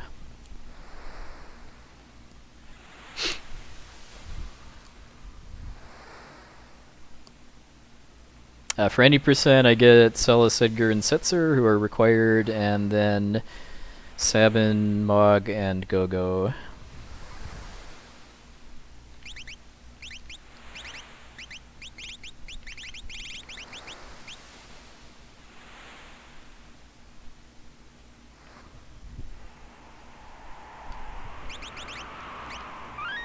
Alright, time to see if I'm a pro bass fisherman or not.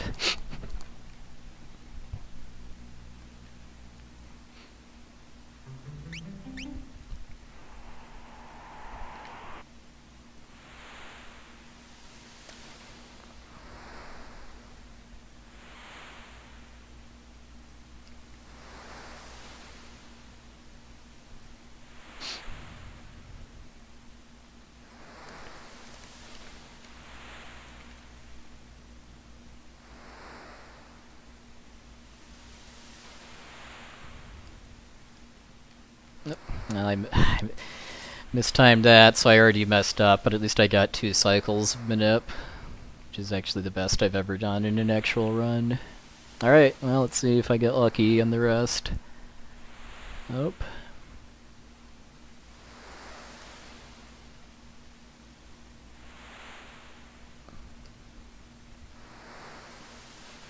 Come on.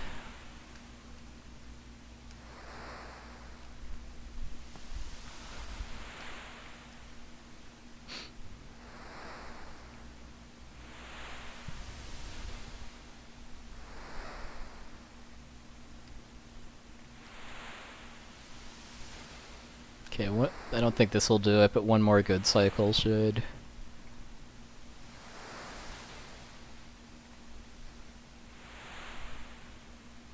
Nope.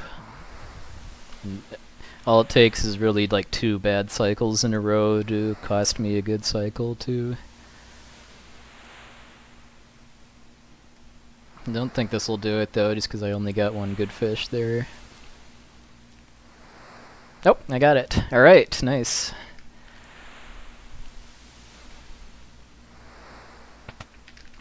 So that was... the fishing was decent in my PB, but this was a little bit better.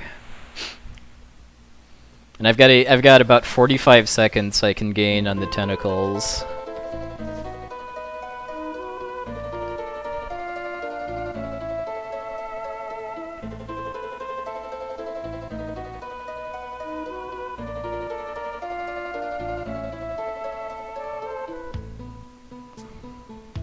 You can post a YouTube link as long as it's relevant and appropriate. It does not take much in order to beat the tentacles. I mean, I have to get really, really trolled in order to have what happened last week happen. I mean, Doom missed and then they double bioed, which is... I mean, that would have... If Doom hadn't missed, which is about maybe 20 to 30% odds for Doom to miss, then the second tentacle wouldn't have gotten bio off.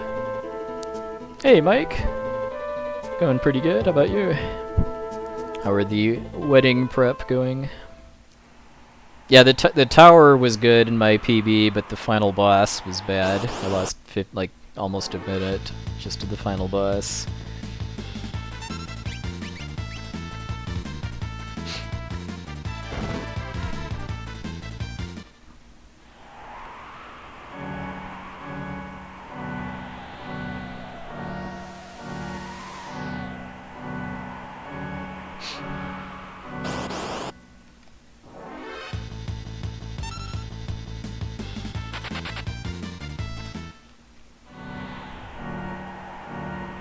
That's coming up relatively soon, isn't it?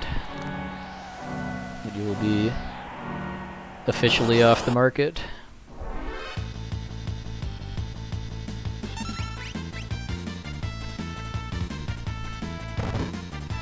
Oh, that's good. Going broke is never a good thing.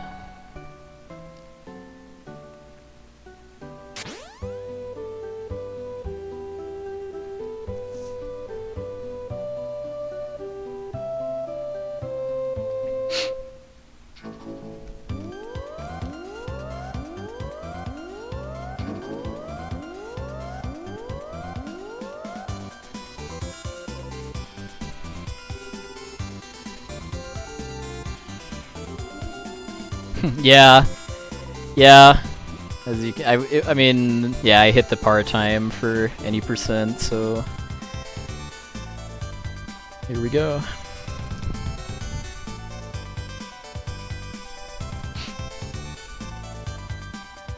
I only got one set of ninjas, and it was a preemptive, and then the escape was good. I still didn't get Narapa quick kill, but yeah, just the floating continent as a whole was pretty good.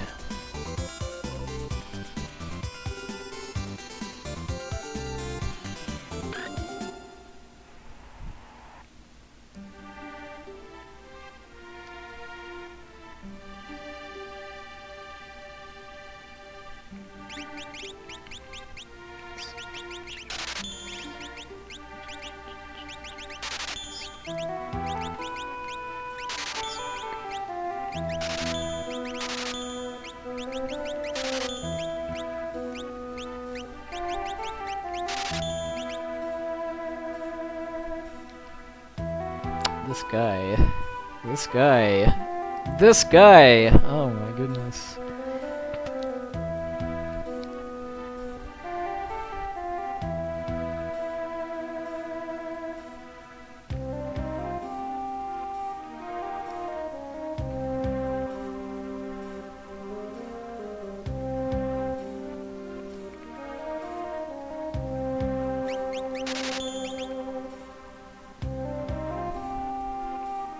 He's back for more, too. I think that's the same guy.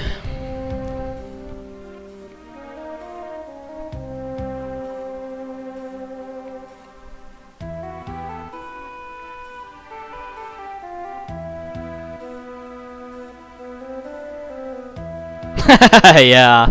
Yeah, good point, Mike.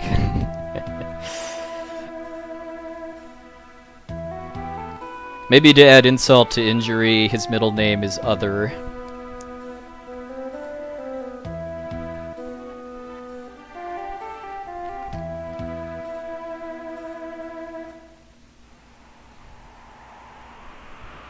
Oh, thanks for the host, Biz, if you're around.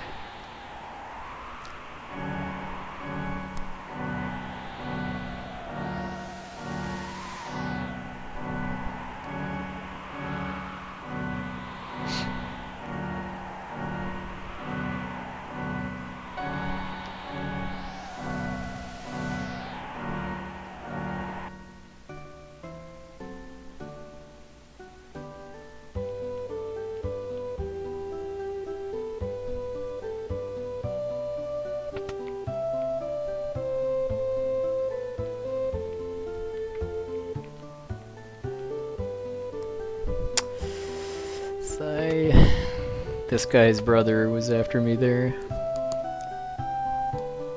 Or maybe cousin or former roommate.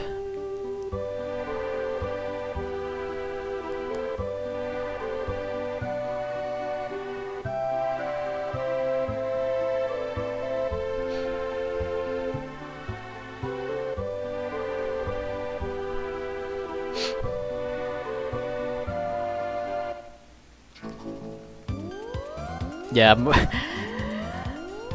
more 2D tile-based RPGs need the ability to jump over NPCs, for sure.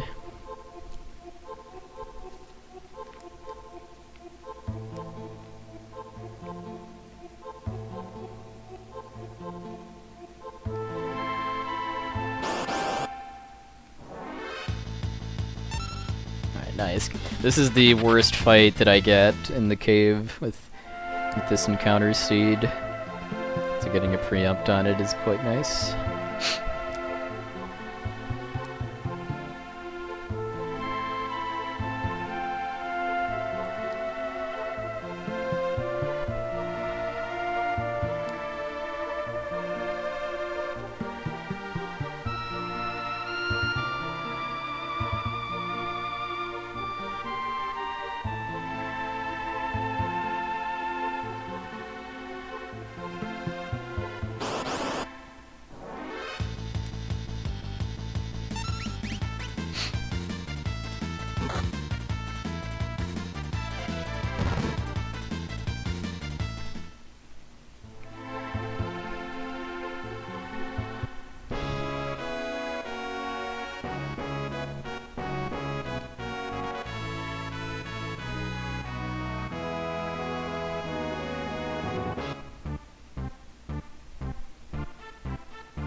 Alright, tentacles, it's time for revenge.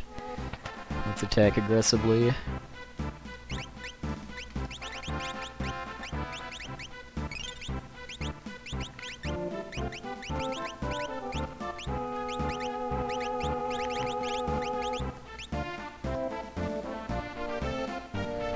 Let's start by having Doom hit this time, which is definitely has the odds in my favor.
Alright! We are in there. I mean, I did derp a little bit and had Edgar go first instead of Celis, which cost me a few seconds, but on the flip side, if Doom had missed, I probably would have gotten a second shot at it before Edgar got grabbed.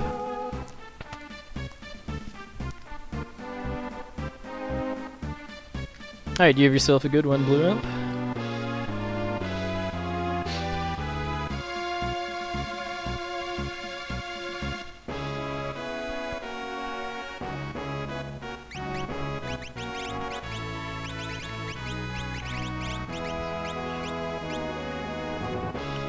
That was despite the antics of this guy and that guy, too.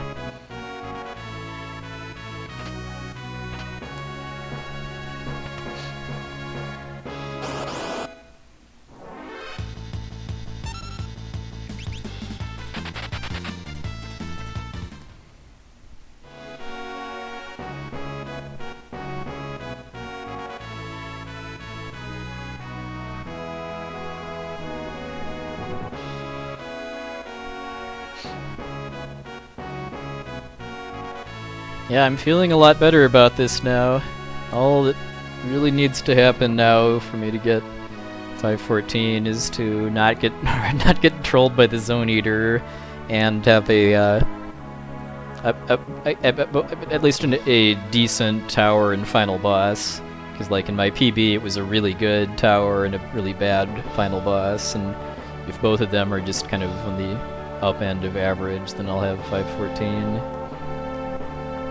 Assuming I enter the tower close enough, that is. Because I just still have to get past the Zone Eater RNG.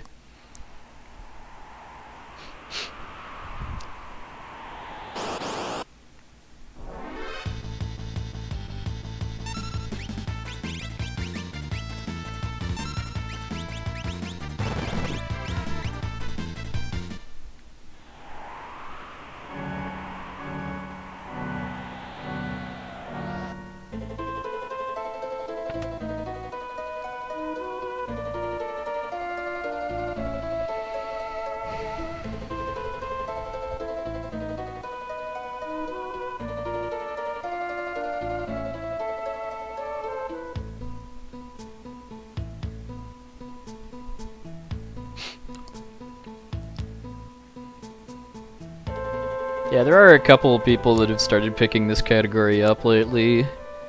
I'm curious to see what they do with it.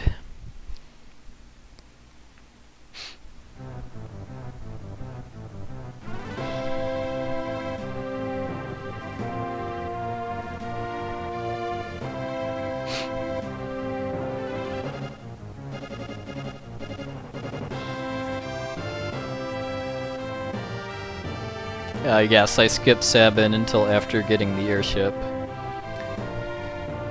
It's so that he joins at a higher level. Just because when characters rejoin you, it's based on your average party level.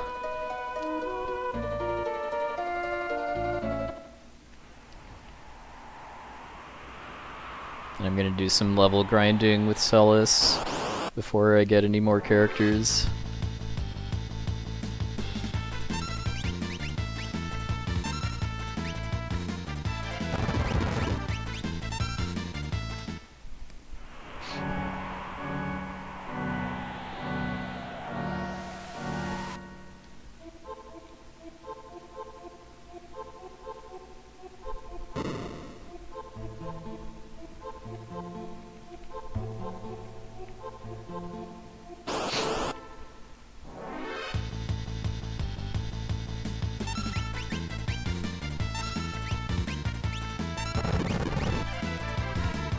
Alright, don't forget the crystal mail this time, please. That was a really dumb mistake in my PB.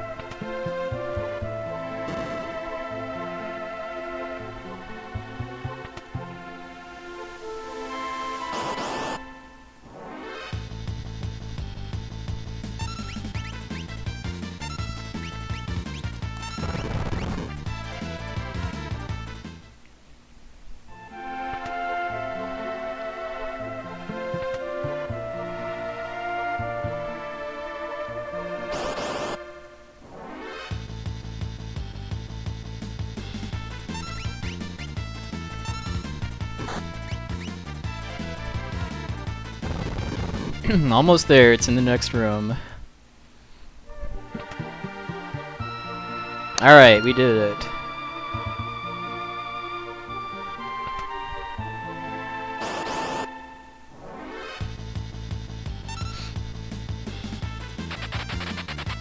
Yeah, Mad Oscar is definitely a creative way to translate Marlboro.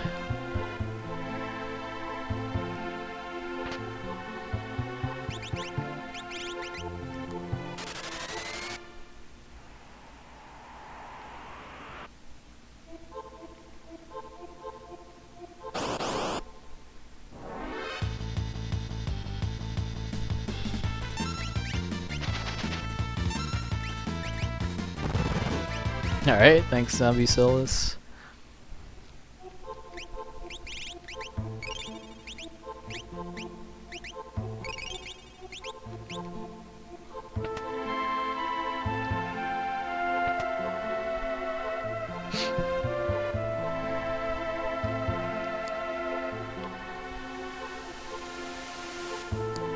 Hey Jeff, thank you sir.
Okay. Had to focus both on the menu and also on my movement, because if I make a single misstep in the tomb, I get an extra fight before getting the airship.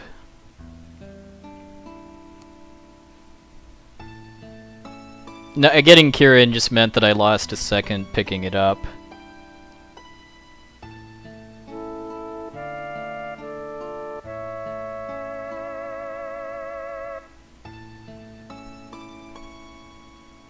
Can gain a little bit of time on this split too, actually, just because in my PB, because I had to use one of my fire rods on the tentacles to survive, just to survive the fight at all, which meant that one of the grinding fights was about 10 seconds slower because of not having a fire rod. But yeah, the soonest that I can get back ahead is when I enter the tower, just because the Zone Eater was awful in my PB. I got like 5 demis, I think, and then ran into Doomgaze.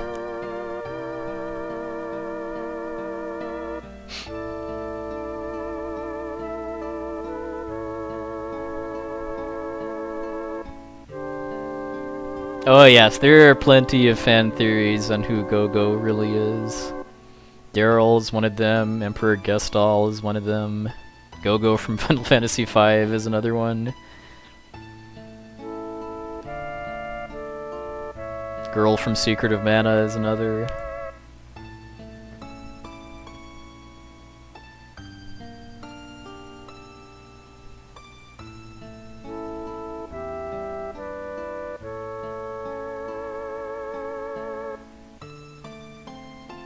Yojimbo, that's actually a new one on me.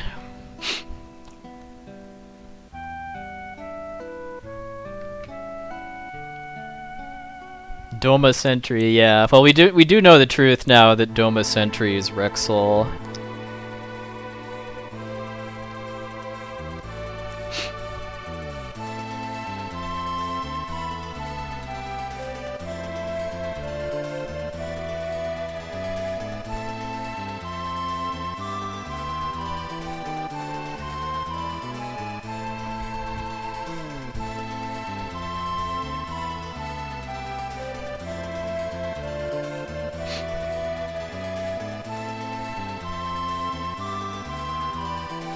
A bird who I would have had to care about if I was doing 100%, because I do need to send off the bird in order to unlock Cyan's side quest.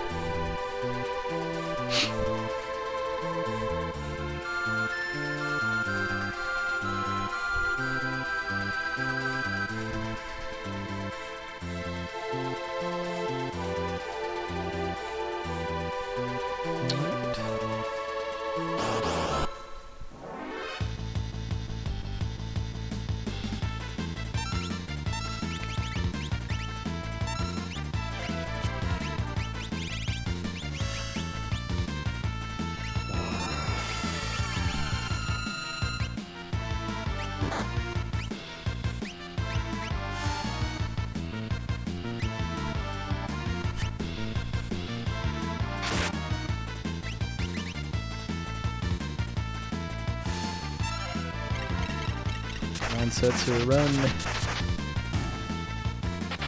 Alright. It was annoying that Doom missed, but the Setzer didn't soak any experience.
You can get back into Doma Castle if you unlock it at the banquet, although there's nothing to do there in the World of Balance, though.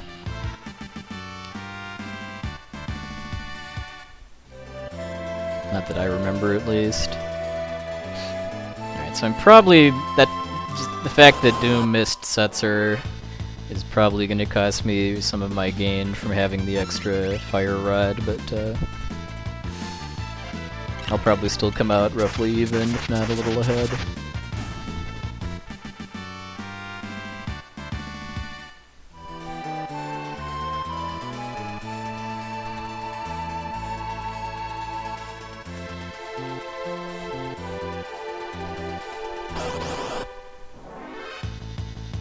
Oh, that's right, yeah, you can actually get the chest that's in Cyan's room that has beads, which in this version of the game it does literally nothing because beads increase your physical evade stat, which in the Super Nintendo version does not work at all.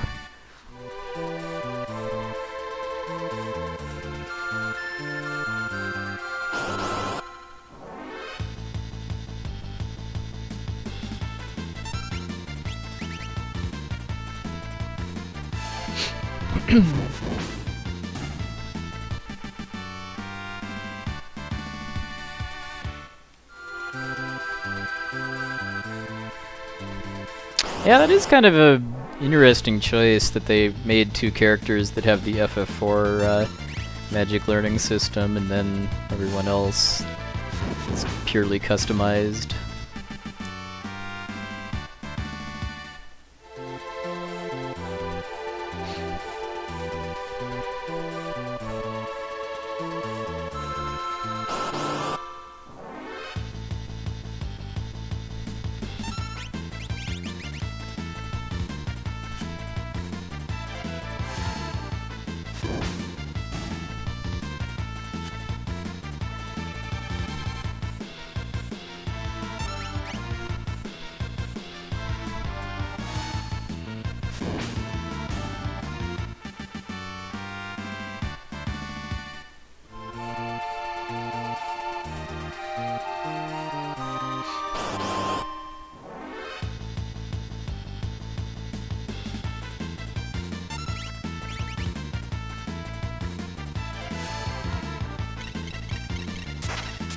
Well, oh yeah, I mean there's a plot reason why, but just from like a game design perspective.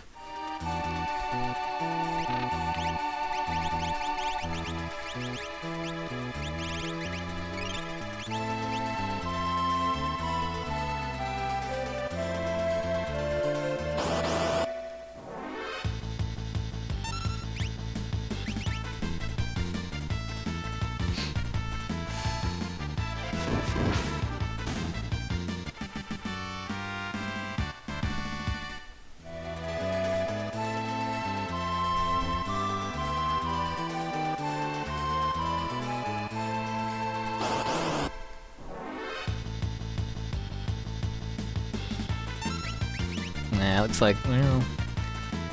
Yeah, actually I'm gonna lose some time here, because yeah, I guess I did have to dink around a bit with making sure that Setzer ran away from the first fight, which cost me a bit.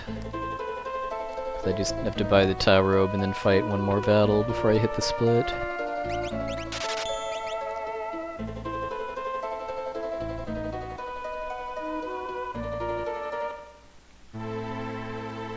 Yeah, Go-Go is Rachel's, another theory I've definitely heard a few times.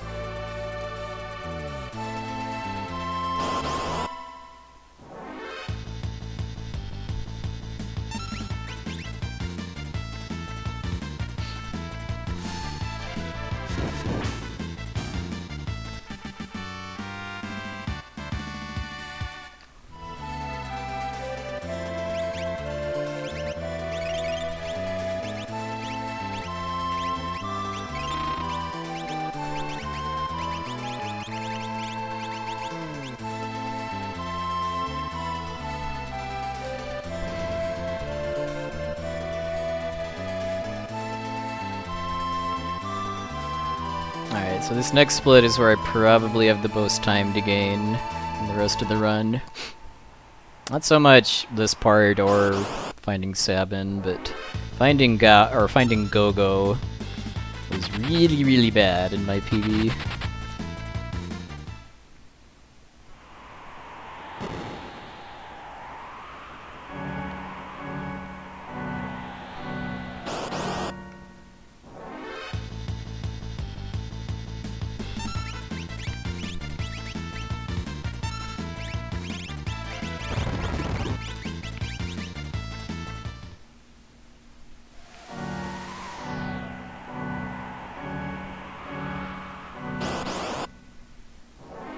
Oh yeah, and I can gain almost a full minute on Kefka if it goes well too. I think I have more than a minute to gain on Enter Tower though. Just cause a run before I got my last PB gained 52 seconds on my previous PB on that split because it went basically perfectly, and then on so that combined with the fact that I lost a lot of time on my current PB on that split tells me that there's, I mean, just look at it, there's about a minute and a half between my PB and my gold for Enter Tower, it looks like. So yeah, theoretically a minute and a half here, and theoretically a minute on Kefka. Odds are I'm probably going to lose time on Goddess Split though, just because the mini-boss fights were all really, really good in my PB. And hopefully I'll hit the Goddess Split, because if I don't, that means that I died in the tower.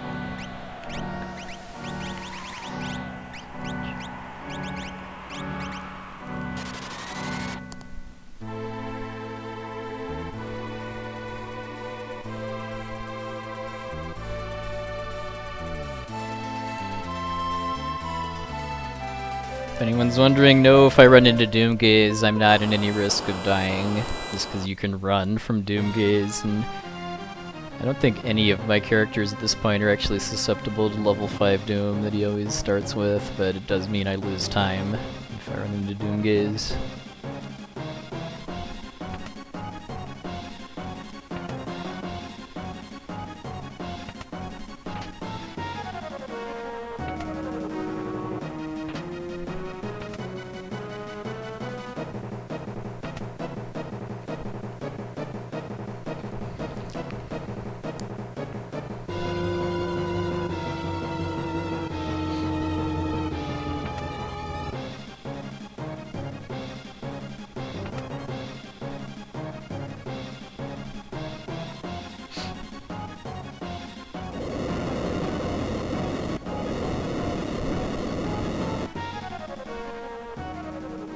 If I was doing 100%, this is where I would buy Seraphim, and I would make sure to do it while the house is shaking too for maximum hilarity, because it doesn't actually change the Seraphim dealer at all, as far as when you buy it.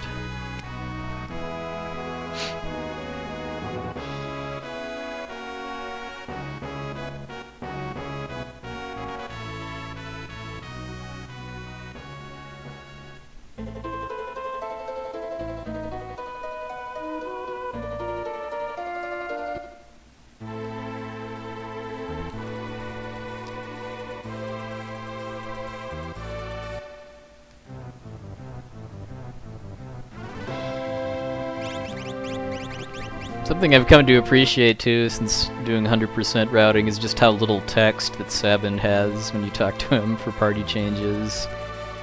Because like Strago talks forever compared to Sabin.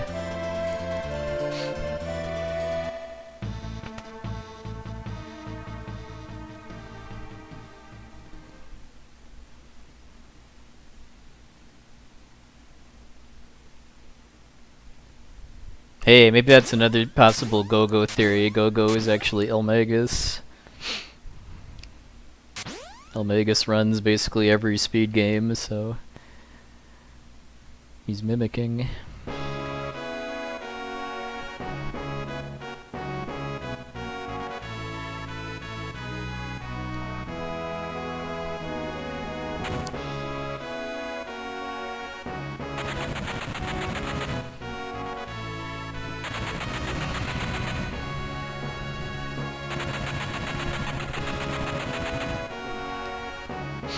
Alright, well, after this cutscene is the moment, one of the many moments of truth in the endgame. How quickly I can get into the Zone Eater and get Go-Go.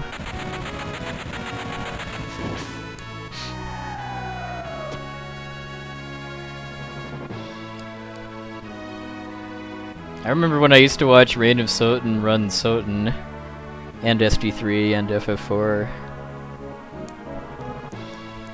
Hint, hint, hint, hint.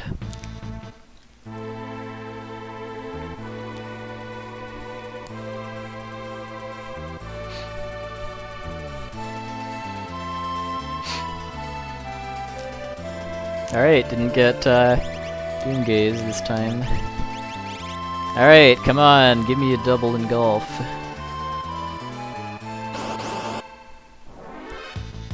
Come on, no demis. Alright, there's one. Come on, give me another one. Please, please, please, give me another engulf. It's 2/3 odds, you can do it. Hey! Nice. Yeah, you can still get Doom Gaze even with Moogle Charm. The only way to avoid Doom Gaze is to use the Y button for airship controls, which is slower.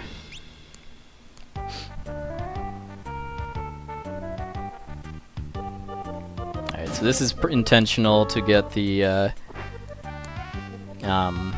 red jacket down here. Get that ether because I used an extra elixir on Edgar already.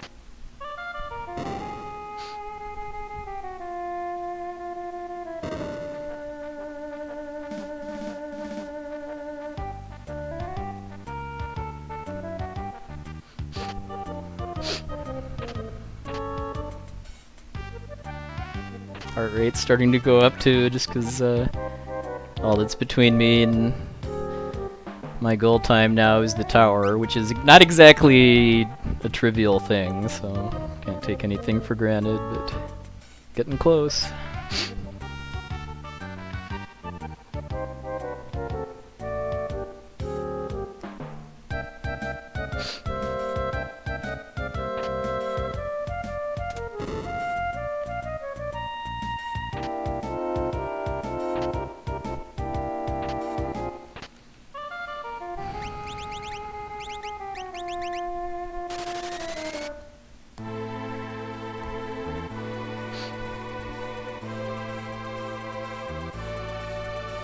Yeah, Go-Go's name isn't actually used in any text boxes.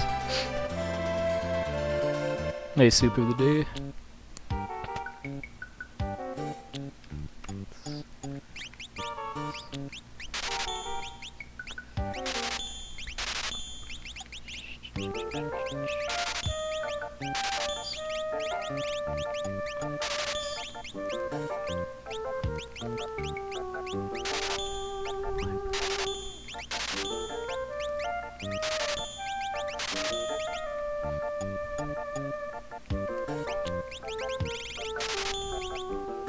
Got a lot of extra money because I got the still got the Murisame on the floating continent just in case I needed it for 100%.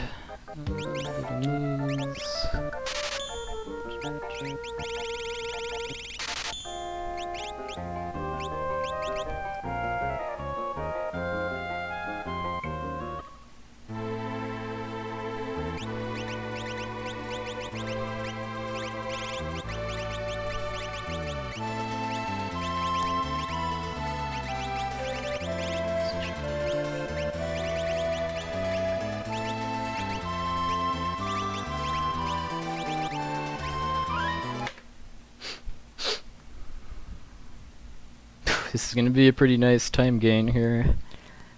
That was a really good enter tower segment, for the most part. That resets for encounter manipulation in the tower.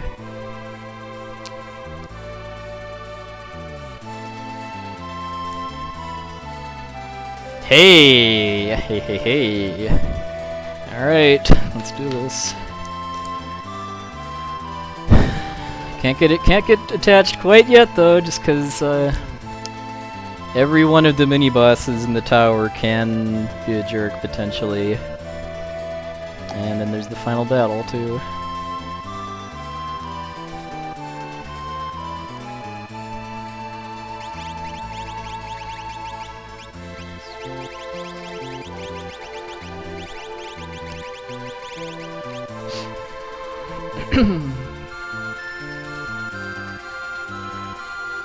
I hope this is it though. Hope this is the 514.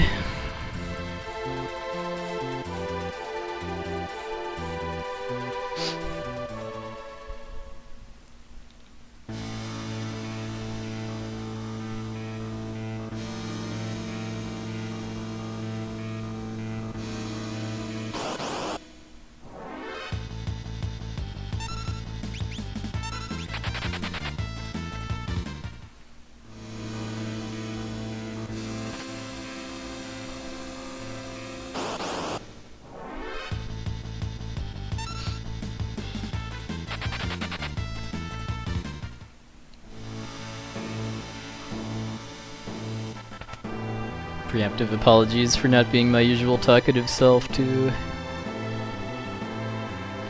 I'm gonna give the game my best.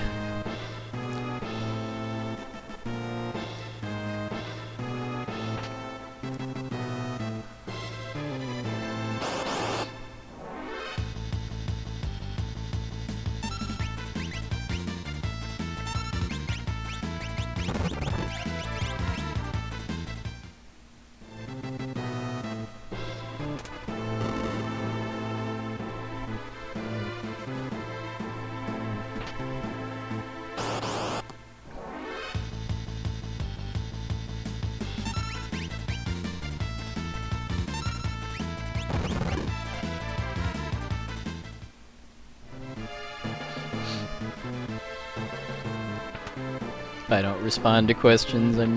There's plenty of people here that have seen this run enough times to understand the route.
It's because only one of the tower parties can have Mog.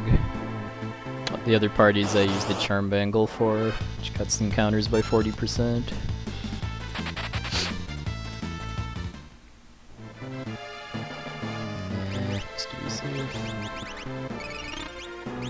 Shouldn't need that extra HP, but I don't want to die to Inferno if I can help it.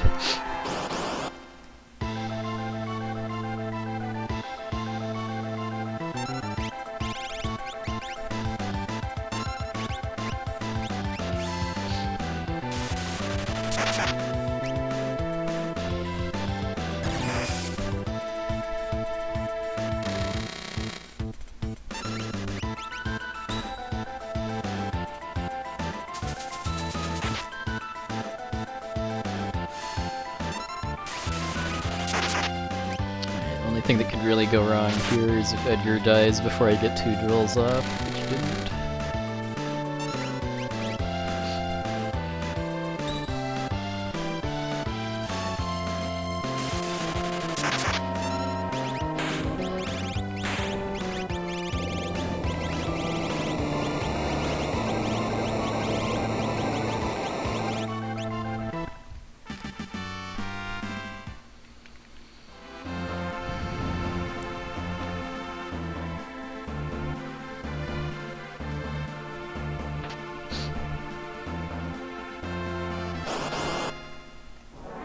Yeah, literally the only thing I did differently to allow for the possibility of 100% was pick up Kieran, which cost about 1 second.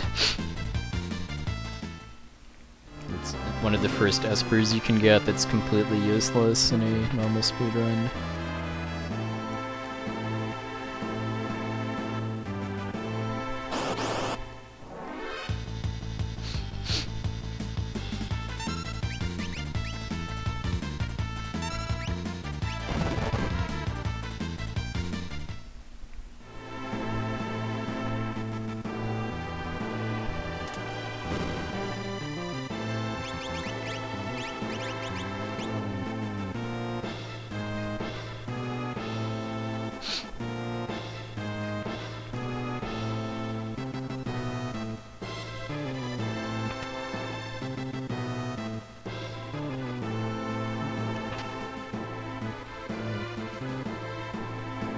Slipped in the D-pad there.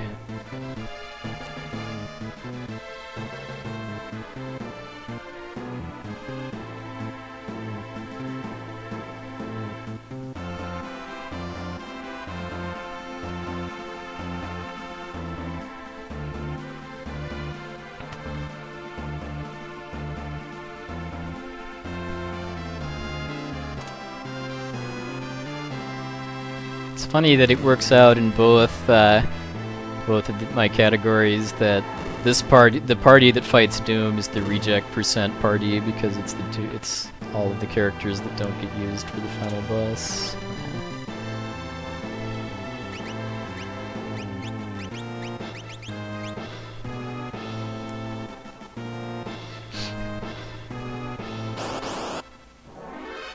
Alright, nice. Getting preemptive Inox is nice. This fight can be a little scary if they confuse me before I can smoke bomb. I mean, in casual play, Mog is basically the Geomancer. He does have some kind of nice dance moves, and the fact that he can equip the Moogle Charm is quite nice, but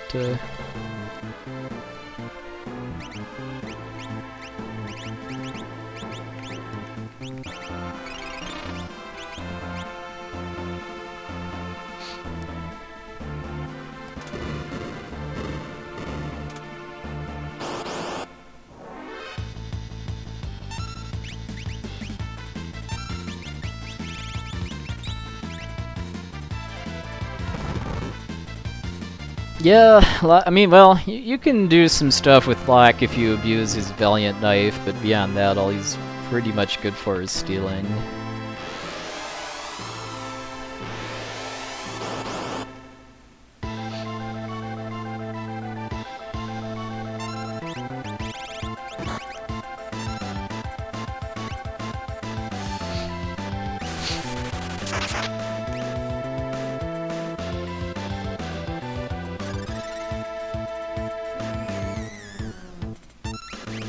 Yeah, the Snow Muffler is pretty OP too.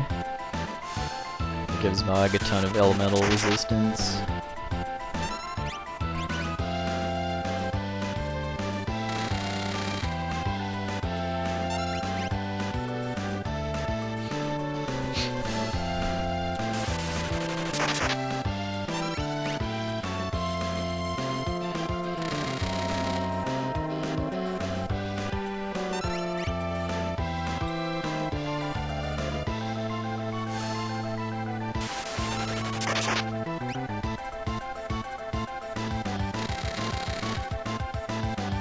Oh, yeah, the chainsaw is not worth the detour, because you would have a 1 out of 4 chance to whiff because of getting the instant death attack that doesn't actually do any damage.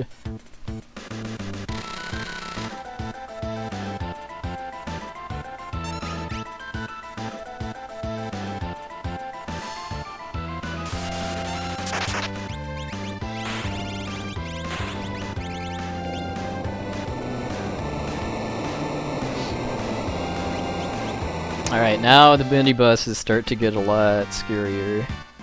Poltergeist is the most tame one, though. It just comes down to if I get stopped on the first turn or not.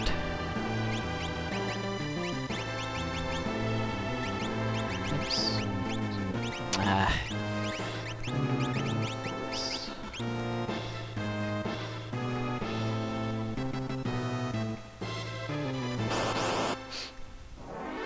Yeah, it is kind of a neat puzzle that you have to do process of elimination around the fact that all of the NPCs in Zozo are lying. Alright, don't stop me, bro.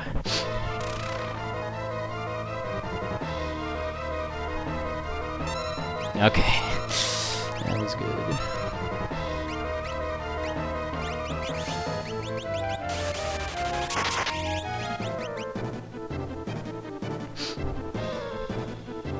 That's specifically why Celis gets the force shield, too.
Oh, that would have been bad. Well, not irrecoverable, but bad.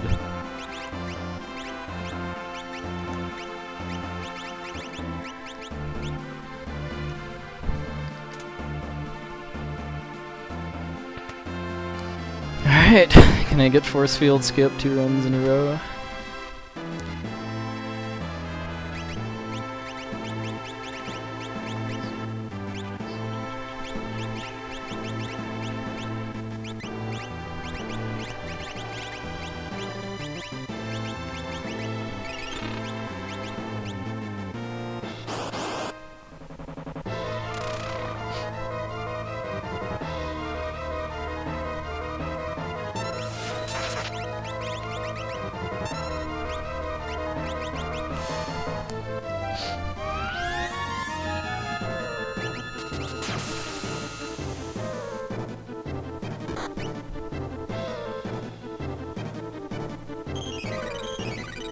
Oh, thank you, Masamune Tenchi.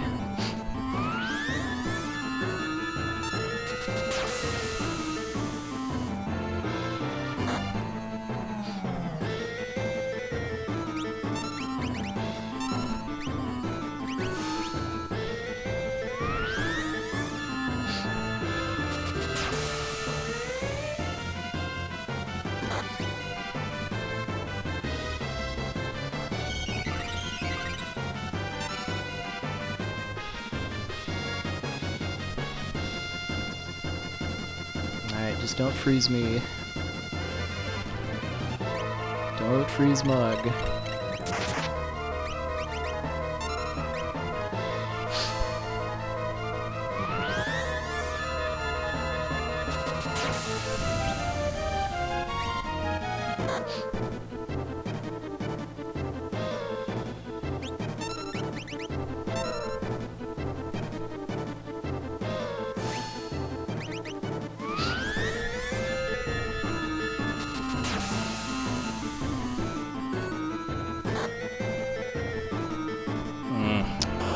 messed up the weight tricking. Alright, no pearl immunity. Alright.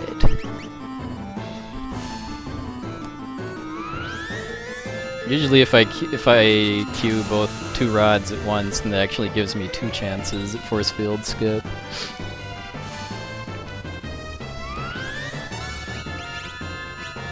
Dodge the bullet though. Dodge the 1 out of 8.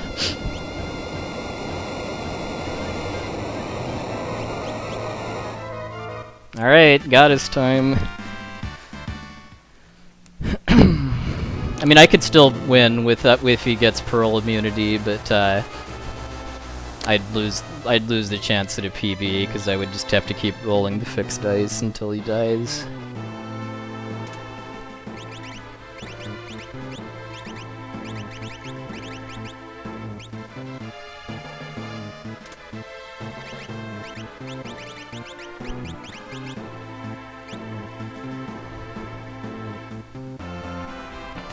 God, this is definitely the worst of the mini bosses.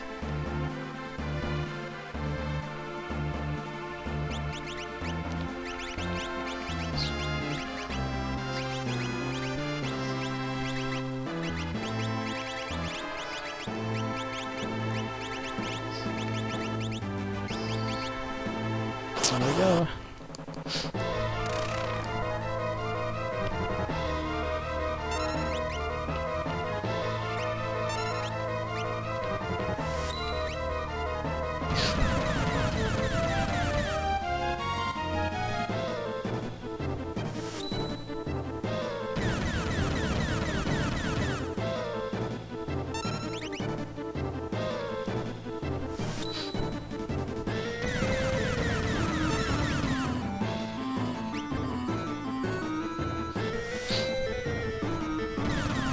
Hey, Scott, thank you, sir.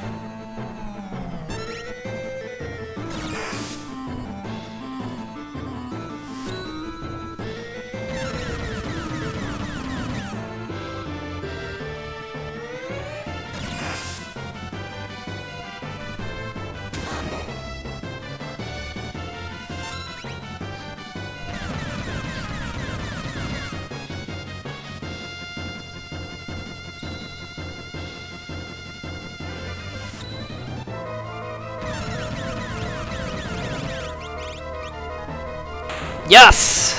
Almost a sub 5, too. I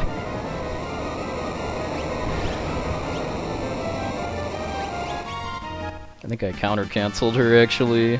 She only did 1 spell that wasn't a counter. I think that would have been sub 5 goddess if I'd have gotten force field skip. I had a 15-second gold in my last run, too.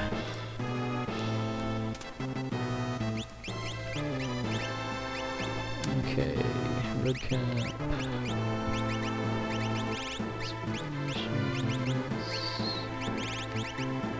I don't think that's actually critical HP for him.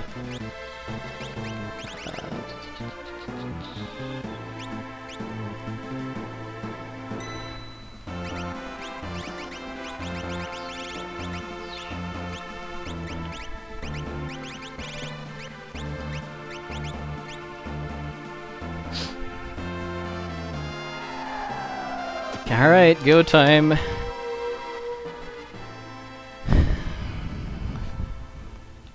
Got almost a minute that over a minute I can save on this fight if it goes well. I did slow that. I lost a little bit on the setup just to, because I wanted to make darn sure that I had the right stuff on Go-Go and Sabin, but here we go. I'm going to close chat after the fight starts, like last time.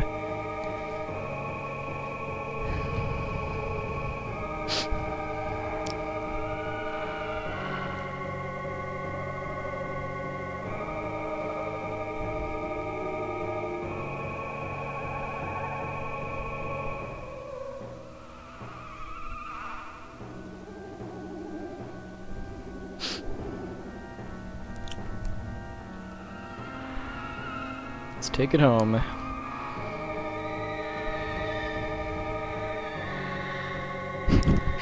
the Kieran percent PB.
Laundry hype. Alright, see you on the other side.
Just wanted to make sure he wasn't able to kill Go-Go in between Ice 3 and the end of the tier. So I waited for him to take a turn. Alright, that was alright. Good bum rush targeting luck there. And hopefully no diffuser or imp on somebody that doesn't block it.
if that... I don't remember if Life 3 actually works, because some of the buffs that the Magitech can use don't actually work on the enemies.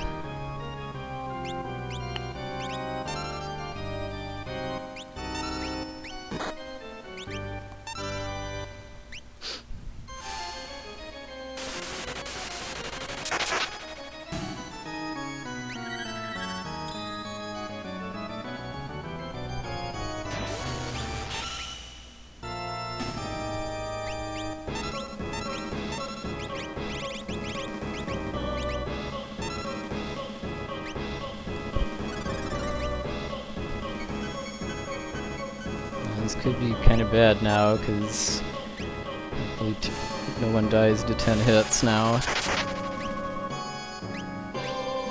1, 2, 3, 4, 5, 6, 7, 8, 9, 10. Alright. If it had crit and killed Edgar or hit him twice, then might have been over then, but made it. Alright. Tier 3 was really, really bad to me in PB. I had good bum rush targeting, but then it did Condemned and into Murton, which was a really bad combo.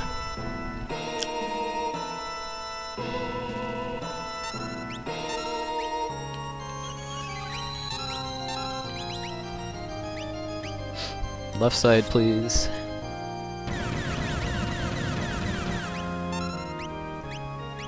Left side, please.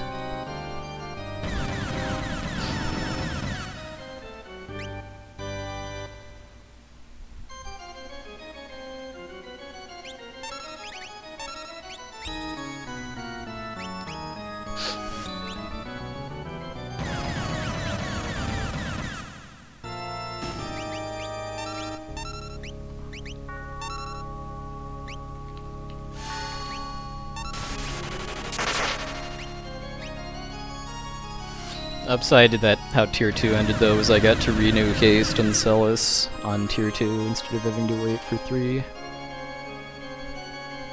Okay, do something other than Murton, please. Alright, that's good.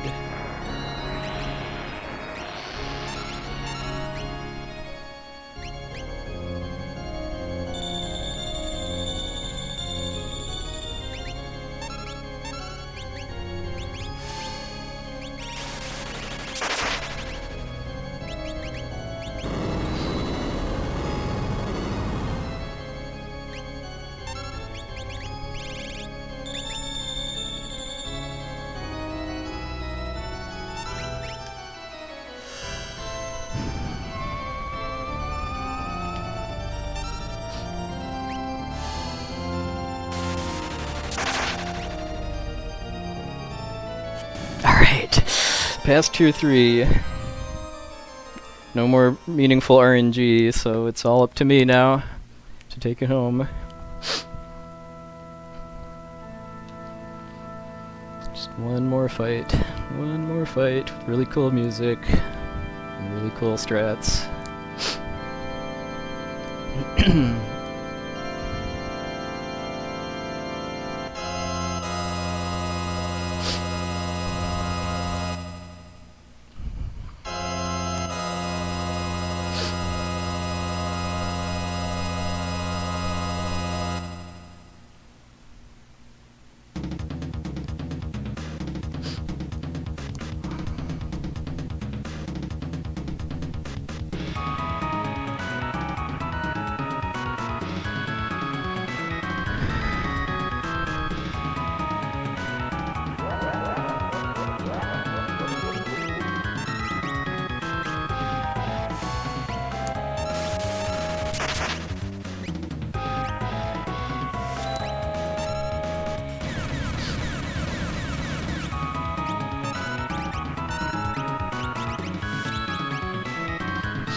I did it!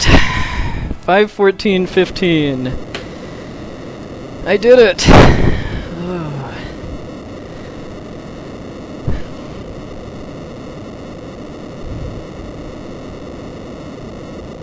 Got the sub 5:15. So much faster than I was expecting to.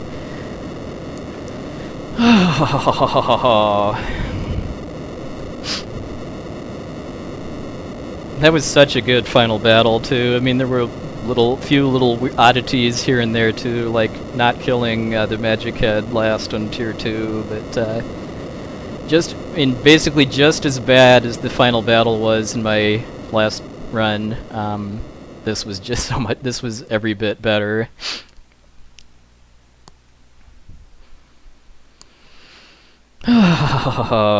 Alright, next run is definitely going to be 100% for an after party. Because after months and months of rerouting, practice, and attempts, I finally hit my goal of sub 5:15 at this category.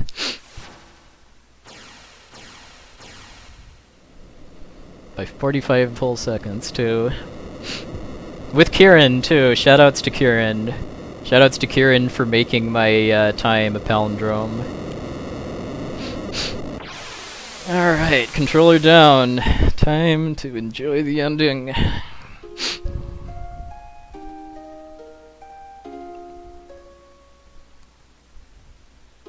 Hey, Cantaloupe. Yeah. Yeah, if I'd have gotten Nerapid quick kill, then maybe 5:13. But playing games like that is pretty dangerous, just because the battle RNG is frame based. So I mean, if something had gone differently in any way earlier in the game, then I would have gotten different RNG in fights. Oh hey, Mister, thank you very much, sir. Shoutouts to Kier. I think we know what our raid message is going to be. I'll start looking for a raid target in a little bit.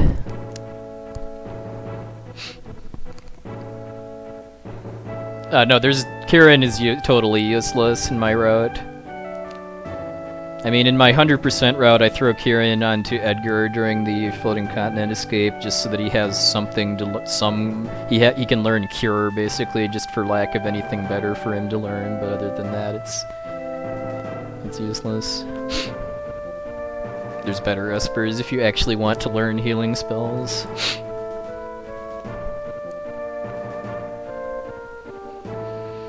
Shoutouts to Kieran.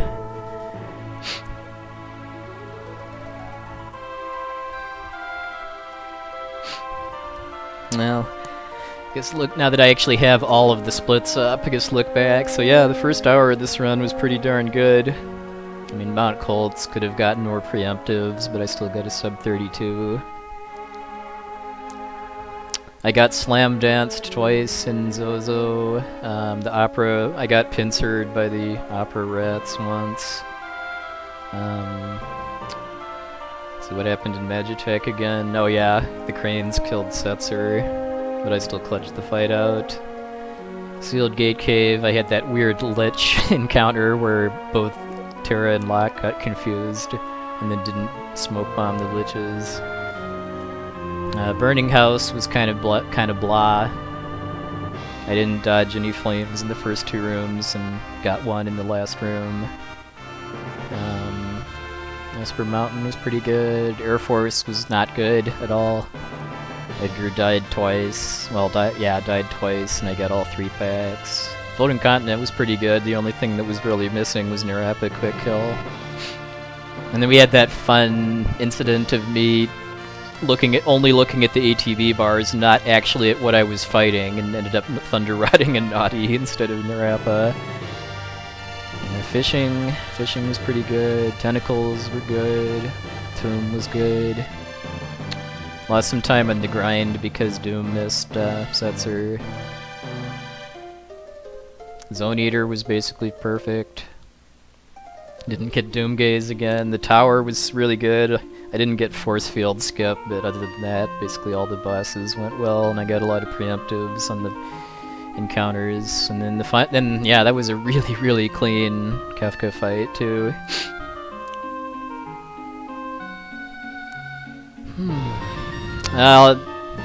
Sum of best is probably like 505, 504. So yeah, I almost hit cut 5. I almost got sub 5 goddess too, which was so getting sub 5 goddess. Yeah, I would say means a pretty safe sub 515, assuming I don't die or to Kefka. Might have gotten sub 5 goddess if I'd have gotten force field skip. 100% is all characters and Espers in World of Ruin. Yeah, this is record. I mean, I hate calling my time at this a record just because this isn't a very competitive category, but well, it's one I've put a lot of work into. And I'm really, really happy to hit my goal for this route in strats. Yeah, True Knight Edgar really came through too. That was probably the scariest moment of the final battle, just because if Edgar had gotten crit and killed during 10 hits, then I probably would have lost, just because Edgar has Phantom, which is my protection against Calmness, which is Tier 3's final attack. So with no Phantom, unless I can block Calmness with my magic evasion, then then Celis might, or Gogo might die. If Celis dies, then I'm probably gonna die to Kefka, but doesn't matter because it didn't happen.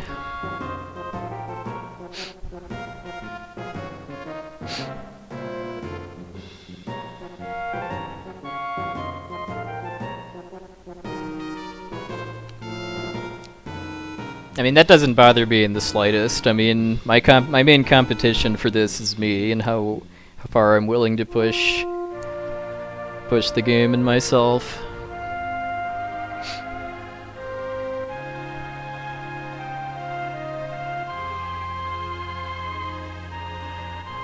Even if it's a competitive run like Final Fantasy IV No 64, that doesn't change anything really. The fact that the Roth is a really, really optimized record at that category doesn't really change the goals I set for myself.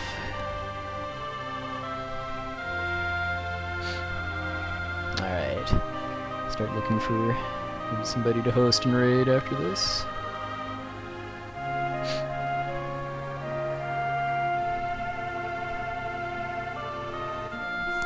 Yeah, you got a 304.19, I think. Like a 2.5 minute improvement on his record, and only like 1 minute of that is because of rerouting.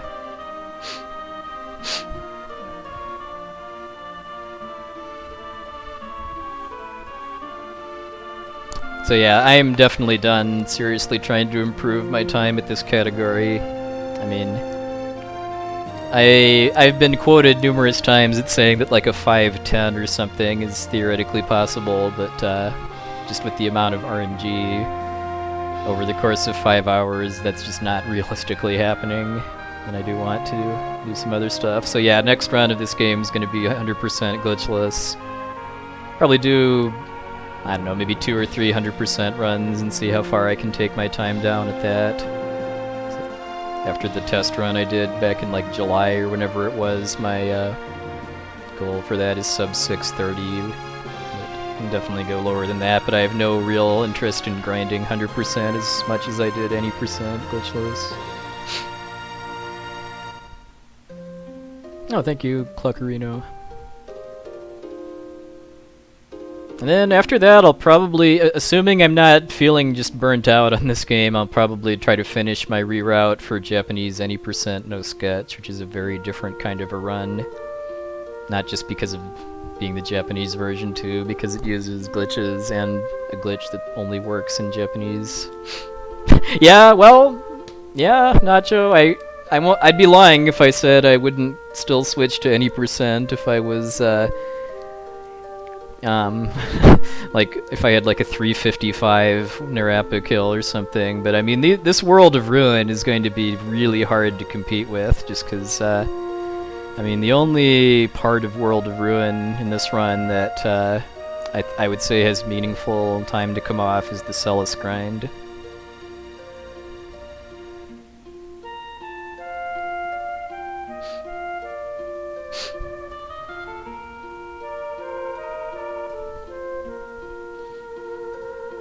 yeah, because other than that, I mean, can't really complain about anything that happened in World of Ruin. I mean, I guess I could have theoretically gotten Pro Bass Fishman up and saved another, like, I don't know, 20-ish seconds on that split.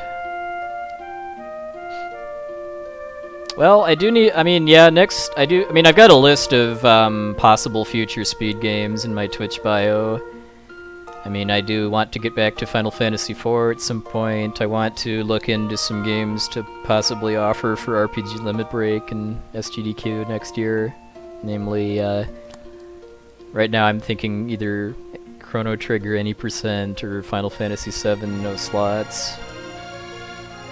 Because I've pretty much accepted that a marathon is pretty much the only thing that's going to seriously motivate me to run FF7 again.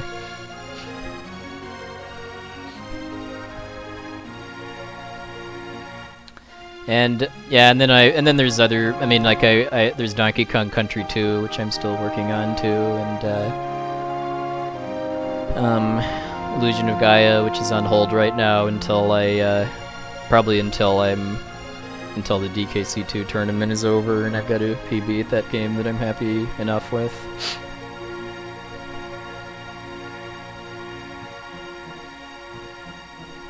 Yeah, I mean, my FF7 PB is so outdated.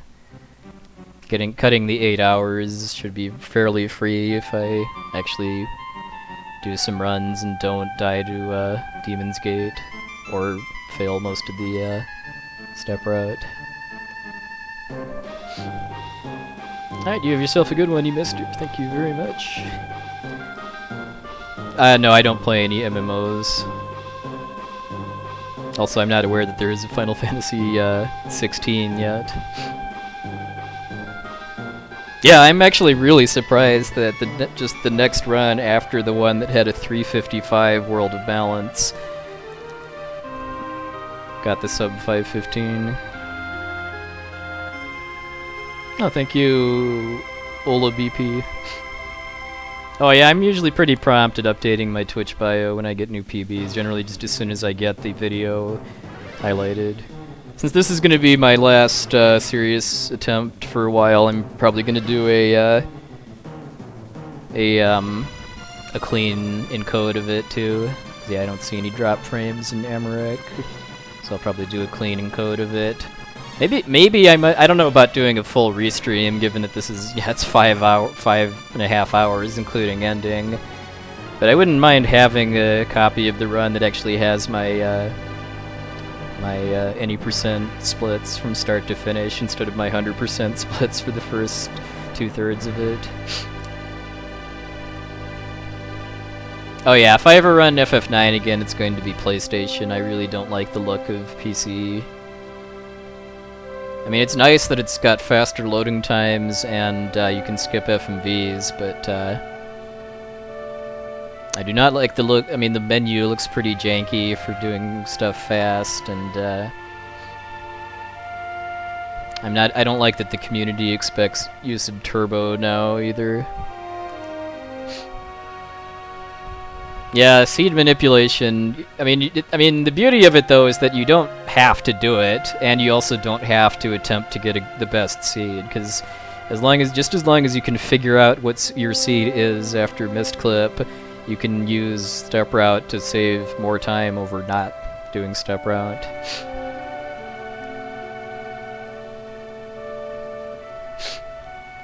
No, I'm not running this game for any marathons in the near future. It was in both RPG Limit Break and SGDQ this year, so I am definitely not planning to offer it for either next year. It needs a break.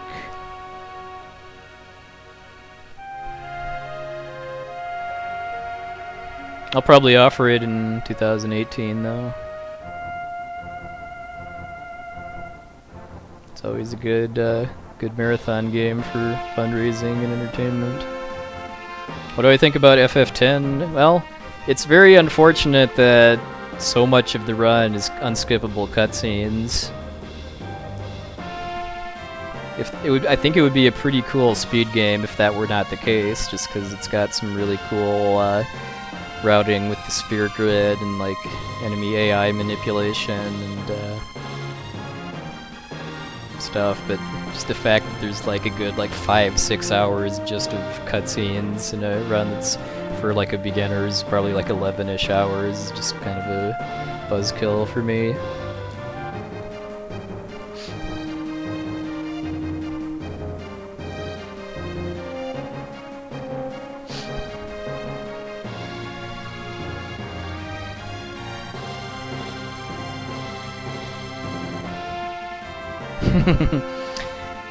Well, I mean, in an actual playthrough of Final Fantasy X, you do not hear the Titus laugh anywhere near as often as you do in internet memes that are based on the Titus laugh, is the thing.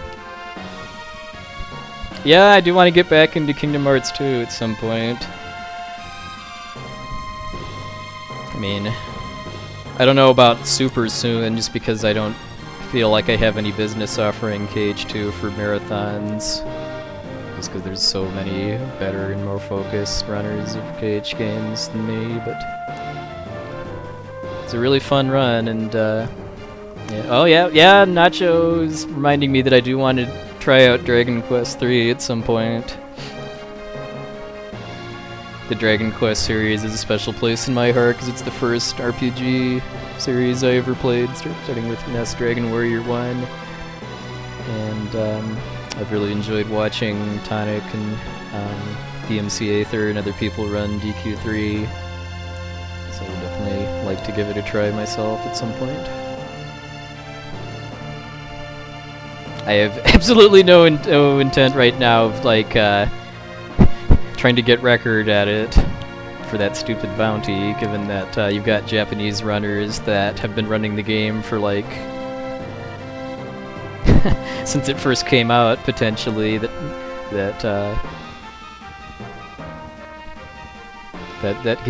can pull no reset times faster than any Westerner's PB. oh, throw in the Hoshi card. Oh, thank you, DSF.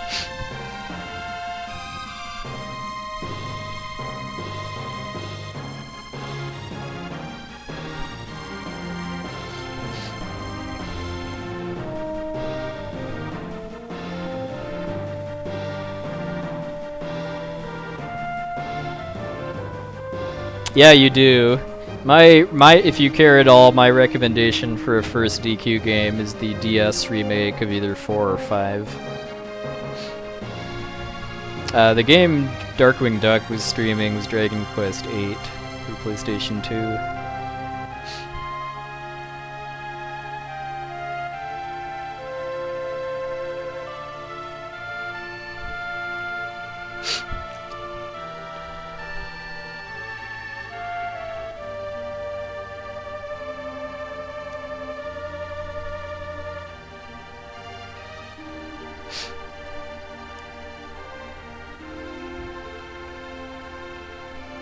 I've not actually played DQ8 yet, and I'm at this point. I mean, I have a copy of the PS2 version, but at this point, I think I'm just gonna wait for the 3DS remake.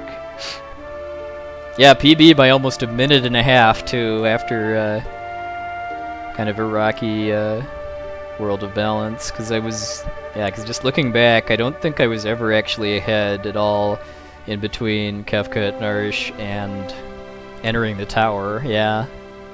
But yeah, I just destroyed the end game.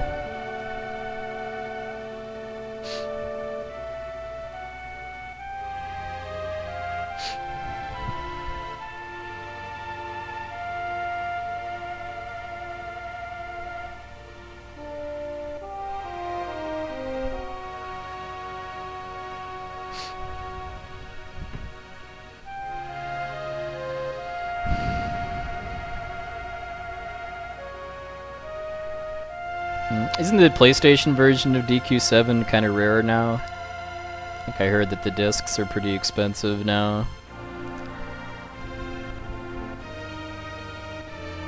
Yeah, DQ5 is so good. I've only played the DS version. I can't really speak for the Super Famicom version, but yeah, the DS version is just so good.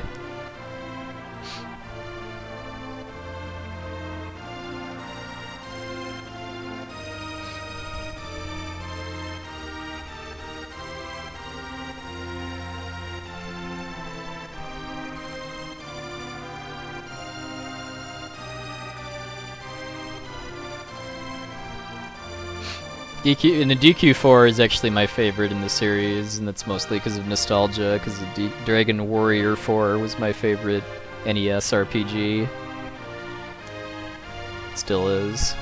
I actually like it more than the first Final Fantasy. No, I've never played any Pokemon games. I was actually, I think I was basically just a hair too old when Pokemon started to get popular in the US to get into it. Oh, thanks, Ronan. Hey, third policeman. Thank you, sir.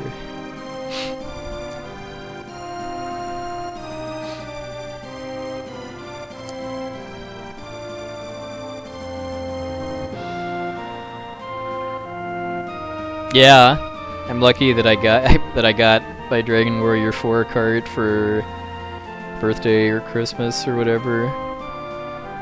It wasn't cheap when it first came out either. It was like 60, 80 bucks or so in 1992, I think, was when it came out.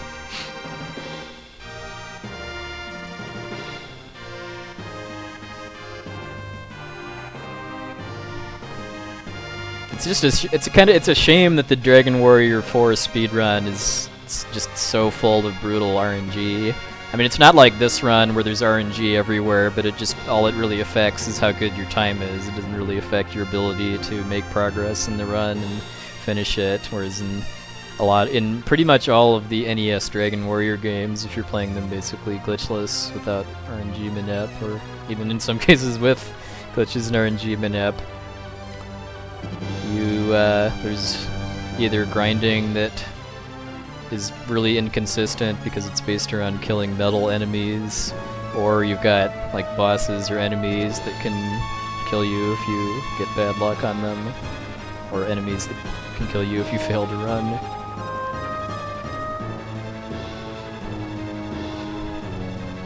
Yeah, I mean, that's one thing that does appeal to me about DQ3 is that it's short. I mean, even just a mediocre run would be under 4 hours, and then the biggest source of RNG is the metal slime grind, which is like an hour or so in, and then Baramos, and well, then and Zoma too. But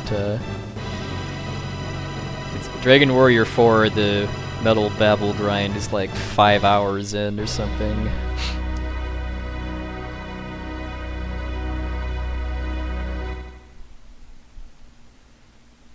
Alright, and that is it.